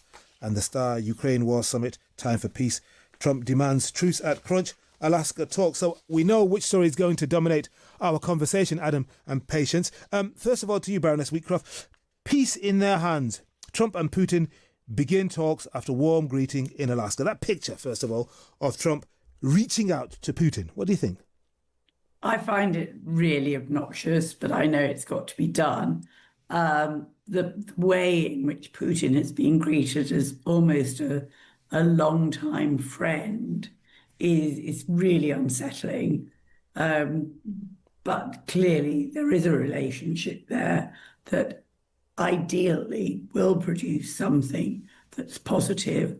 I think it's more likely to produce something that's positive for Donald Trump than for Ukraine. And so I'm not terribly optimistic about it. Yeah. And Adam, how would you contrast the readiness with which Trump said he was prepared to leave the meeting within 10 minutes if he thought it wasn't going well, with the warmth with which he greeted Putin? Well, Patience is right, Henry. There's something a little bit unsettling about this, which is, I mean, in some quarters, people believe Putin has already won by the very fact this meeting is being taken place. I mean, it's worth taking a step back. I think there is an arrest warrant for Vladimir Putin out from the International Criminal Court, of which the US is not a signatory. But were this to be taking place in Europe, there's a very good chance Putin would be arrested as soon as he came off the plane. And the bigger picture is this: Trump made a very big play during the election campaign against Biden of being a peacemaker, a deal maker. It's very well known that he wants either for this or in the Middle East a Nobel Peace Prize. So the stakes for both men are very high, but the pressure is greater, arguably, on Donald Trump, the Russian president, on American soil. Donald Trump making great pains to say he's a deal maker and fantastic at deals. If I was in Kiev tonight, I'd be very, very nervous indeed. Sure. And Patience, what do you make of the reporting here? So David Charter, the assistant US editor in Anchorage, and he paints a very vivid picture there of the double thumbs up from Putin, the handshake, the first handshake between American and Russian leaders on US soil for a decade, the backdrop, the chilly Alaskan summer, and then journalists shouting at Putin this question: will you stop killing civilians? And the Russian leader pointing to his right ear, I can't hear you, essentially. And then 4 F-22 jet fighters and a B-2 Spirit bomber flying in formation. Serious choreography here. Serious choreography, but I think the problem for journalists is that they had to write something when the meeting was only just getting underway. And the real story is what comes out of the meeting. And so they're really, and I've been in this position myself, they're just trying to find something to say until there's something really solid to report. I thought that they've done a pretty good job. I thought that the Eye had an interesting story, really. There wasn't a great deal of substance to it, but as a headline, it really worked. I'm sure Putin is lining up all sorts of horrors with which he can threaten the world.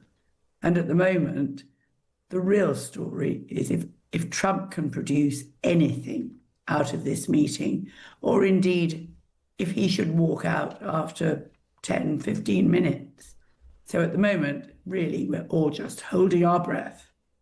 Yeah, well, that meeting we think has been going for about 2 hours at least. And what did you make, Adam, of the initial pictures of them inside with the president, both presidents, and their aides, their foreign ministers? You have Marco Rubio on the one hand, Sergei Lavrov on the other, leaning in, grinning, the bonhomie, the friendship, the warmth. And we've spoken to Ukrainians tonight, and we're getting messages from our listeners who say they feel sick to the pit of their stomachs. Is this Trump being transactional, being, I suppose, a disruptor, and not caring what people think because this is what it takes to get the job done? Or as some people are saying, well, this is like 1938. I think it's the pictures, Henry, are typical diplomacy. I think the fact that other aides are in the room, the two Russians and the two Americans on either side, are actually a bit of a sopper concession from perhaps the Trump side, actually to lower the stakes. A one-on-one meeting between Trump and Putin would carry higher stakes. But I wouldn't read too much into the photos at all. But the prize, I think, for both men, and Trump has been very clear about this, actually is another meeting. This is the sort of the hors d'oeuvre, the matinee before the main course, or the opening night show. Trump has been very clear that he isn't going to give territorial concessions, particularly, or negotiate the furniture away for Ukraine. So a lot of this is about optics. It is about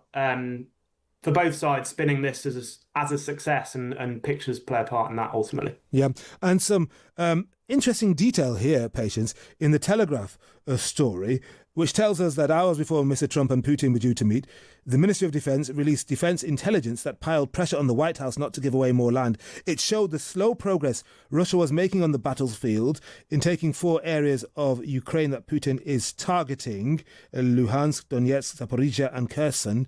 And the MOD said that on the speed of the Russian gains seen this year, it would take Putin 4.4 years or 1.9 million extra casualties to fully seize all 4 areas. And the question is whether the Americans will get the memo.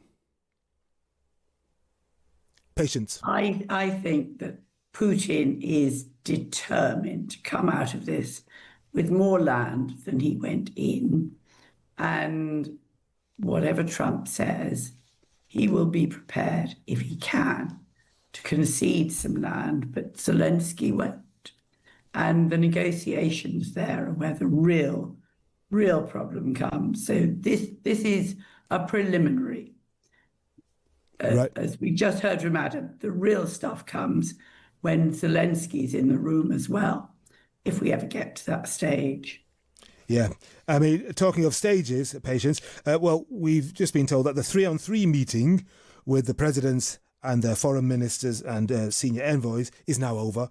And that will now be followed by a full lunch, which is expected to last a good 2 hours. Adam, I'm struck by the Mirror's framing of today's meeting against a backdrop of history. VJ Day remembered 80 years on, a picture of an old soldier, Owen Filer, yesterday recalling the savagery of the conflict, and then the headline, Praying for Peace. How does that strike you? Yeah, it does. I'm surprised more papers haven't picked up on it. Yeah. Actually, I was discussing in the office earlier. VJ Day is that coincidence? It's happening today. I suspect it is. To be honest, historically, obviously Japan, adversary of both countries, but it does set into stark perspective the awful reality of war and how many lives have been lost here. And actually, for Putin, he is under pressure on the home front for sending effectively, and forgive the crassness of this, more meat into the grinder. The millions of Russians have died, horrible casualties on the Ukrainian side. I mean, 3 years ago, no one could really have imagined war of this scale on the European continent. So VJ Day, you are right, does set it in horrifying perspective, actually. That's right. Adam Jones and Baroness Wheatcroft, for now, thank you very much.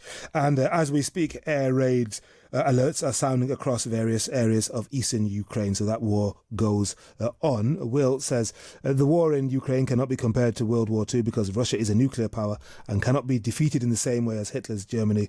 The war in Ukraine can only be ended by negotiation, however much we might dislike Putin. Thank you very much for now. Both of you will be back in just a moment or two, and we'll look at some other stories making the front pages of Saturday's papers. Download the free Times Radio app from the App Store or Google Play today. At Viking, we believe travel should be more than just a trip. It should be a doorway to cultural insight and personal enrichment. Start planning your river, ocean, or expedition journey today, and discover why Viking was named Best River Cruise Operator and Best Luxury Ocean Cruise Operator at the 2024 Times and Sunday Times Travel Awards. Learn more at Viking.com. What time is it? 8 a.m. And I've already meditated, stretched, and been for a big run. How? It's my new Samsung Galaxy Watch 8 Classic. It's got sleep tracking and bedtime guidance to remind me when to go to bed. So I always wake up early and fresh. And you made me coffee. That's mine. Buy the new Galaxy Watch 8 Classic today at Samsung.com. Requires smartphone on Android 11 or above with the latest version of the Samsung Health app, intended for general wellness and fitness purposes only. Henry Bonsu on Times Radio. More messages coming in. Amanda says, I agree with Baroness Patience. Horrible image. She's talking about the front pages. High stakes for sure. Trump must protect plans for Trump Corporation future real estate developments. And she says, another prize for Trump. We've forgotten all about Epstein and the files. And then your message is very long, but you basically say it seems like the 1930s carving out a territory like Yalta, appeasement like Chamberlain in Munich.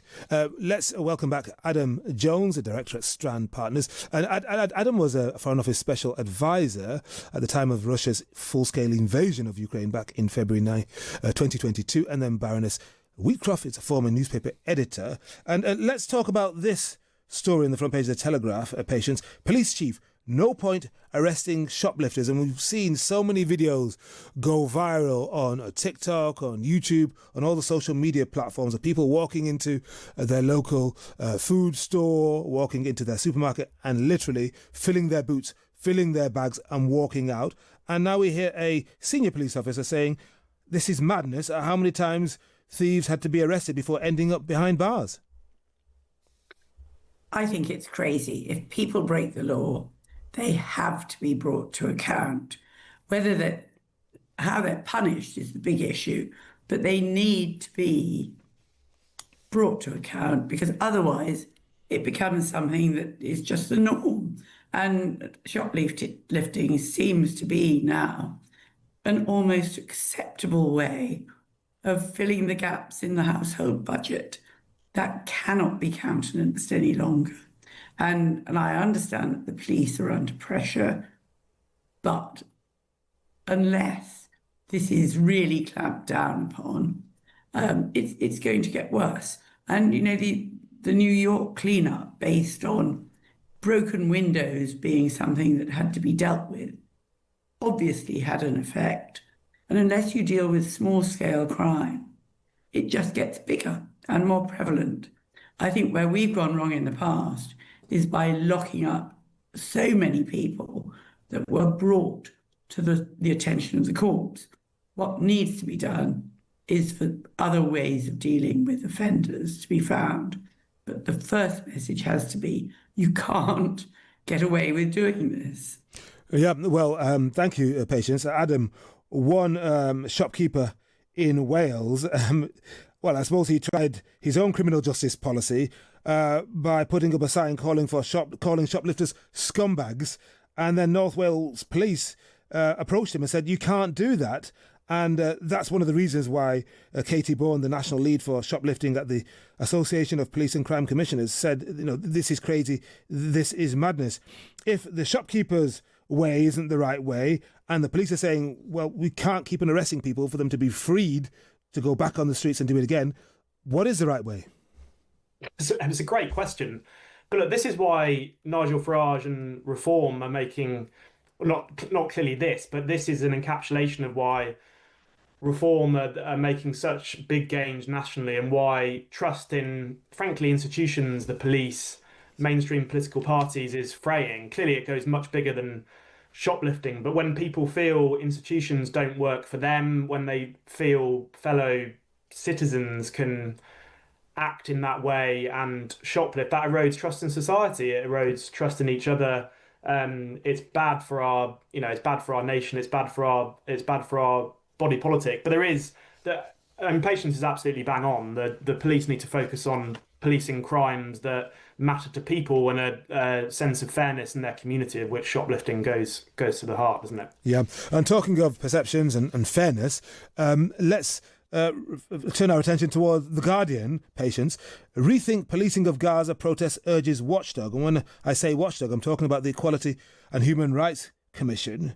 They say the perception that peaceful protests could attract disproportionate police attention, quotes, undermines confidence in our human rights protections. I wonder how the Home Secretary, Yvette Cooper, and the head of the Met, Mark Rowley, will respond to that. I think the two things that have become muddled are protests over Gaza and involvement with the PLA. And quite clearly, there is more to the PLA than we already know. You know, Palestine Action. Yeah. The fact that members of apparently of the PLA actually went into an aircraft shelter and demobilized one of our defense issues, that's really serious. That amounts to treason by any other name. And so it's not surprising that the government is very wary of the PLA. What we cannot ban is any protests against what's happening in Gaza, because as far as I'm concerned, what's happening in Gaza is atrocious. It's inhumane, it's appalling, and it deserves to be not merely protested about, but from the rooftops, we should all be shouting how awful it is. But membership of the PLA is a slightly different issue, and support for the PLA is illegal, and therefore I don't think people should be surprised if they get arrested for supporting the PLA. Yes. Well, we're going to see another court case, are we not? Because the people who run the Palestine Action have been given leave to appeal. They say that the government's prescription of their organisation is essentially unlawful. Adam, what about the case cited here in The Guardian of Laura Merton, who was threatened with arrest under the Terrorism Act by Kent Police for holding a Palestinian flag and having signs saying Free Gaza and Israel is committing genocide? Because that's one of the cases that the EHRC was highlighting. Yeah, I have to disagree slightly with Patience on this. The classic liberal in me feels slightly uncomfortable about this. And I can't help feeling this is slightly a situation of the government's own making. I mean, you look at some of the groups that aren't prescribed illegally as banned organisations, and it's a very, very long list. I mean, clearly we can't have situations where there is disruption of critical national infrastructure and military bases. But the arrests a week or so ago, were of largely people in their 50s and 60s in Parliament Square protesting, by and large, as far as I'm aware, peacefully. And the heavy-handedness of this does make me slightly uncomfortable. And the government and as a society and the media actually have I think a duty to stand up for freedom of expression and freedom of protest in the right way. Adam, thank you very much. And let's finish with this story. It struck me, and the fact that it made it to the front page of the FT, Patience. Venture capitalist sues Christie's after buying Picasso owned by drugs trader. Yeah, I didn't have a huge amount of sympathy for this guy. It's an interesting story, but if you spend that amount of money on a picture, it's a lovely picture to have, and where it comes from is important, and you should always look at the provenance. Yeah, I suppose you would trust an organisation like Christie's, wouldn't you, Adam? I mean, and this picture, let's have a look. It was a Picasso, Femme dans un rocking chair, and apparently it was bought, or it was valued certainly at 14.5 million. And it had been owned by Jose Mestre Sr., who was convicted of an offence relating to drugs in 2014. Briefly. Patience, it's hard to disagree with Patience. Do your research, trust the provenance of these things, and be careful. Yeah. All right, Adam and Patience, Adam Jones and Patience Wheatcroft, thank you very much indeed for joining us on Times Radio. Amanda says shoplifting problems fit the convicted with tracking ankle bands triggered by the shop door alarm. Keep those messages coming in, whether you want to talk about Trump and Putin or shoplifting or anything else on the programme. You are most welcome. Text 87222, start your message with the word Times, or WhatsApp us on 0333 003 2353.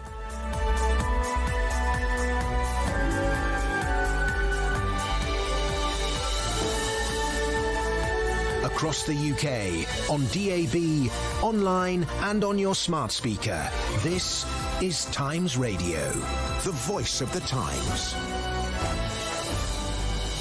That's right, it's 11 o'clock. Henry Bonsu with you for the next 2 hours with a special broadcast on this historic night. The high-stakes summit continues between President Trump and President Putin. On the agenda, Ukraine, business deals and even nuclear weapons. Over the next 2 hours, we'll bring you the latest from our top-class reporters on the ground in Alaska and analysts from the worlds of defence, diplomacy and finance. First, here with the 11 o'clock news is Mark Tyler. Thank you, Henry. Good evening. Donald Trump and Vladimir Putin greeted each other with smiles and handshakes before high-stakes talks got underway in Alaska aimed at ending the war in Ukraine. They posed for pictures in the meeting room, but didn't answer questions from journalists. Thank you, press. Thank you, press. Thank you, press. Mr. Putin, will you agree to a ceasefire? Thank you, press. Mr. Putin, will you commit to not killing any more civilians? Thank you, press. Well, Trump was joined in the room by Secretary of State Marco Rubio and Special Envoy Steve Witkoff. Volodymyr Zelensky, who's not attending, says his country's counting on the US to secure peace. President Trump said Ukraine will make the final decision on any changes of territory between it and Russia. Well, Volodymyr Kandogi, a former Ukrainian ambassador to London and NATO, has given his reaction to Times Radio. That's a good news, yes. But before we even mention the territorial swap or territorial concessions or whatever, we have to start with the simple thing. It's a ceasefire. And if and when that comes to life, then we can talk honestly on several things, including territories, how to go further. Sir Bill Browder is head of the Global Magnitsky Justice Campaign and a Russian critic. He's told Henry on Times Radio tonight what he made of the welcome given to Putin. Donald Trump is able to convince Putin to stop the war, then, of course, we can only take our hat off to Donald Trump and his unconventional ways. Sadly, from my perspective, I don't think this has anything to do with whether Donald Trump is a genius or a fool. Vladimir Putin is doing this war not because he needs more territory or he wants Ukraine out of NATO. He's conducting this war because he needs a war to stay in power. In other news tonight, the government has confirmed that thousands more Afghan nationals living in the UK could be affected by another data breach.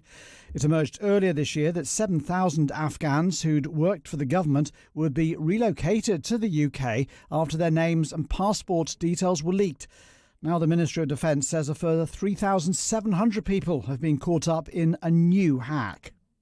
A council will discover on Tuesday whether it's been successful in an attempt to block asylum seekers from being housed at a hotel in Essex.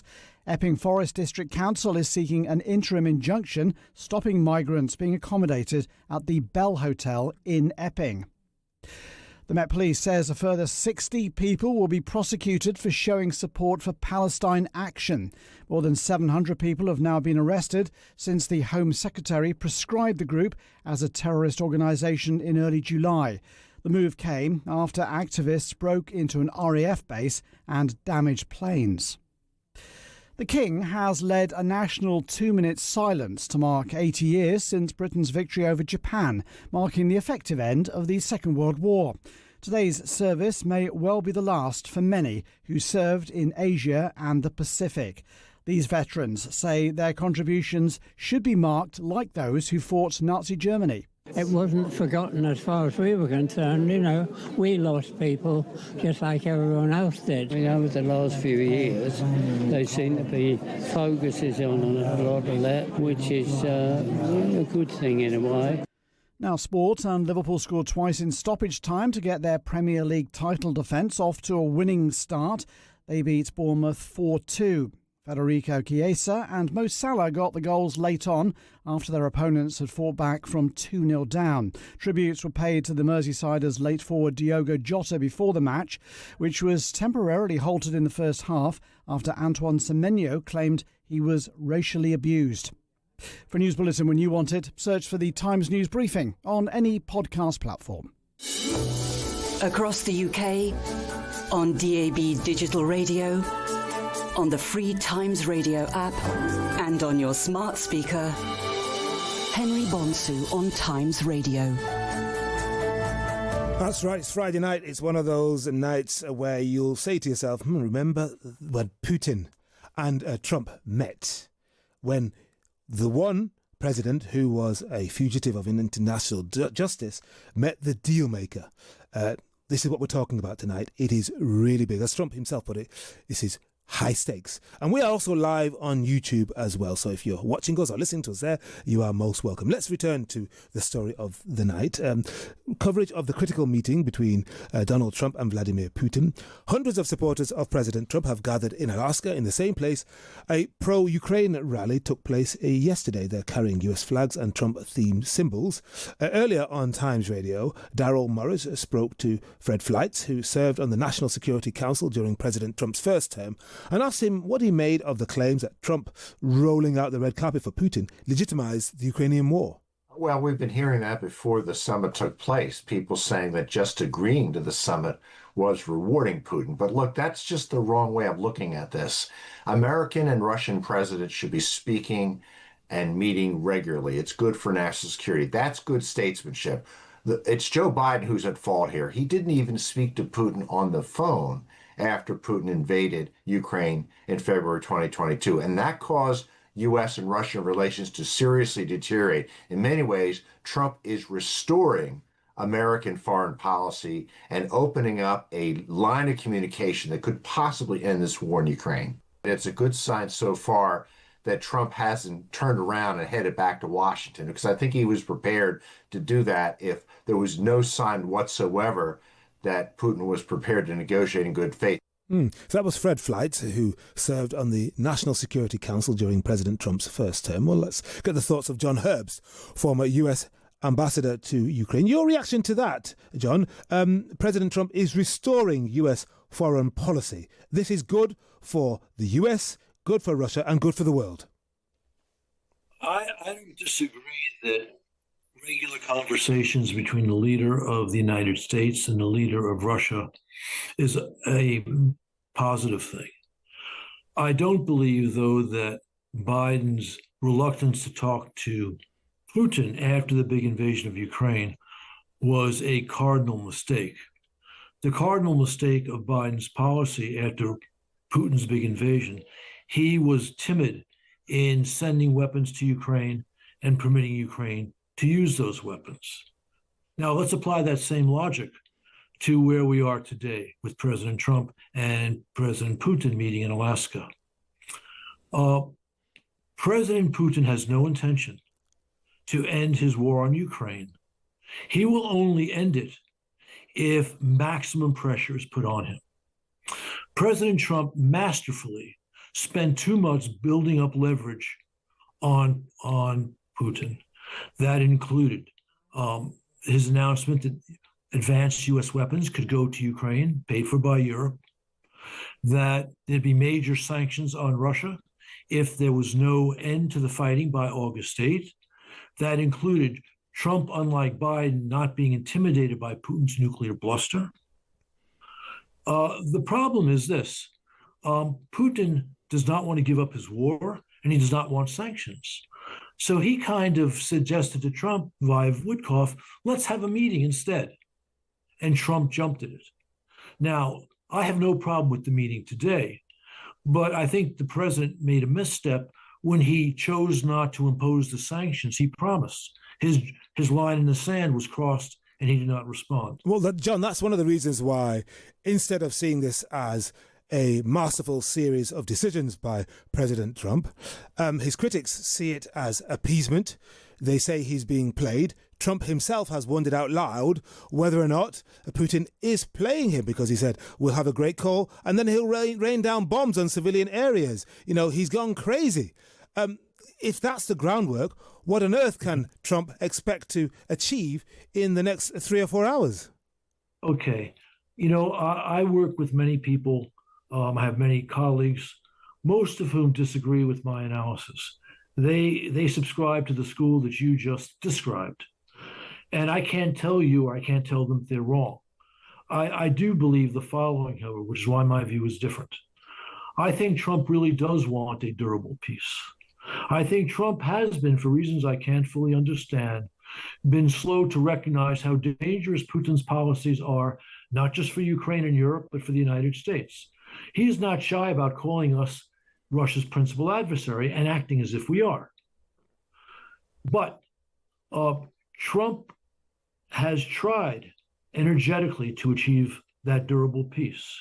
He has come to recognize, albeit more slowly than I would prefer, that Putin is the obstacle to that. Trump's own reaction, as he began to realize that Putin showed no flexibility in the meeting with Witkoff, underscores this.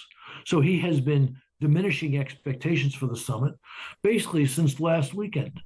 J.D. Vance as well. And now we're hearing Trump say things like, well, if Putin does not make serious steps towards peace, I'm going to bring the house down on him. But it would be hard for Trump to not do that, to continue to allow Putin to get away with murder, literally, if we see no clear steps towards compromise by the Russian dictator in the next few days. But John, we've seen Trump flip and flop on this. 1 minute he and President Zelensky and President Macron are talking at the Pope's funeral, and shortly afterwards he's acting as though Ukraine was the aggressor and as if President Zelensky was undemocratic. How confident are you that he will be able to hold the line that he promised to European leaders just a couple of days ago and say, I'm not going to negotiate any land away above your head. I'm going to keep to a narrow prospectus here, and I'm going to make it very, very clear to Putin that I want peace today. I want a ceasefire. I think your question is warranted. You're right. We have seen this movie before, but it's also true. We've seen, following each of these movies, Trump respond in what I consider to be a positive way to the serious criticism that those steps, or his refusal to take the steps of putting pressure on Russia. And it'll be harder for him to repeat this without more damage to his reputation. And instead, he could tell a really good story. If, on the one hand, the threat of those sanctions moves Putin to say something about compromise, which leads to a summit with Zelensky, or alternatively, Putin continues to bob and weave, and Trump finally brings the hammer down. In any case, we'll know relatively soon, in the next 48, 72 hours, what's going on.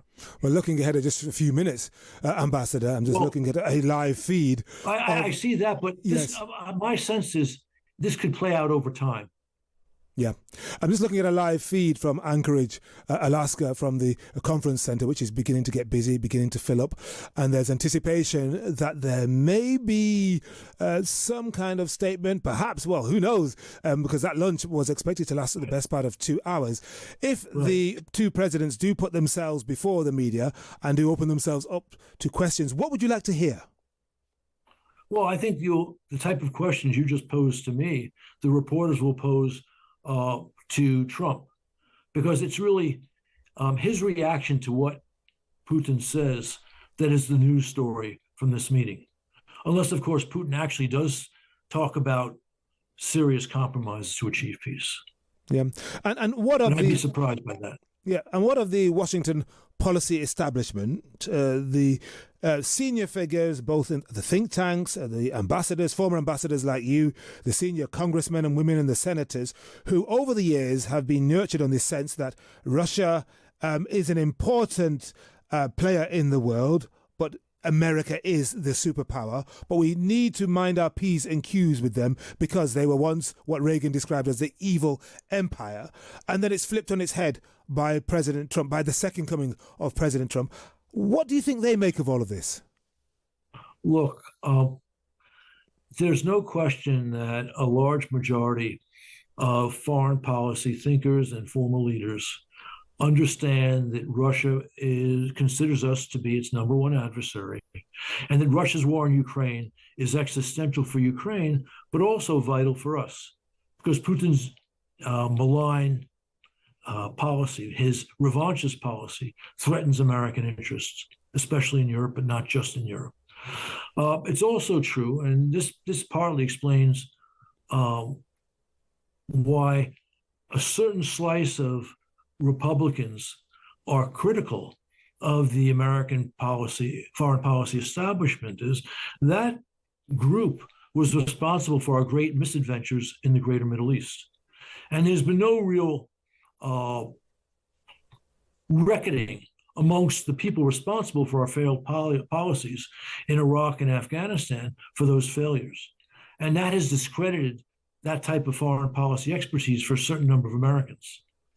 And that's unfortunate. Sure. That's unfortunate. Ambassador, thank you very much indeed for joining us on Times Radio. That's John Herbst, former US Ambassador to Ukraine. Let's move on now, because we want to talk American diplomacy. We want to talk about NATO. We want to talk about how crucial what is going on in Anchorage is for the alliance. So joining me now to unpack how NATO members might be responding to the ongoing meeting between Presidents Trump and Putin is former Assistant Secretary of State for European and Eurasian Affairs and former Coordinator for Sanctions Policy Against Russia, David Freed. David, welcome to the programme. Hi, Dan Freed. Oh, Dan. Sorry, Dan. Yeah, I see. That's okay. Glad to be here. No problem. Right. When Trump came back in January, both he and his Vice President J.D. Vance were scathing about NATO, about Europe more generally, and threatening not to adhere to Article 5 on collective defence. And now they've shifted somewhat with the president boasting that he's making billions out of the alliance. What's at stake for NATO? Well, you're right that Trump started out an extreme skeptic of NATO and the transatlantic alliance, and there was a lot of speculation that he would pull the U.S. out of NATO or back away from Article 5 or do any number of things which would make Putin's day and damage American security and security of the West. But the NATO summit held a couple of months ago in The Hague was a real success. Some key European leaders, including the British Prime Minister, also the French President, cultivated Trump in a smart way. Trump gets along with the new German Chancellor. The Poles, who are emerging as a frontier European country, also work on the Americans. So the increase in European defense spending, the agreement to reach 5%, it's 3.5% of real defense spending and 1.5% of infrastructure spending. That's a big step forward. And Trump came out of that NATO summit saying that he had new respect for the Europeans and was impressed by them. And since then, we've seen Trump consult with key European leaders about Ukraine, which is something that I would not necessarily have expected a few months ago. So the Europeans have made this possible by stepping up in a serious way. And so Trump can claim a win. That's his style. He loves to do that. But the Europeans made this possible, and everybody gets ahead. Now, we will see what happens pretty soon as we learn the results of the discussions this afternoon in Anchorage. But the transatlantic alliance is in quite a bit better shape than people anticipated back on January 20th when Trump came back. Right. And Daniel, we're hearing that the 3-on-3 meeting between the presidents and the principal advisors is over, and we may have to break away for the press conference very shortly. But how concerned are you that neither Trump nor the people around him in that initial meeting, or perhaps even in the expanded meeting, are Russia experts? What might this mean for any discussions they'll have had with Putin and his team about NATO? Well, I spent a lot of time developing myself as a Russia expert. So, yeah, I'm sorry there was no expert there, but Secretary of State Marco Rubio knows the territory. His political instincts, his policy instincts are pretty sound. I think he was able to play that role. Well, we will see what happens. But he was there, and I think he is more capable of understanding the difference between nonsense from Putin and something real from Putin, if indeed there was something real expressed this afternoon. And if Putin and his team said, look, we warned you for years, we warned previous presidents what would happen if NATO continued its expansion, they didn't listen, and look what happened. This is about our Russian security. What do you think Trump and his team would and should have said? Well, first of all, the Russian line, as you expressed it, is the real Russian line, but it's all nonsense. It is all nonsense. Ukraine was not about to join NATO. Their aspirations to join NATO had not moved since 2008. So that's nonsense. And NATO enlargement has kept the peace in Europe because, frankly, if Poland and the Baltic states hadn't joined NATO, they would have been occupied by Russia. The Baltic states would have been occupied by Russia, and there might have been a war in Poland. So NATO enlargement has kept the peace in Europe, which is actually to Russia's benefit as well as ours. So if Putin gave that line, I would hope that Marco Rubio, who understands the basis for NATO enlargement, would push back, and I hope Trump would not let himself be distracted by Putin's nonsense. Right. I'm just watching pictures of President Putin and Dmitry Peskov walking down a corridor flanked by security personnel making their way to the main conference room. So we may break away very shortly indeed if the presidents take the podium. Got it. But Dan, well worth it. how nervous would you be if you were part of Team Trump, considering what can sometimes happen at moments like this? Well, I would be judging. My mood would be based on what had happened in the discussions. Now, President Trump, as we know, tends to wing it. So if I were Marco Rubio, I would be helping Trump focus his message so that the journalists don't get a chance to rip him apart for something he said that was inaccurate. I think that Trump will want to make a good impression, to be focused and solid, and I hope he is. I suppose he can be, but when he goes off on tangents, as he did in Helsinki in 2018, it can be a real problem. Yeah. We'll soon find out, eh? We will soon find out, as the president himself would say. We'll see what happens. Just looking at pictures of that room, the big banner pursuing peace, embossed in blue there. The two presidential seals are there empty at the moment. So, right? Well, yeah. We've seen so much mic testing. The room is getting busier and busier. Lots of anticipation there. We've got flunkies, if I can call them that, walking up and down, looking important on the stage, waiting for the principals to take over, and we'll cross over as soon as that happens. Thank you very much, Daniel Fried, former Assistant Secretary of State for European and Eurasian Affairs and former Coordinator for Sanctions Policy Against Russia. It's Henry Bonsu and Times Radio. Rod Liddle on Times Radio. I'll be reviewing the week with Julie Bindel and James Ball, including where to bury fat people, and I'll get a reaction to Friday night's Trump-Putin summit in Alaska. Find out whether human rights have worsened in Britain, as the US government had suggested, and I'll be taking a new look at Samuel Pepys. Plus, Uriah, the singer and presenter Ed Tudorpole joins me to recommend albums old and new. Rod Liddle, tomorrow morning from 10 on Times Radio. I believe those who are curious see the world differently. At Viking, we have always been curious and quite a bit different. For over 25 years, we have been connecting the thinking person with the world. First on the great rivers, then on all 5 oceans, now on all 7 continents. We are one Viking, exploring the world in comfort.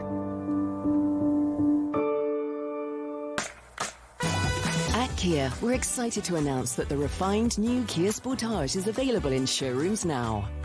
Secure your test drive today to explore its advanced technology and stylish, sporty design. Order before the 30th of September to get 5.9% APR representative and £1,000 PCP finance deposit contribution. Search the new Kia Sportage to book your test drive. T's and C's apply. Kia Finance. Kia. Movement that inspires. Visit Times Radio on YouTube for the latest videos and interviews. Henry Bonsu on Times Radio.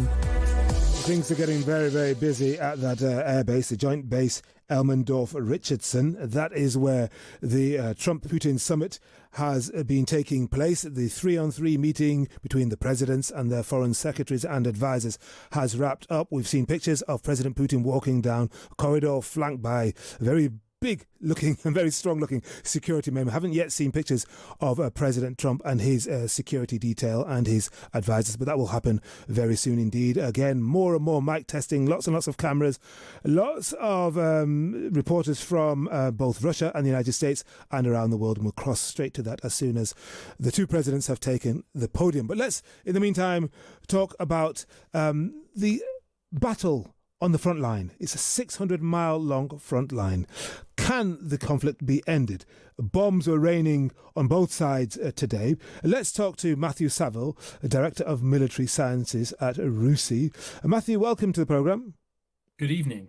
Now, Trump told Zelensky in that fateful February White House meeting that he had no cards. But today we see that Russia claims to be making progress in the Donbass, and Ukraine is still managing to strike, to conduct long-range drone attacks, sinking a supply ship and bombing an oil refinery. What does that tell us?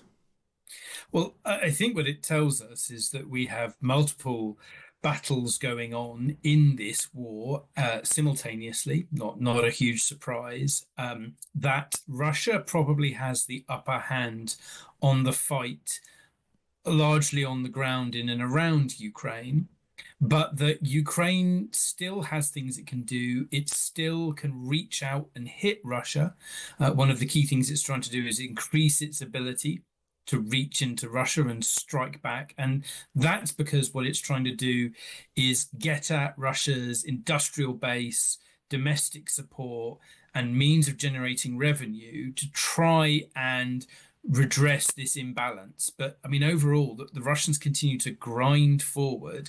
And the real question is, does international support, are the international backers of Ukraine willing to effectively keep supporting it and outmatch that Russian machinery? Right. Matthew, the two presidents touched down in Anchorage just under 3 hours ago.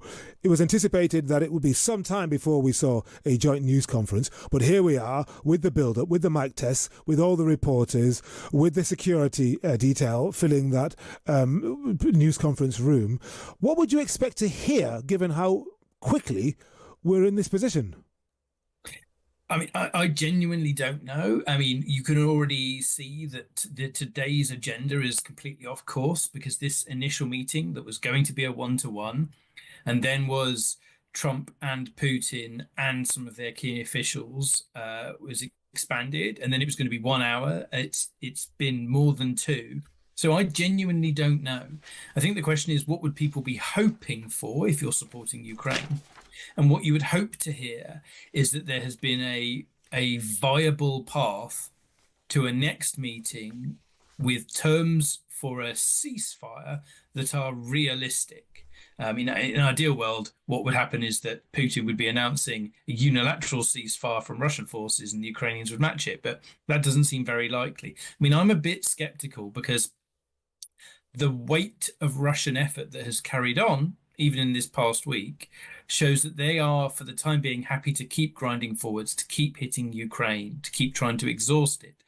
And I think they've come to these talks out of a sense of curiosity to see what they can get, a little bit of trying to stave off additional sanctions, and frankly, to keep playing for time. Right.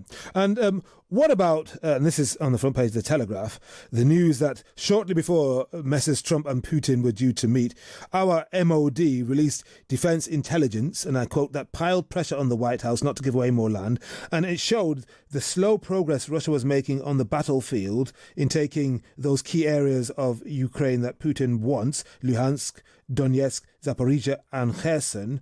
And the MOD claimed that on the speed of Russian advances thus far, it would take Putin 4.4 years or 1.9 million extra casualties to fully seize all four areas. That is a card that President Trump could play, isn't it?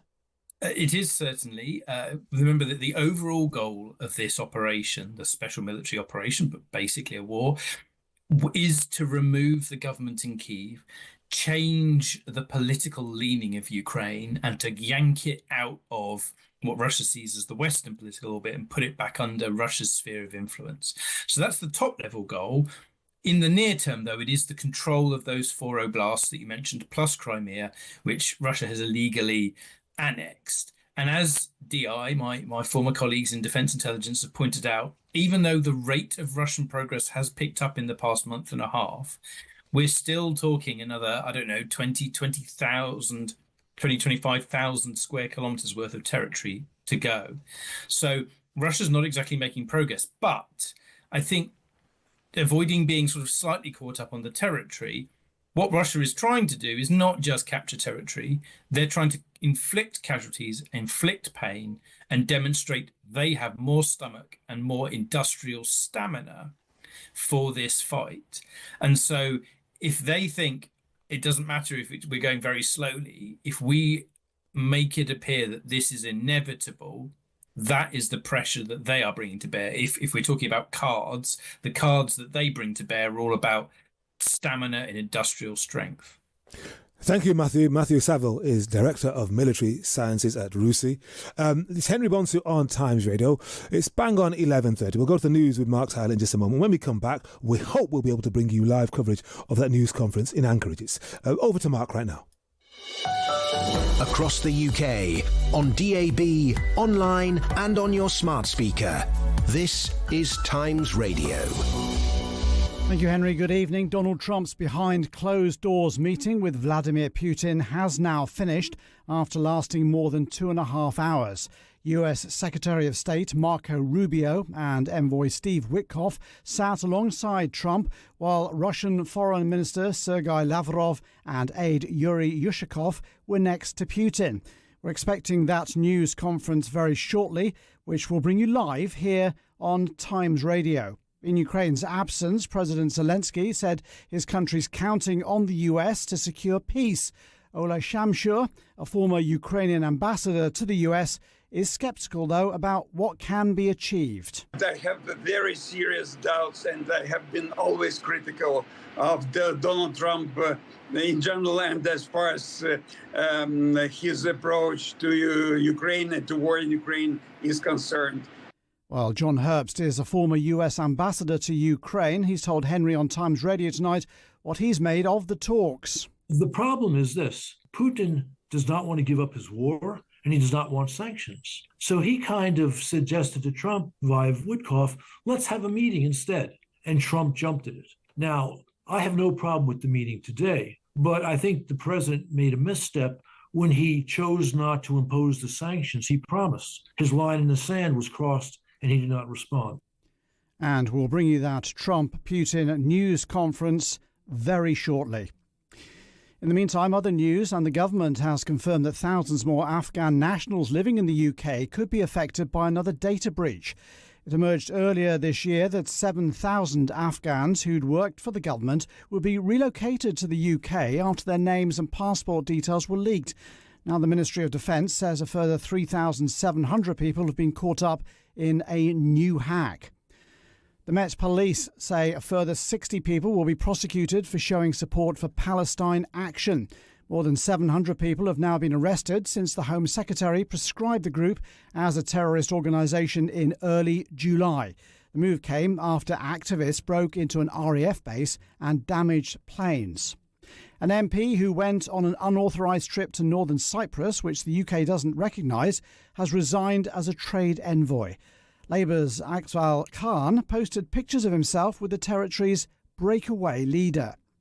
The King has led a national 2-minute silence to mark 80 years since the victory over Japan. VJ Day marks the effective end of the Second World War. All the sport now with Max Scott. Liverpool scored twice in stoppage time to get their Premier League title defence off to a winning start. They beat Bournemouth 4-2. Federico Chiesa and Mo Salah got the goals late on after their opponents had fought from 2-0 down. Tributes were paid to Liverpool's late forward Diogo Jota before the match, which was temporarily halted in the first half after Bournemouth winger Antoine Semenyo claimed he was racially abused. Both captains and team managers were briefed by the referee while an anti-discrimination message was read out to supporters before play resumed. The Premier League say they will investigate the incident. Ronnie O'Sullivan has become the oldest snooker player to make a 147 break. He made the maximum in the opening frame of his Saudi Arabia Masters semi-final against Chris Wakelin. At 49 years and 253 days, the 7-time world champion takes the record from John Higgins, who was 48 years, 268 days. And Northern Superchargers have beaten Birmingham Phoenix by 36 runs in the 100. They posted 193 for 5 to set the biggest chase of this year's competition so far, before restricting their opponents to 157 for 9. This is Times Radio.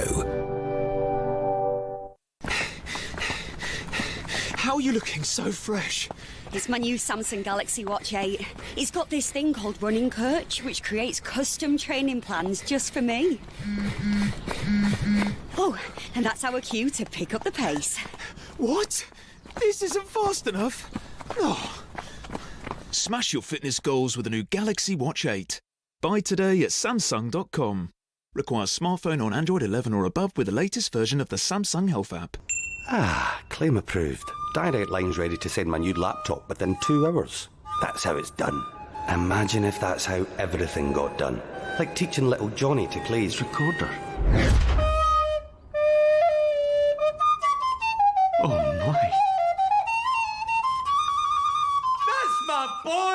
Direct Line. That's how it's done. Theft and accidental loss claims up to £3,000. Cover limits apply. Personal possessions cover needed for items outside the home. Daryl Morris brings you a first look at the Sunday Times front page splash every Saturday night from 10:30. Across the UK, on DAB digital radio, online and on your smart speaker. Henry Bonsu on Times Radio. That's right, all eyes trained on that news conference centre at the Joint Base Elmendorf-Richardson, which is where both presidents, Trump and Putin, have had a meeting which have lasted around 3 hours, we understand. So Trump and Marco Rubio and Steve Witkoff, his Secretary of State, and his senior advisor in the room alongside President Putin, and Sergei Lavrov, his senior advisor, foreign minister for something like 20 years. And of course, there's a lot of anticipation, a lot of build-up.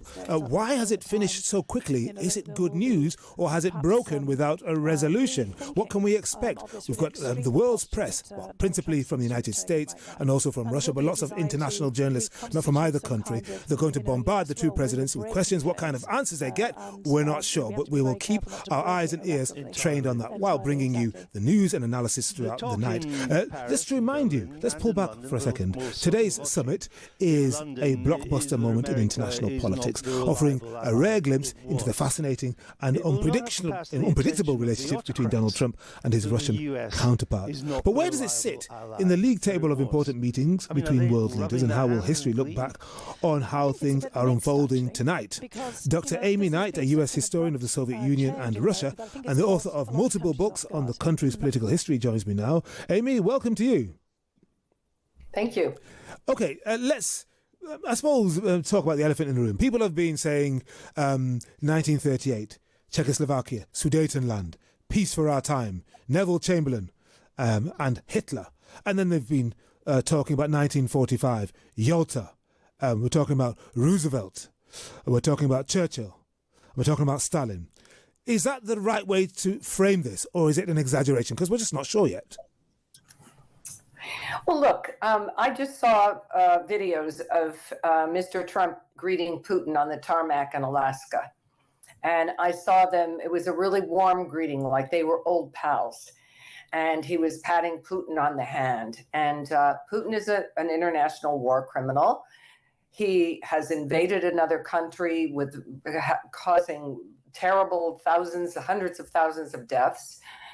And I thought to myself, it's pretty much like one of the Western leaders greeting Hitler for talks, for peace talks to end World War II. I mean, it's yes. I don't know about the exact scale of things, but in terms of the evilness and the aggressiveness of Mr. Putin as a dictator, as far as I'm concerned, he's just as bad as Hitler. So what does it say about the President of the United States and his attempt to reframe American foreign policy that in a few moments' time, he and his Russian counterpart will stand in front of the world's press in Anchorage at the airbase and take questions as though it was just another summit?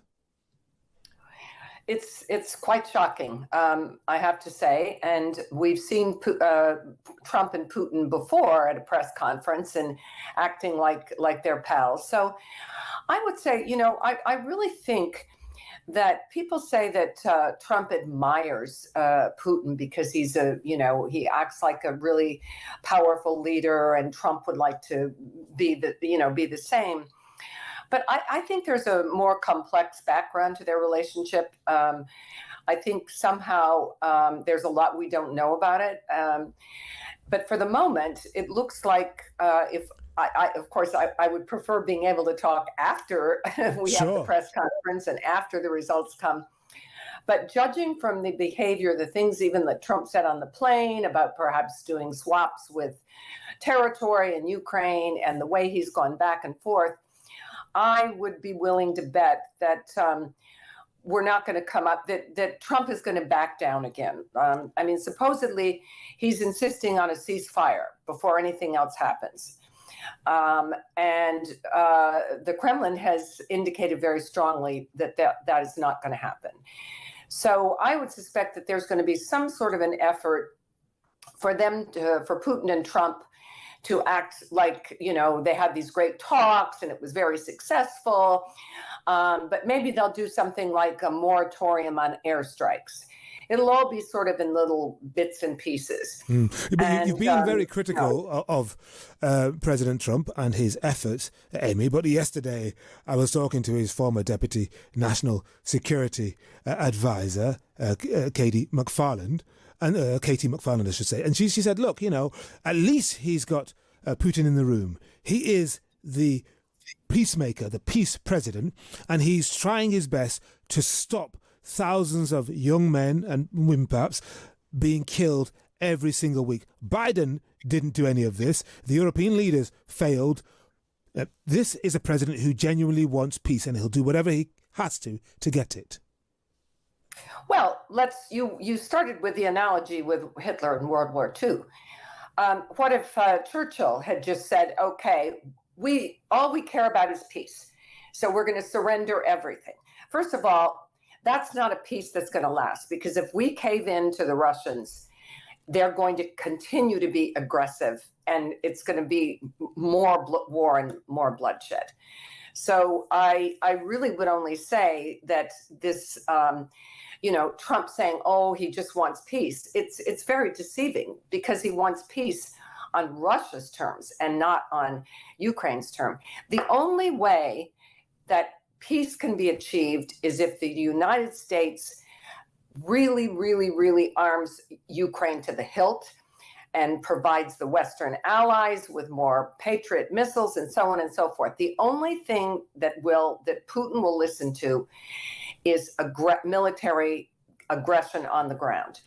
And unfortunately, I don't think Trump is going to be willing to do that. I think more than likely we're going to see concessions, and we're going to see threats that are made but not that are issued but not made. Trump talked about punishing Russia if they don't achieve a ceasefire. We've seen all of this before. And the only thing, Putin and Russia will stay in this war as long as they are making achievements on the battlefield.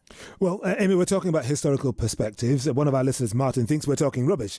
He says Hitler killed 6 million Jews and Stalin millions of his own. How about a bit of a correct perspective? How would you respond to Martin, who thinks that we are really getting this wrong? Well, as I said, we're talking about an analogous situation, but obviously not the same thing, of course. But if we're talking about the aims of a dictator and what he intends and what he has done, then I think comparisons are very clear. Putin is very repressive. No one in his country has access anymore to the media.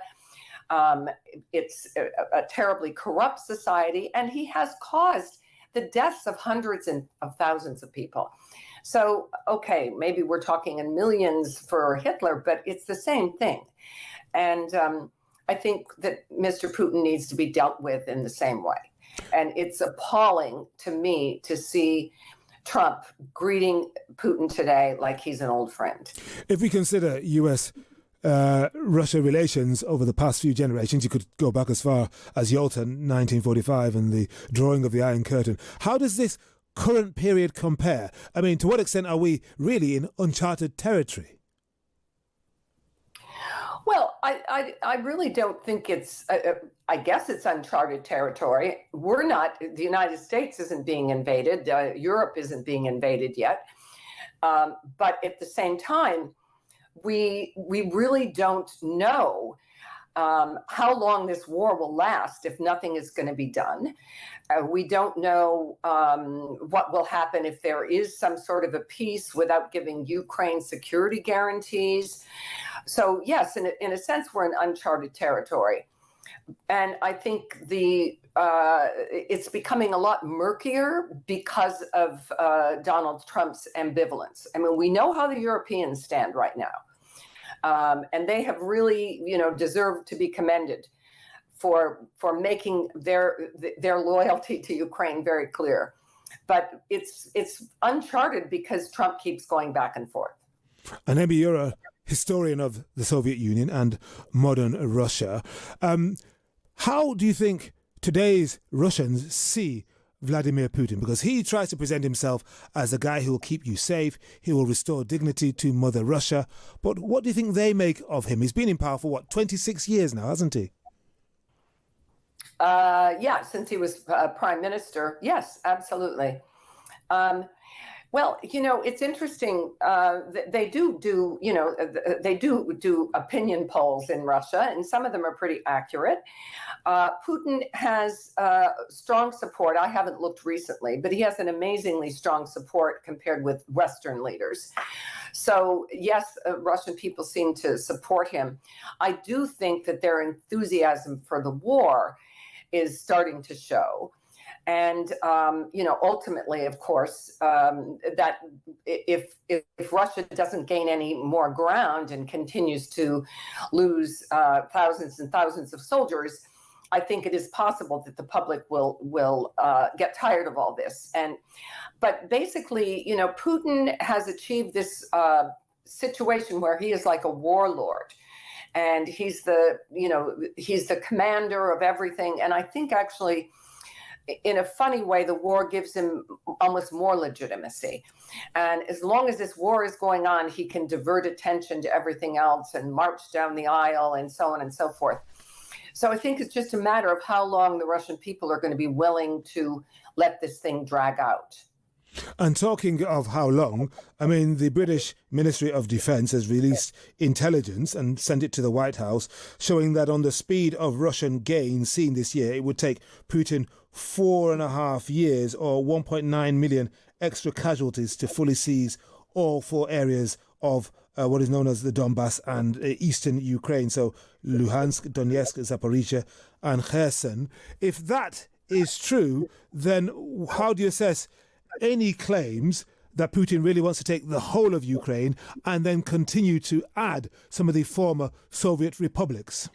Oh, look, I don't think he aims to take entire Ukraine right now or to start annexing the former Baltic republics.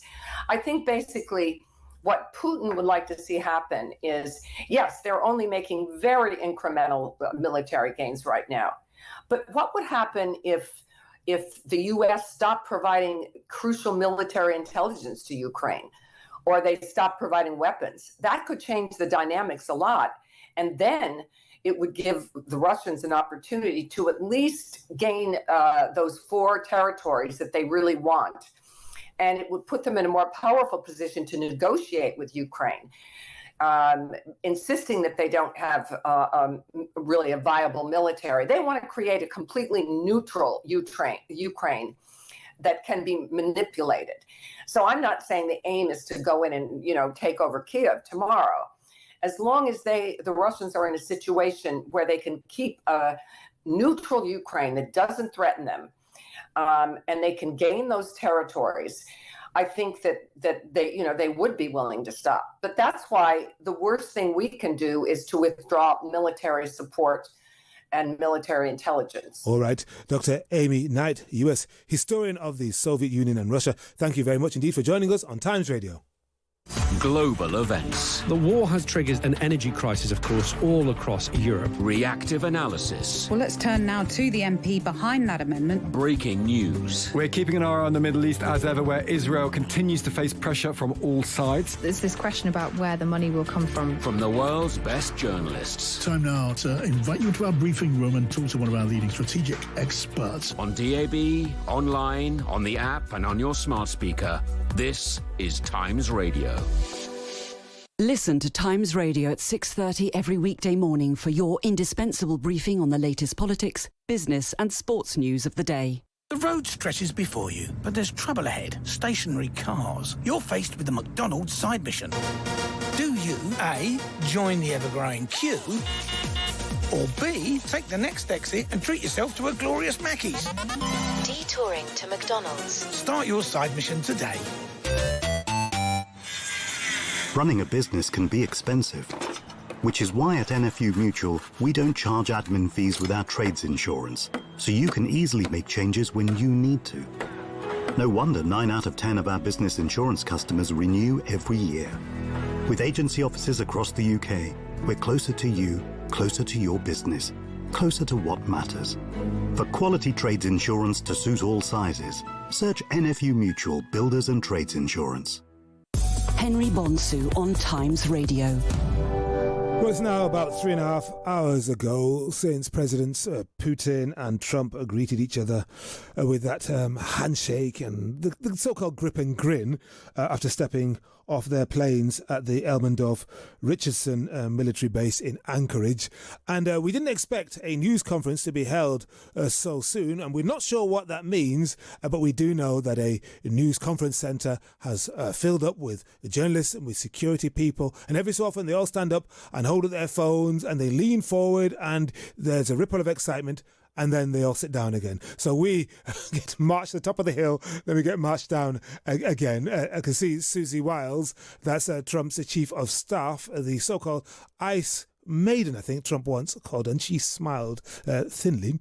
She is now sat down, which I think means that that he is about to enter the room, and so will President Putin. Caroline Levitt, his director of communications, this White House press secretary, has also sat down. So that means that ripple of anticipation is going to turn into something concrete. We can see on the left and right hand of the podiums the Russian flag and the American flag, and the big blue banner and the words, the slogan, "Pursuing Peace." And that's what Trump wants to be known as, the President of Peace. He wants a Nobel Peace Prize. There's talk of him cold calling a number of ministers, including the Foreign Minister of Norway, saying, hey, what about my chances of getting the Peace Prize? Marco Rubio, the US Secretary of State, the chief diplomat of the United States, has sat down. He's smiling. Now, what can we read into that smile? Not quite sure, but it could mean there is good news. What of the meat of this meeting? Because on the one hand, President Trump said, well, you know, it might just be a feel out, and if it doesn't go well, we can finish it within 10 minutes. I'll be off to Washington. But all of that fairly negative energy, that managing expectation, was offset by a really, really warm reception. The long red carpet, the thumbs up, and the warm handshakes, which are on the front page of several of Saturday morning's newspapers, including the Times and the Daily Telegraph. Your thoughts, please. A number of you have said you feel sickened by all this. You think it's appalling. You think there's echoes of 1938, Neville Chamberlain and Hitler, and appeasement and the selling out of Czechoslovakia with the Sudetenland, the German-speaking part of that country. And we know what happened just a year or so later. Your thoughts, please. Let's keep that conversation going, because it's really, really good to hear what you have to say, because this is a moment of history. Yeah. Let's talk now to American pollster John Zogby from Zogby Strategies. And John, do bear in mind that we may have to break away from you shortly if the two presidents come in. What do you think all of this is doing for the way in which Americans see their America First president? Because Trump thinks it helps him, particularly if he can end wars. He said 6 wars in 6 months or thereabouts. But what do you think? Because we're hearing a mixed picture and poll ratings cratering in recent weeks.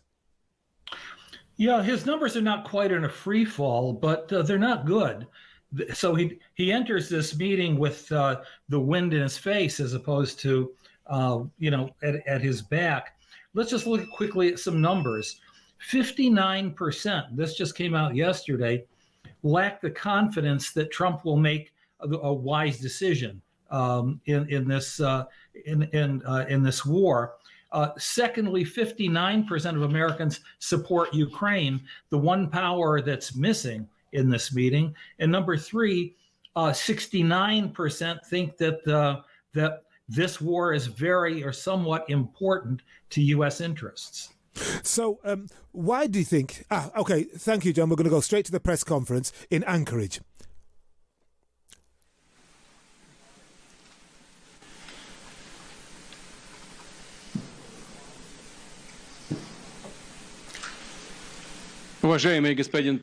Mr. President, ladies and gentlemen, our negotiations have been held in a constructive atmosphere of mutual respect. We have very thorough negotiations that were quite useful. I would like to thank once again my American counterpart for the proposal to travel out here to Alaska. It only makes sense that we've met here, because our countries, though separated by the oceans, are close neighbors. So when we've met, when I came out of the plane and I've said, "Good afternoon, dear neighbor. Very good to see you. In good health and to see you alive." I think that is very neighborly. And I think that's some kind words that we can say to each other. We're separated by the Strait of Bering, though there are 2 islands only between the Russian island and the U.S. island. They're only 4 kilometers apart. We're close neighbors, and it's a fact. It's also important that Alaska has to do with our common heritage, common history between Russia and the U.S., and many positive events have to do with that territory. Still, there is tremendous cultural heritage back from the Russian America. For example, Orthodox churches and a lot of, more than 700 geographical names of Russian origin. During the Second World War, it was here in Alaska that was the origin of the legendary air bridge for the supply of military aircraft and other equipment under the Lend-Lease program. It was a dangerous and treacherous route over the vast emptiness of ice. However, the pilots of both countries did everything to bring closer the victory.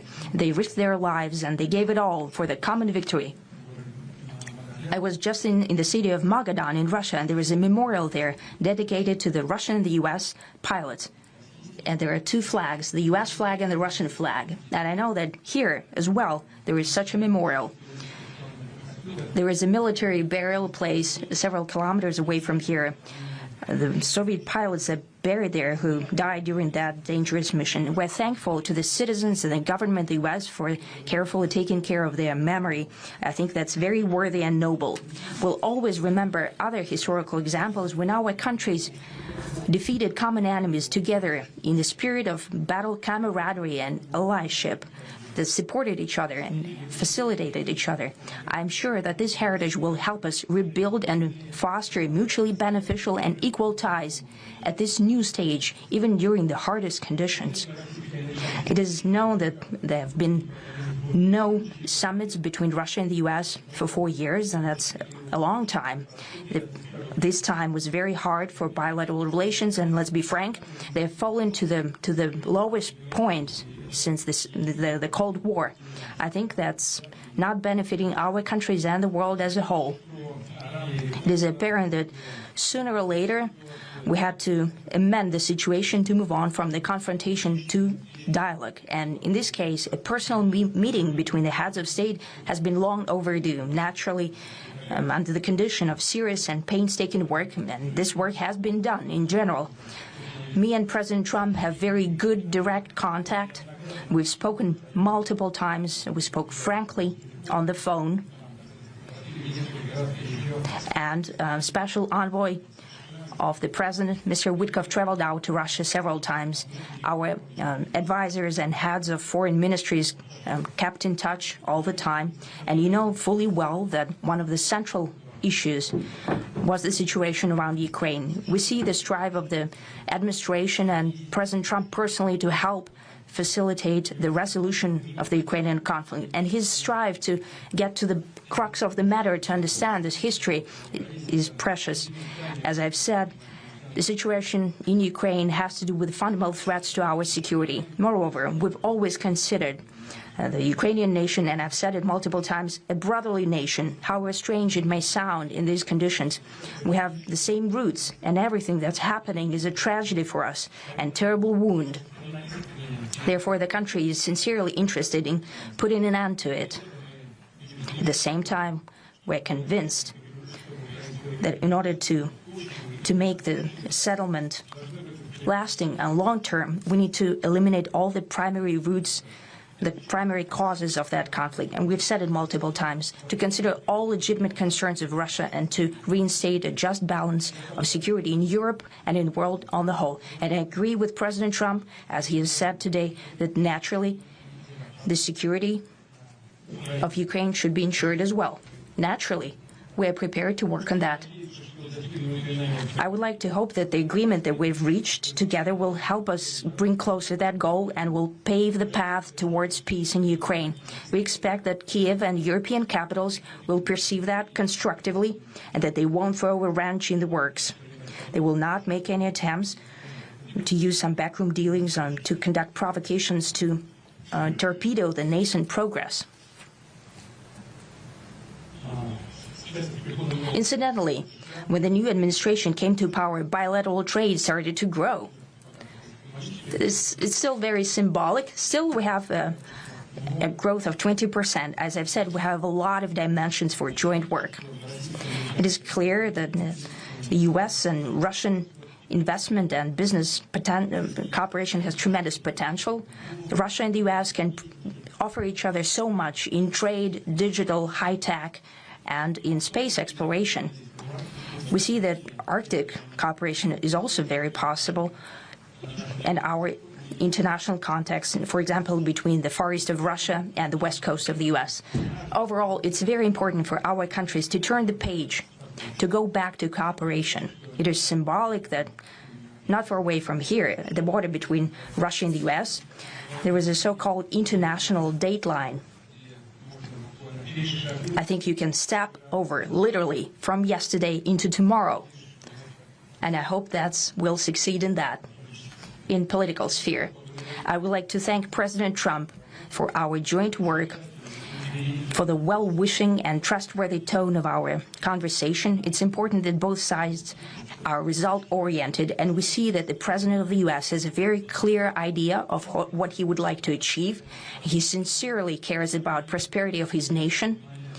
Still, he understands that Russia has its own national interests. I expect that today's agreements will be the starting point, not only for the solution of the Ukrainian issue, but also will help us bring back business-like and pragmatic relations between Russia and the U.S.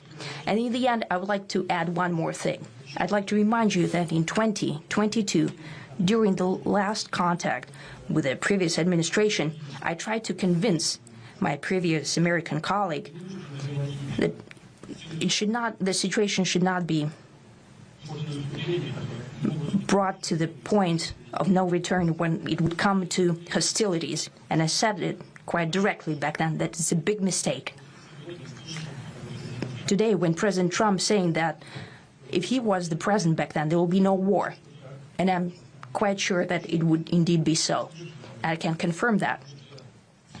I think that overall, me and President Trump have built a very good, business-like and trustworthy contact. And I have every reason to believe that moving down this path, we can come, and the sooner the better, to the end of the conflict in Ukraine. Thank you. Thank you. Well, thank you very much, Mr. President. That was very profound, and I will say that I believe we had a very productive meeting. There were many, many points that we agreed on, most of them, I would say, a couple of big ones that we haven't quite gotten there, but we've made some headway.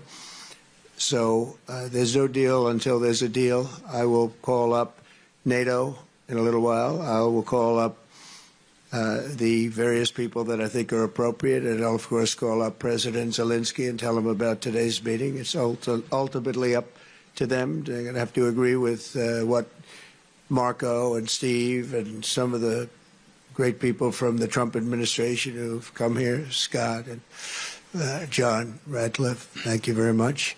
But we have some of our really great leaders. They've been doing a phenomenal job. We also have some tremendous Russian business representatives here, and I think, you know, everybody wants to deal with us. We've become the hottest country anywhere in the world in a very short period of time, and we look forward to that. We look forward to dealing. We're going to try and get this over with. We really made some great progress today. I've always had a fantastic relationship with President Putin, with Vladimir. We had many tough meetings, good meetings. We were interfered with by the Russia hoax. It made it a little bit tougher to deal with, but he understood it. I think he's probably seen things like that during the course of his career. He's seen it all. but we had to put up with the Russia hoax. He knew it was a hoax, and I knew it was a hoax, but what was done was very criminal. But it made it harder for us to deal as a country in terms of the business and all of the things that we'd like to have dealt with. But we'll have a good chance when this is over. So just to put it very quickly, I'm going to start making a few phone calls and tell them what happened. But we had an extremely productive meeting, and many points were agreed to. There are just a very few that are left. Some are not that significant. One is probably the most significant, but we have a very good chance of getting there. We didn't get there, but we have a very good chance of getting there. I would like to thank President Putin and his entire team, whose faces, who I know in many cases, otherwise, other than that, whose faces I get to see all the time in the newspapers. You're almost as famous as the boss, but especially this one right over here. But we had some good meetings over the years, right? Good, productive meetings over the years, and we hope to have that in the future. But let's do the most productive one right now. We're going to stop really 5, 6, 7,000, thousands of people a week from being killed, and President Putin wants to see that as much as I do. So, again, Mr. President, I'd like to thank you very much, and we'll speak to you very soon and probably see you again very soon. Thank you very much, Vladimir. Next time in Moscow. Oh, that's an interesting one. I don't know. I'll get a little heat on that one, but I could see it possibly happening. Thank you very much, Vladimir. And thank you all. Thank you. Thank you. Thank you so much. Well, well, well. The two presidents have now left the stage. They didn't take any questions, but you can tell from what they said, the longer statement from President Putin and the shorter, more freewheeling address of President Trump, that they think they have come to some kind of agreement, some kind of deal. There's just one question that's outstanding. We don't know what it is, but President Trump is going to get on the phone and start calling up NATO leaders, his counterparts in the alliance, and also President Zelensky, the president of Ukraine, who had said to Mr. Trump, we're counting on you. Mr. Putin, well, he couched his remarks in history. He said, when I walked off got off the plane and I walked over to Mr. Trump, I said, good afternoon, dear neighbour. Good to see you in good health and alive. And he talked about the Bering Strait, the history of the relationship between the US and Russia, Alaska, of course, being once owned by Russia and then sold to the States in 1867. He talked about the Orthodox Church and all the names of Russian heritage that you find in the United States. He talked about there being no summits between the US and the States for 4 years, and that relations had been at their lowest point since the Cold War, and that sooner or later the situation had to be amended. This meeting was long overdue. There we go.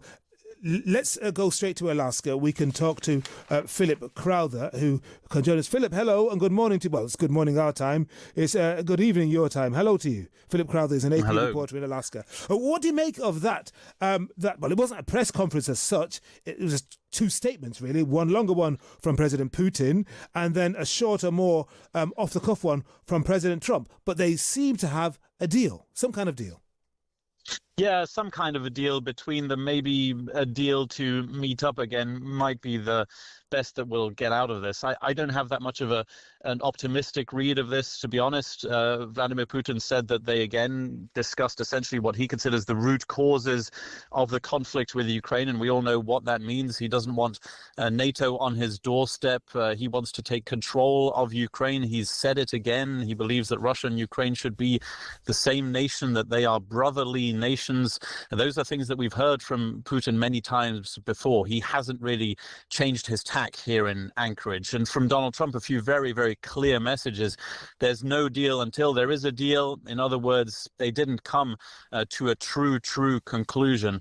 He also announced that he was going to call the other important people who were not in the room today here in Alaska right after this press conference. That includes President Volodymyr Zelensky of Ukraine and, of course, the other European leaders who didn't want this to get out of hand. And out of hand means for them Russia and the United States somehow agreeing to some kind of a ceasefire without any kind of input from Ukraine. It really doesn't seem like that has happened. This was a very short statement from both of them, a short mention of possible business deals of a rapprochement between Russia and the United States, but it wasn't particularly concrete, was it?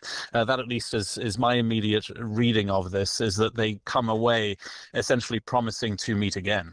That's right. You're correct. There was no deal. There was just an agreement. And as Trump said himself, there is no deal until there's a deal. We had been led to believe, Philip, that both presidents would take questions.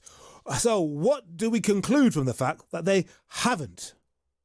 Well, it means you don't want to hear the difficult questions, do you? Yeah. Because Vladimir Putin, for example, is not used to getting the kinds of questions that we know were being prepared for the likes of Vladimir Putin from the US press.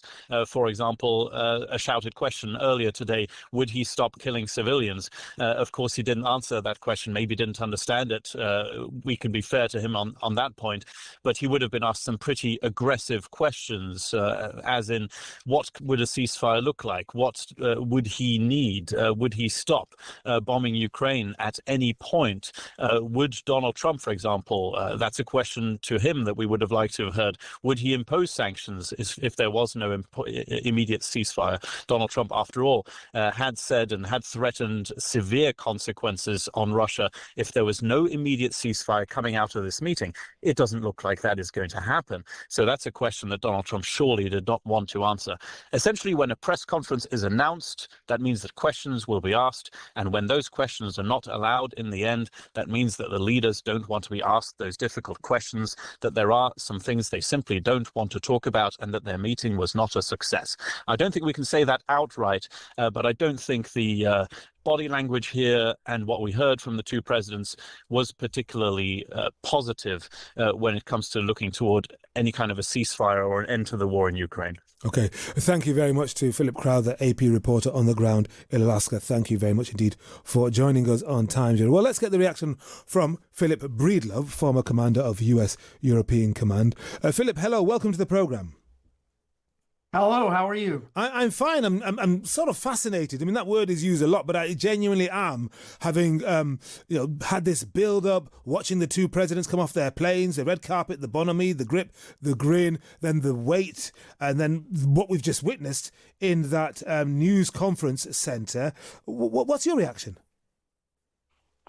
Well, it was a swing and a miss, as we say in American baseball. We from the looks of the faces and the fact that they didn't want to talk afterwards, and we had from at least from Putin what could have been a political speech that is absolutely disassociated with the problem at hand. It tells me that nothing good happened in that meeting. Our president went into that meeting saying, no ceasefire, no second meeting. Well, we came out of the meeting and clearly there is no ceasefire, but they're talking about having a second meeting. So I'm a little bit, we're going to end up, I'm sure, getting a lot of discussion about this to try to figure out what actually happened. But what needed to happen, which was to an agreed ceasefire, that did not happen. So, as I said, we have this story in America, a baseball story about the mighty Casey, and he took a swing and he missed. Swing and miss, Philip. What of President Putin saying, we've reached agreement, on a number of things. We hope that others don't throw a wrench in the works. I hope they won't conduct backroom dealings. I suppose he means President Zelensky and Prime Minister Starmer and perhaps Chancellor Merz of Germany. And then we've got Trump saying, I'm going to get on the phone and start talking to these leaders. I'm wondering what he's going to sell and how he's going to sell it. Well, your question is exactly right. I mean, the bottom line was the president said that the desired result of this meeting was a ceasefire.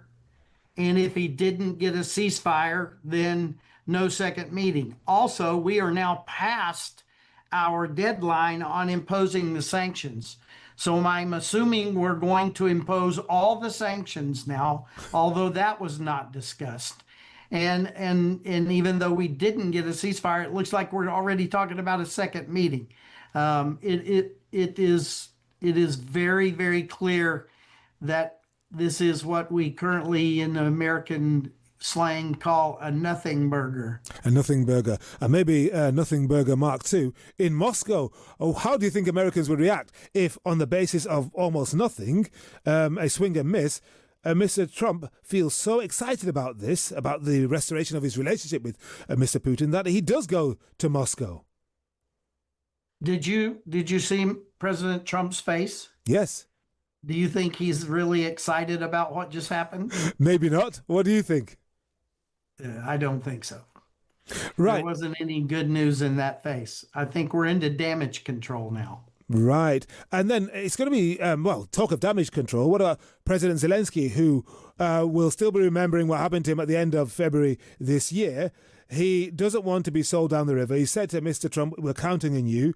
And he's got to react positively to whatever Mr. Trump tells him on the phone.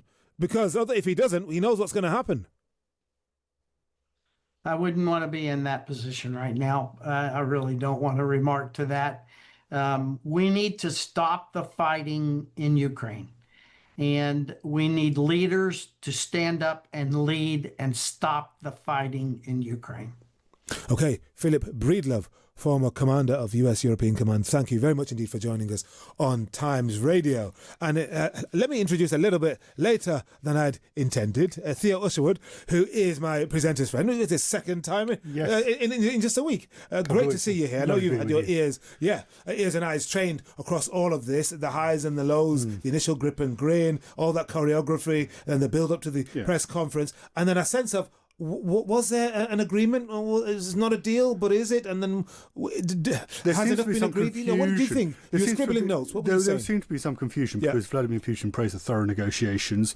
Donald Trump, of course, said there's no deal until there is a deal. Yep. Of course, the backdrop to this from Trump's point of view, given the gains that Putin's forces have made in recent days, is just to get the Russian president to the negotiating table. There was a couple of interesting points that I just wanted to add into what people have been hearing in the early hours of this morning. The first is that Putin urged, very, very clear, he urged European nations not to torpedo progress. And that's a clear warning to the likes of Keir Starmer, Emmanuel Macron, about the idea of this coalition of the willing and the possibility of British troops on the ground, RAF fighter jets alongside French warplanes patrolling the western skies of Ukraine.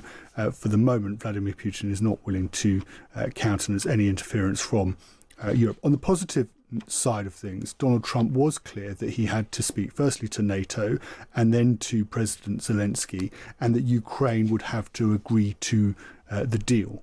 Now, of course, as your other contributor was just saying there, it would be a difficult conversation for Zelensky to turn around and say that it isn't acceptable. But at least he acknowledged the fact that that Ukraine has to be part of this conversation, that it can't just be a wrap-up between himself and the Russian president. Well, Trump did say that the meeting was productive, but he was going to put the so-called agreement towards Zelensky and NATO. I believe we had a very productive meeting. There were many, many points that we agreed on, most of them, I would say, a couple of big ones that we haven't quite gotten there, but we've made some headway. So there's no deal until there's a deal. I will call up NATO in a little while. I will call up the various people that I think are appropriate, and I'll, of course, call up President Zelensky and tell him about today's meeting. It's ultimately up to them. Ultimately up to them, Mr. Trump emphasised. So no selling Ukraine down the river, no attempting to negotiate in detail above President Zelensky's head. But one waits to see what happens next. Yes, of course, the key detail that we're awaiting from that, well, it was just statements, wasn't it? Was that one sticking point that Donald Trump said there was a big issue there. He didn't say exactly what it was, and he wouldn't provide any he wouldn't take any questions. So we don't know exactly, and I'm sure that's going to emerge in the coming hours, exactly what the sticking point of the negotiations seems to be. I think there'll also be a lot of frustrations, especially from the Ukrainian point of view and from European nations, at the the rewriting of history, the sort of up is down and down is up approach from Vladimir Putin, talking about the fact that Ukraine nation is a brotherly nation with Russia, and it's a tragedy for all of us that, of course, people are being killed in Ukraine. Russia's doing the killing, and not to put too fine a point on it. And I think obviously Donald Trump has succeeded in getting the Russian president to the negotiating table for this first round of talks in Alaska. But of course, there is yet to be a deal agreed, and a ceasefire is not forthcoming at the moment. No. Theo, thank you very much indeed for the moment. When we come back, we'll you've been reacting very strongly on WhatsApp, on via tweets, etc., and we will read out, via text, and we'll read out some of your messages, and we'll also remind people of just what's happened and why it is sort of so historic. Alexis Conran on Times Radio. Have you ever wondered whether animals dream or what does space smell like? Each week on Ask Alexis, we take a question from a listener and find the expert to answer it, like astronaut Major Tim Peake. Space does have a very distinctive smell. It smells like a barbecue, perhaps gone a little bit wrong. So if you've got a question, send it to us at askalexis@times.radio. Alexis Conran, this afternoon from 1 on Times Radio. Looking to grow your investments and generate a long-term income? The Scottish American Investment Company, also known as Saints, could help.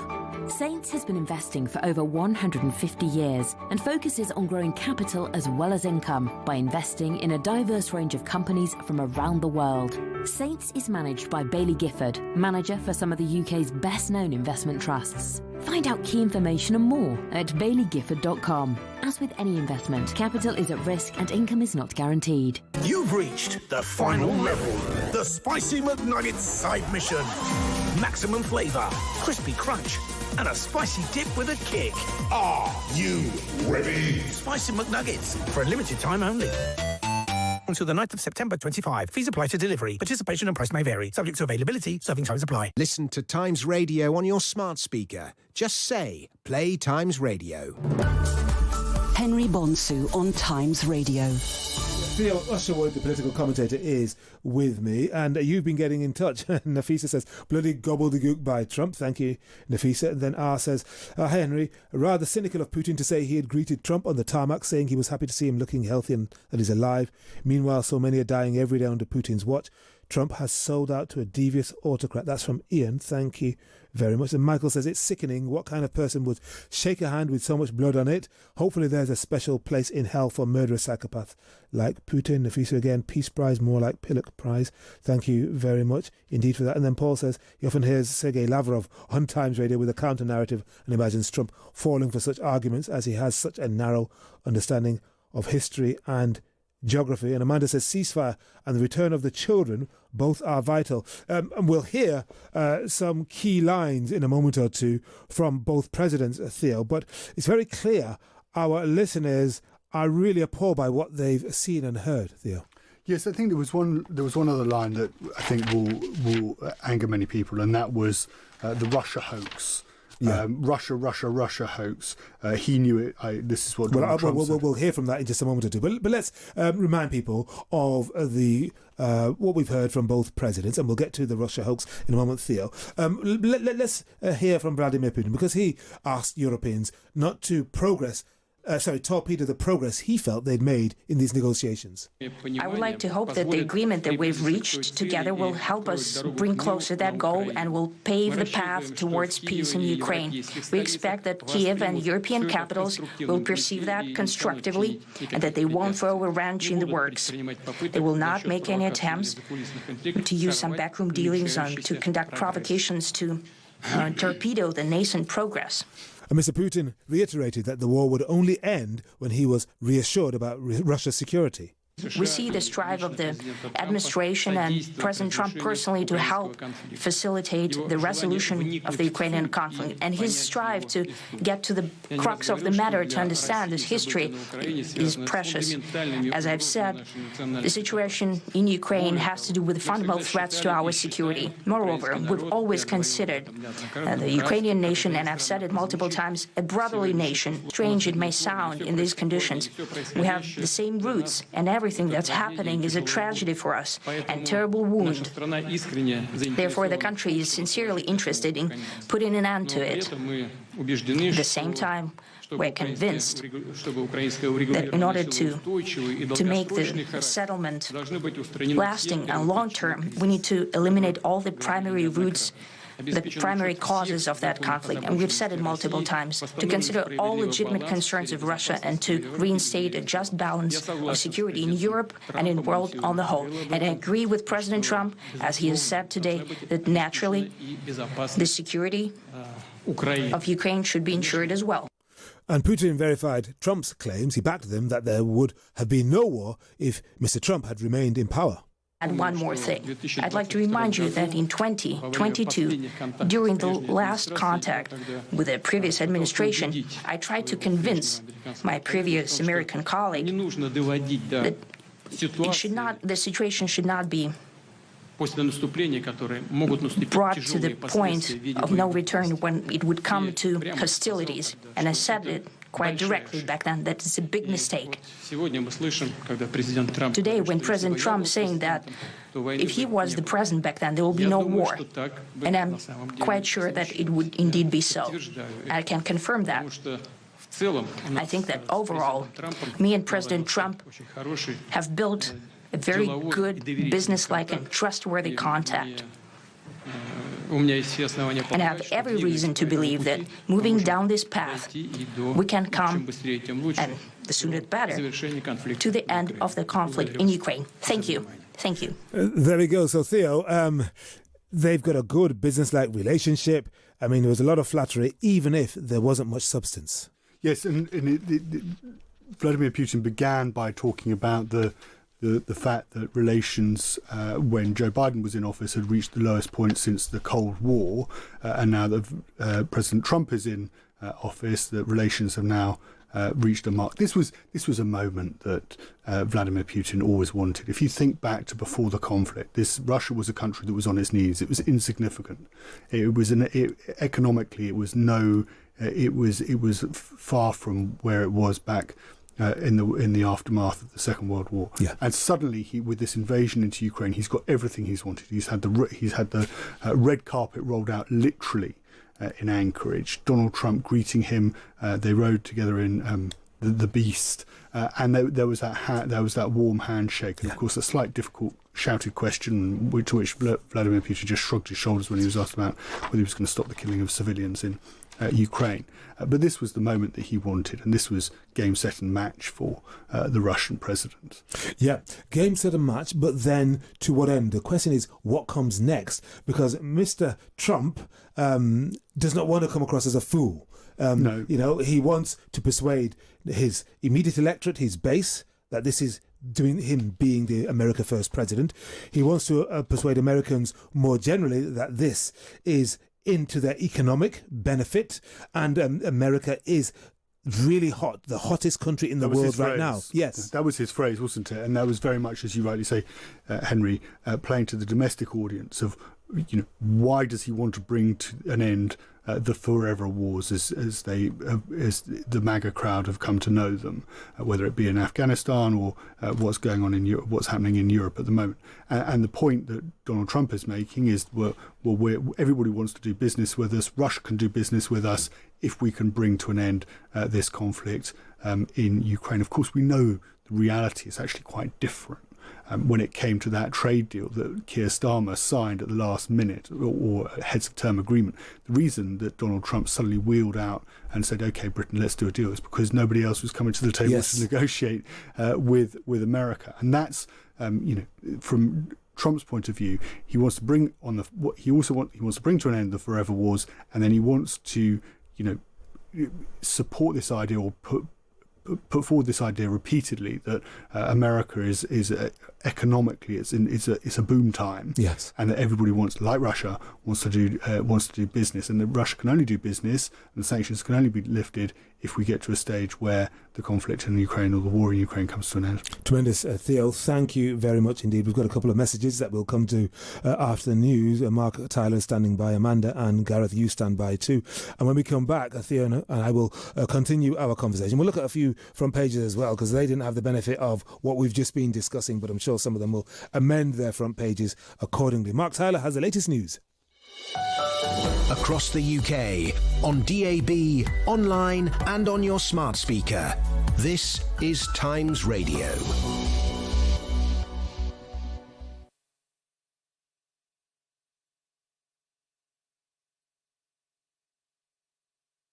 Wake up to Britain's brightest business bulletins with Times Radio business correspondent Dominic O'Connell. For the latest business news and what it means for your money, join me, Dominic O'Connell, throughout breakfast every morning from 6. Get expert insight and analysis in one essential breakfast briefing. Business Bulletins with Times Radio business correspondent Dominic O'Connell on Times Radio. It's the business. Across the UK, on DAB, online and on your smart speaker. This is Times Radio. Thank you, Henry. Good morning. Donald Trump's behind closed doors meeting with Vladimir Putin lasted around 2 hours and 45 minutes.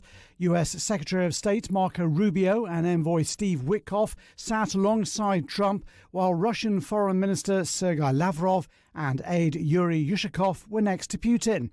At a news conference shortly after the summit, both leaders gave their reaction. I believe we had a very productive meeting. There were many, many points that we agreed on, most of them, I would say, a couple of big ones that we haven't quite gotten there, but we've made some headway. So there's no deal until there's a deal. I will call up NATO, the various people that I think are appropriate, and I'll, of course, call up President Zelensky and tell him about today's meeting. It's ultimately up to them. I would like to hope that the agreement that we've reached together will help us bring closer that goal and will pave the path towards peace in Ukraine. We expect that Kiev and European capitals will perceive that constructively and that they won't throw a wrench in the works.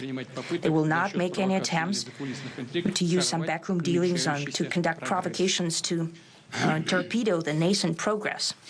Well, Philip Crowther is the AP reporter in Alaska. He's told Times Radio tonight what he made of the leaders' comments. I don't have that much of an optimistic read of this, to be honest. Vladimir Putin said that they again discussed essentially what he considers the root causes of the conflict with Ukraine, and we all know what that means. He doesn't want NATO on his doorstep.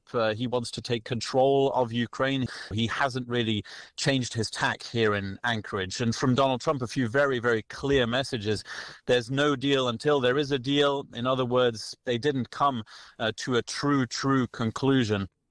In other news, the government's confirmed thousands more Afghan nationals living in the UK could be affected by another data breach. It emerged earlier this year that 7,000 Afghans who'd work for the government would be relocated to the UK after their names and passport details leaked.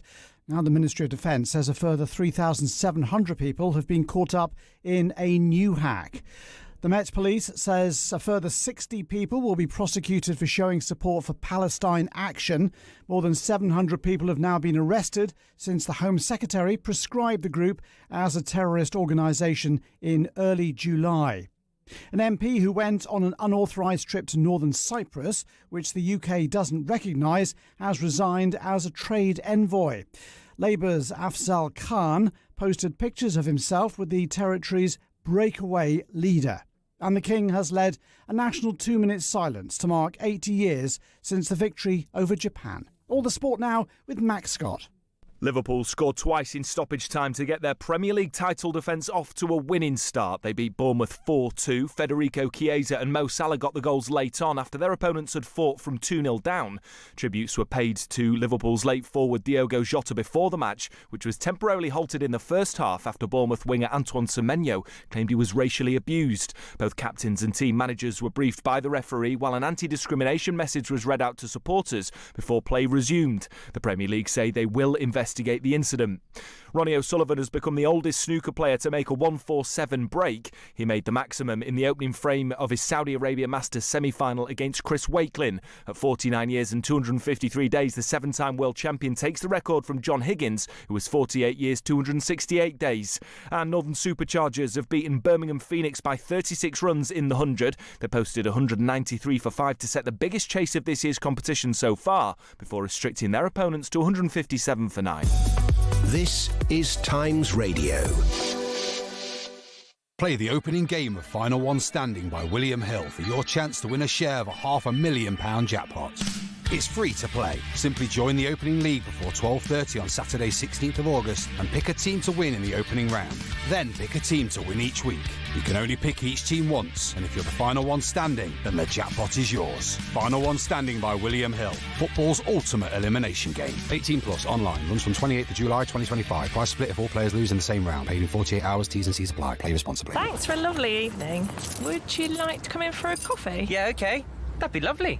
Oh, gosh, sorry. I didn't mean. I just wanted you to see my new Wix kitchen. It's just been installed. At Wix, our experts will support you every step of the way, from a free kitchen design service through to a professional installation. Plus, with our spend and save offer, there's up to 50% off kitchen units. Book a free design appointment and feel as proud as a peacock with Wix. Terms and minimum spend apply. What time is it? 8 a.m. And I've already meditated, stretched, and been for a big run. How? It's my new Samsung Galaxy Watch 8 Classic. It's got sleep tracking and bedtime guidance to remind me when to go to bed. So I always wake up early and fresh. And you made me coffee. That's mine. Oh. Buy the new Galaxy Watch 8 Classic today at Samsung.com. Requires smartphone on Android 11 or above with the latest version of the Samsung Health app, intended for general wellness and fitness purposes only. Listen to Jane Garvey and Fee Glover's unique perspective on the day's stories every Monday to Thursday afternoon from 2. Across the UK, on DAB Digital Radio, on the free Times Radio app, and on your smart speaker, Henry Bonsu on Times Radio. Yeah, accompanied by Theo Osherwood, who is my presenter's friend this morning, as he was this time last week. And we'll come to the papers in a moment or two. They're a little bit out of date now, aren't they, Theo? But they did their best to predict what we might want to see and read later on this morning. But before we do that, a few of our listeners have got involved. They've been triggered by what they've witnessed in the past few hours. I mean, Amanda says this: no selling Ukraine down the river yet, in capitals. Some sticking points, I bet there are. No ceasefire, obviously, but more meetings to kick everything down the road. Thank you, Amanda. And then Gareth says, Henry, Putin is constantly referencing the past, but we can't live our lives backwards. Trump needs to utilise the UN for what it was made for and put Putin back in his box with force. That'll end the war and gain him his Nobel Peace Prize. Right now, Trump is scared and a little delusional about Putin. Interesting framing from Gareth there. When you watched that press conference, well, it wasn't a press conference, it was just two statements in front of the media, you know. Okay. I'll ask you the question in just a moment or two, Theo. But our US editor, Katie Bowles, is with us on the line. Katie, hello. Welcome to the programme. Thanks. We would like your assessment. What have you made of the last few hours? The meeting, the greeting, the two of them travelling in the Beast, and then the press conference that wasn't. Well, quite. We've had lots of dramatics today and lots of quite...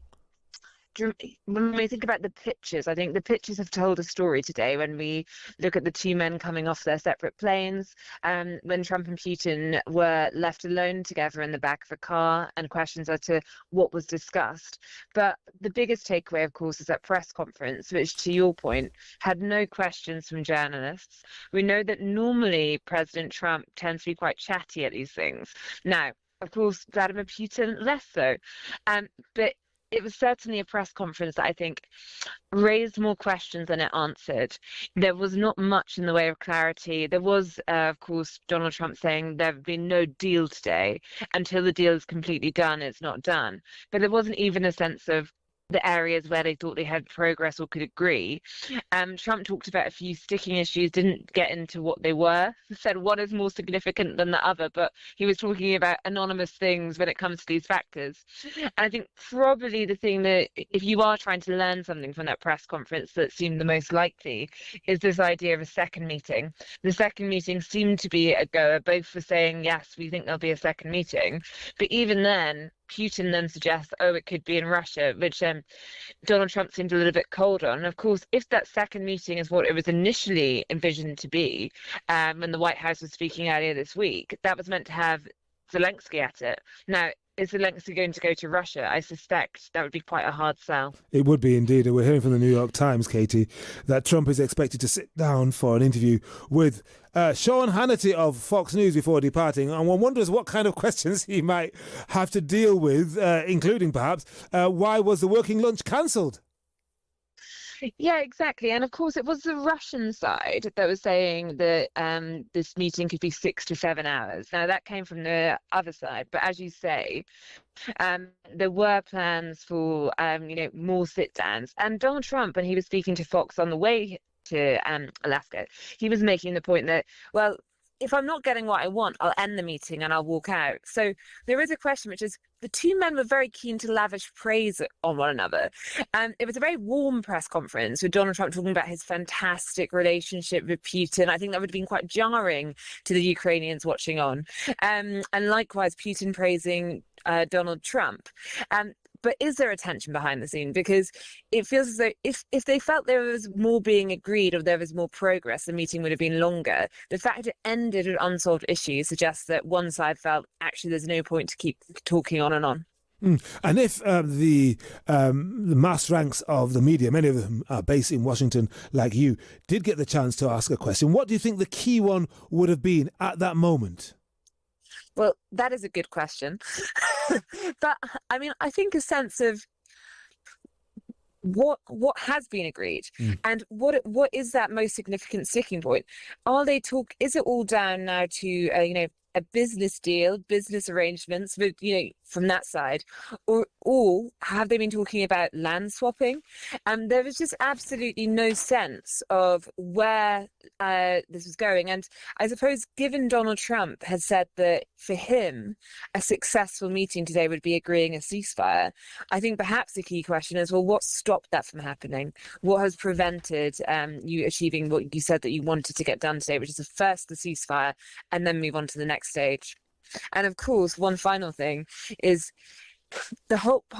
one of the main reasons this meeting even happened was because Donald Trump, of course, set a deadline and for Putin to come to the table. And if that didn't work, he talked about sanctions and so forth. Now, if they have not managed to agree things, is Donald Trump going to start taking action against Russia? Or is he encouraged enough that he thinks another meeting in a couple of weeks' time means that he doesn't need to take any response?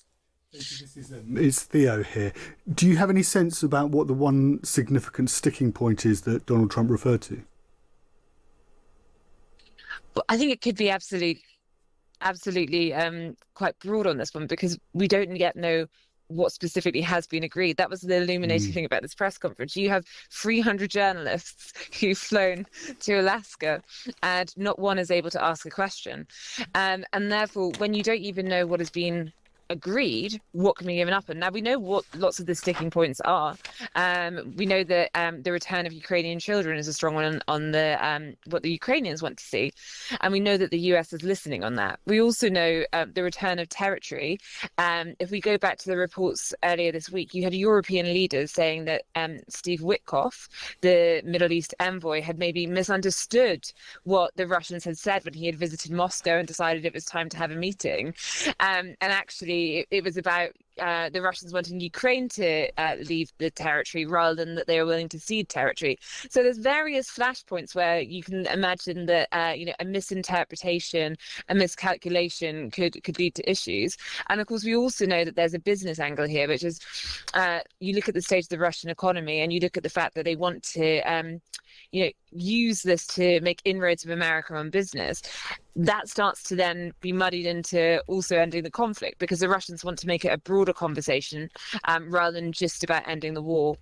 Okay, Katie Bowles, Washington editor of The Times, thank you very much indeed for being with us. Theo, we'll go to a break in just a moment. But very quickly, I mean, as she said, 300 journalists flying to Anchorage, flying to Alaska to this remote airbase, not able to ask a question.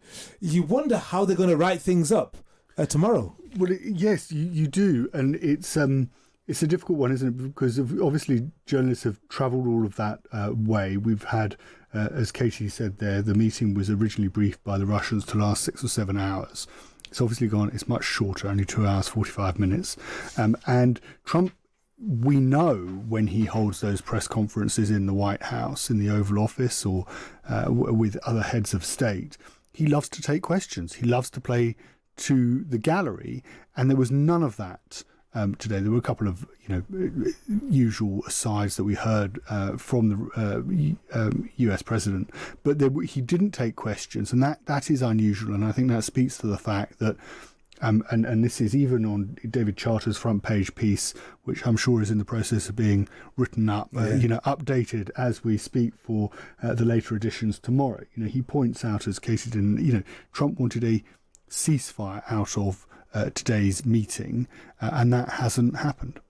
Yeah, indeed. Thank you very much indeed for now, Theo. It's Henry Bonsu on Times Radio. We're into the home straight of tonight's programme, this morning's programme. We'll be back with you in just a moment or two. And Theo and I will probably need to have a quick look at some of those front pages. I think this story dominates about 4 or 5 of them, and we'll reprise some of the key lines of the last few hours. Local, national, global, there's always an election, and politicians are always thinking about the next one. The smell of victory is the thing that actually makes it worthwhile. On How to Win an Election, we've assembled a crack team of strategists who've all been at the top political table for both the good times and the terribly bad. In the end, that is what a Prime Minister does. Every week, we answer the big political questions. Are we living in Morgan McSweeney's government or Keir Starmer's? Listen to How to Win an Election wherever you get your podcasts. Best episode yet. Download the free Times Radio app and listen to us wherever you are. How are you looking so fresh? It's my new Samsung Galaxy Watch 8. It's got this thing called Running Coach, which creates custom training plans just for me. Oh, and that's our cue to pick up the pace. What? This isn't fast enough. Oh. Smash your fitness goals with a new Galaxy Watch 8. Buy today at Samsung.com.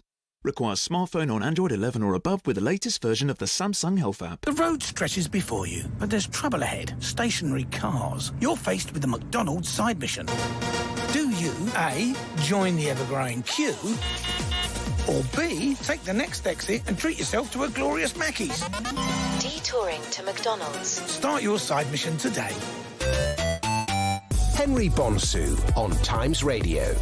Well, it's been quite a programme, quite a night and a morning now. Theo Usherwood is with me, Times Radio political correspondent. And Theo, we've got the front pages and those pictures. I mean, of course, we knew they were going to be on at least some of them. The Times, peace in their hands. Trump and Putin begin talks after warm greeting in Alaska. I suspect that will be updated as we speak. And the president, obviously a much taller man, holding out his hand to the president of Russia, Mr. Putin. And that was by David Charter for the Times in Anchorage. And we're going to hear from him now, because, I mean, when we spoke to him some 3 or so hours ago, he set the scene that we witnessed earlier when the two leaders met after landing in Alaska.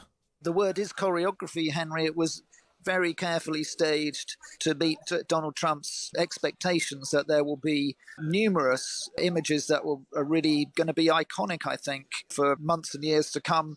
It's Trump the showman at the moment, but also in his element, the focus of the world's attention. And what he's done, of course, is he's brought President Putin into a NATO country, despite all of the rhetoric that the Ukraine war was all about NATO encroachment, because, as Trump says, this is how you get it done, this is how you get a deal, by talking to him, not treating him like a pariah, as President Biden did, refusing to talk to him. So President Zelensky has been excluded. There is a rather chilling thought that if you're not at the table, you're on the menu. And that's what's happening in a closed room just a few yards away from me, actually. So that was David Charter, the Times assistant US editor, Theo. Just looking at the front page of the Times for Saturday, I mean, he has got it, he's written it up, and he'll be updating it, of course. But that picture, the picture of Trump, lips pursed as ever, holding out his right hand, and Putin looking... He doesn't know quite what to do, does he? Looking almost suspiciously at it, and then, of course, the huge frame of the Air Force One in the background and the red carpet too. But then a much happier picture on the front page of the Telegraph. Trump actually showing teeth, he's smiling, and Putin, you can see his face, he's lifting in a smile. The two of them recognising, I mean, you know, Trump sees everything as a show. This is a really big moment. Everyone's watching it, and we're the stars of the show. And then the Mail, Putin with his left forefinger pointing upwards, but looking straight into Trump's face, and Trump leaning in. That's a much more intimate and warmer picture too. What do you think people will feel when they look at these, I mean, let alone read these stories, look at these pictures? It's a very good point, and part of this, you know, the choreography, and as David was talking, you know, that was a very, you know, on point phrase. You know, if you're not in the room, you're on the menu. You know, is we can. What these pictures say is, you know, this is a deal between Donald Trump and Vladimir Putin. This is their relationship. President Zelensky, as far as this meeting is concerned, was nowhere to be seen. Yeah. He's not there. He's not in the room. He's not in Alaska. And as we know from that press conference, for want of a better expression, he's simply going to be updated by phone, just as we assume Mark Rutte is going to be the Director General of NATO. And this is what there are obviously going to be questions, and we may get some more detail from Sean Hannity, Fox News' interview in the next couple of hours about exactly what has been agreed or what has not been agreed. But there's a broader question about what security guarantees are going to be in place at the end towards the end of this process that's going to guarantee not just Ukraine's security but also Europe's security. And you'll remember, of course, when the talks were first mooted at the beginning, going into February, March, and the coalition, the willing from Keir Starmer and Emmanuel Macron was given its first sort of boost. You know, the argument from the Americans was the only security guarantee you need is that we're going to put American contractors into Ukraine, and Russia wouldn't dare attack those workers because they would know that would have significant implications for a war with the United States. And Zelensky will be looking on, and we know they are looking on nervously, thinking, how is our country being carved up during the course of the last 24 hours between Vladimir Putin and Donald Trump, and is he simply just going to be informed of what's been agreed and be told to accept it? Yep. Well, Theo, we're going to hear from some of the other individuals, analysts and others, including voices from Russia that we spoke to earlier in the programme in just a moment or two. But I should draw people's attention to some of the big, really good guests who are going to be on Times Radio tomorrow. So in Breakfast with Kate Jabot, sitting in for Chloe Tilley and Callum MacDonald, that's from 6 a.m. until 10. Ben Wallace, the former Secretary of State for Defence, will be on just after 8:30. And then, now Trump talked about the Russia hoax. The person who was blamed for it, Christopher Steele, the former head of the Russia desk at MI6, will be on an hour later, just after 9:30. And then Rod Liddell is on from 10 till 1, and he will have further reaction to the Trump-Putin summit in Alaska, with guests including the Ukrainian politician Kira Rudik. That's just after 11:15, and the Shadow Foreign Secretary Dame Priti Patel at around noon. And then in Alexis Conran's show, 1 till 4 p.m, Dr. Stephanie Babs, the former NATO Deputy Assistant Secretary General, will share her thoughts with Alexis on the outcome of that meeting. And just looking at a picture of President Putin's aircraft. I'm not sure if it's a 777 or a Dreamliner or whatever, but anyway, he's just popped up the stairs. He's making his way out of Anchorage, and he'll be flying back, presumably to Moscow. We'll wait and see when President Trump will leave. We expect him to be sitting down with Fox News' Sean Hannity, so perhaps he won't leave quite as quickly. Just to remind you as well that Times Radio Drive, Nick Wallace is sitting in for Aisha Hazarika. That's 4 till 7 p.m. And then Daryl Morris, who you heard earlier, between 7 and 10, he'll be back on in this slot, 10 p.m. through till 1 on Sunday morning. It's Henry Bonsu on Times Radio. We spoke to Sir Bill Browder. He's become very, very well known for his critical eye on all matters Russian, and he is the head of the Global Magnitsky Justice Campaign, and he told me what he made of the welcome that Vladimir Putin received. If Donald Trump is able to convince Putin to stop the war, then, of course, we can only take our hat off to Donald Trump and his unconventional ways. Sadly, from my perspective, I don't think this has anything to do with whether Donald Trump is a genius or a fool. Vladimir Putin is doing this war not because he needs more territory or he wants Ukraine out of NATO. He's conducting this war because he needs a war to stay in power. This is sort of a wag the dog war. This is a war where he wants to deflect the anger that would be coming towards him, towards a foreign enemy. And there's nothing that Donald Trump or any other world leader could do to guarantee him that he would be able to stay in power. And so it's kind of, in my opinion, almost a non-starter that there's going to be any kind of lasting peace that's going to come from this initiative. Well, if Sir Bill Browder felt this meeting shouldn't have taken place, how would you feel if you were a Ukrainian? And perhaps would you feel even more strongly? Of course, there were reports of fury, anger and disgust at the red carpet welcome given by Trump to Putin. So we spoke to Sviatoslav Jurash, an MP in Zelensky's Servant of the People party and a mobilized soldier. And this was his reaction. Well, it all is painful to see. The attempt to try and justify that man is certainly difficult to understand. Last we remembered the old Churchill proverb that America always chooses the right option after it exhausts all other ones. And we are hoping that in this search, this is one of those steps. And we have seen much frustration coming from Trump's administration in days past with all the things Russia has been doing to disrupt peace, not just in Ukraine, but all over the world. We are confident that when the entire free world is relaying the message, it gets across. And we have seen some words and some clarity coming after those conversations. Not to mention the territorial question that has been laid to rest in those conversations. But I'm just saying that as far as this support coming from Britain and all over the free world, it is a clear sign that Ukraine is not alone. Yeah, there we go. So that was Sviatoslav Jurash, an MP in Zelensky's Servant of the People party. And then finally, let's hear from Dr. Amy Knight, who's a US historian of the Soviet Union and Russia. I asked her how history would remember the events unfolding tonight. Well, look, I just saw videos of Mr. Trump greeting Putin on the tarmac in Alaska.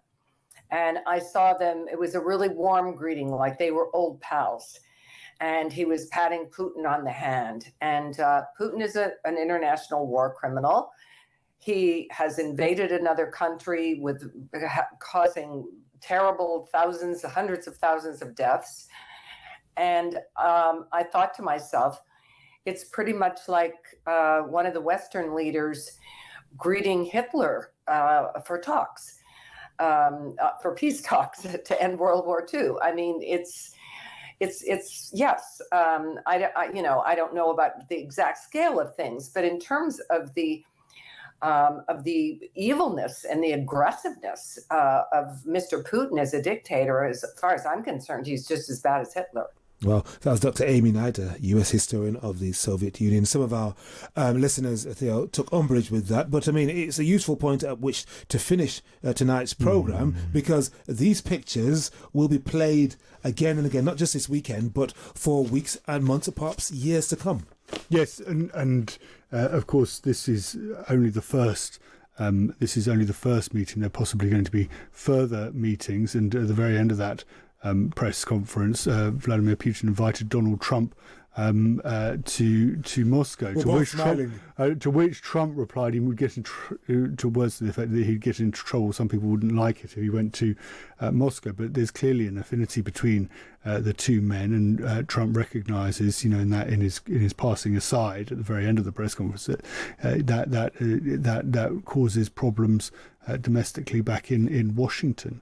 But this is fundamentally a question for the future of Europe and the security of Europe, and we will await, and I think tomorrow is going to be key to see how does Keir Starmer as Anna Manning Macron as the leaders of the coalition of the willing respond to the talks that have taken place in the last 24 hours and the fact that there hasn't been an agreement, and what is the reaction of President Zelensky. Absolutely. I mean, that warning from Putin not to wreck matters because, he and Trump have achieved something, he claimed. Theo Usherwood, thank you very much indeed for being a great presenter's friend as ever. Let me thank the brilliant team behind the programme: Anne-Marie Mill, Hannah Quinn, Anna Haynes, Isaac Marley, technical producer Ryan Fingers Brannigan, and newsreader Mark Tyler. Have a peaceful weekend. Keep across the news right here on Times Radio. Enjoy the sun if we have some,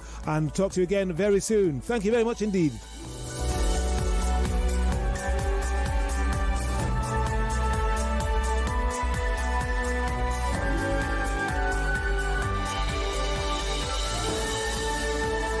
Across the UK, on DAB digital radio, online and on your smart speaker. This is Times Radio, the voice of the Times. Good morning, this is Mark Tyler with the Times Radio News. The US President says some progress has been made in talks with Vladimir Putin about a ceasefire in Ukraine. I believe we had a very productive meeting. There were many, many points that we agreed on, most of them, I would say, a couple of big ones that we haven't quite gotten there, but we've made some headway. So there's no deal until there's a deal.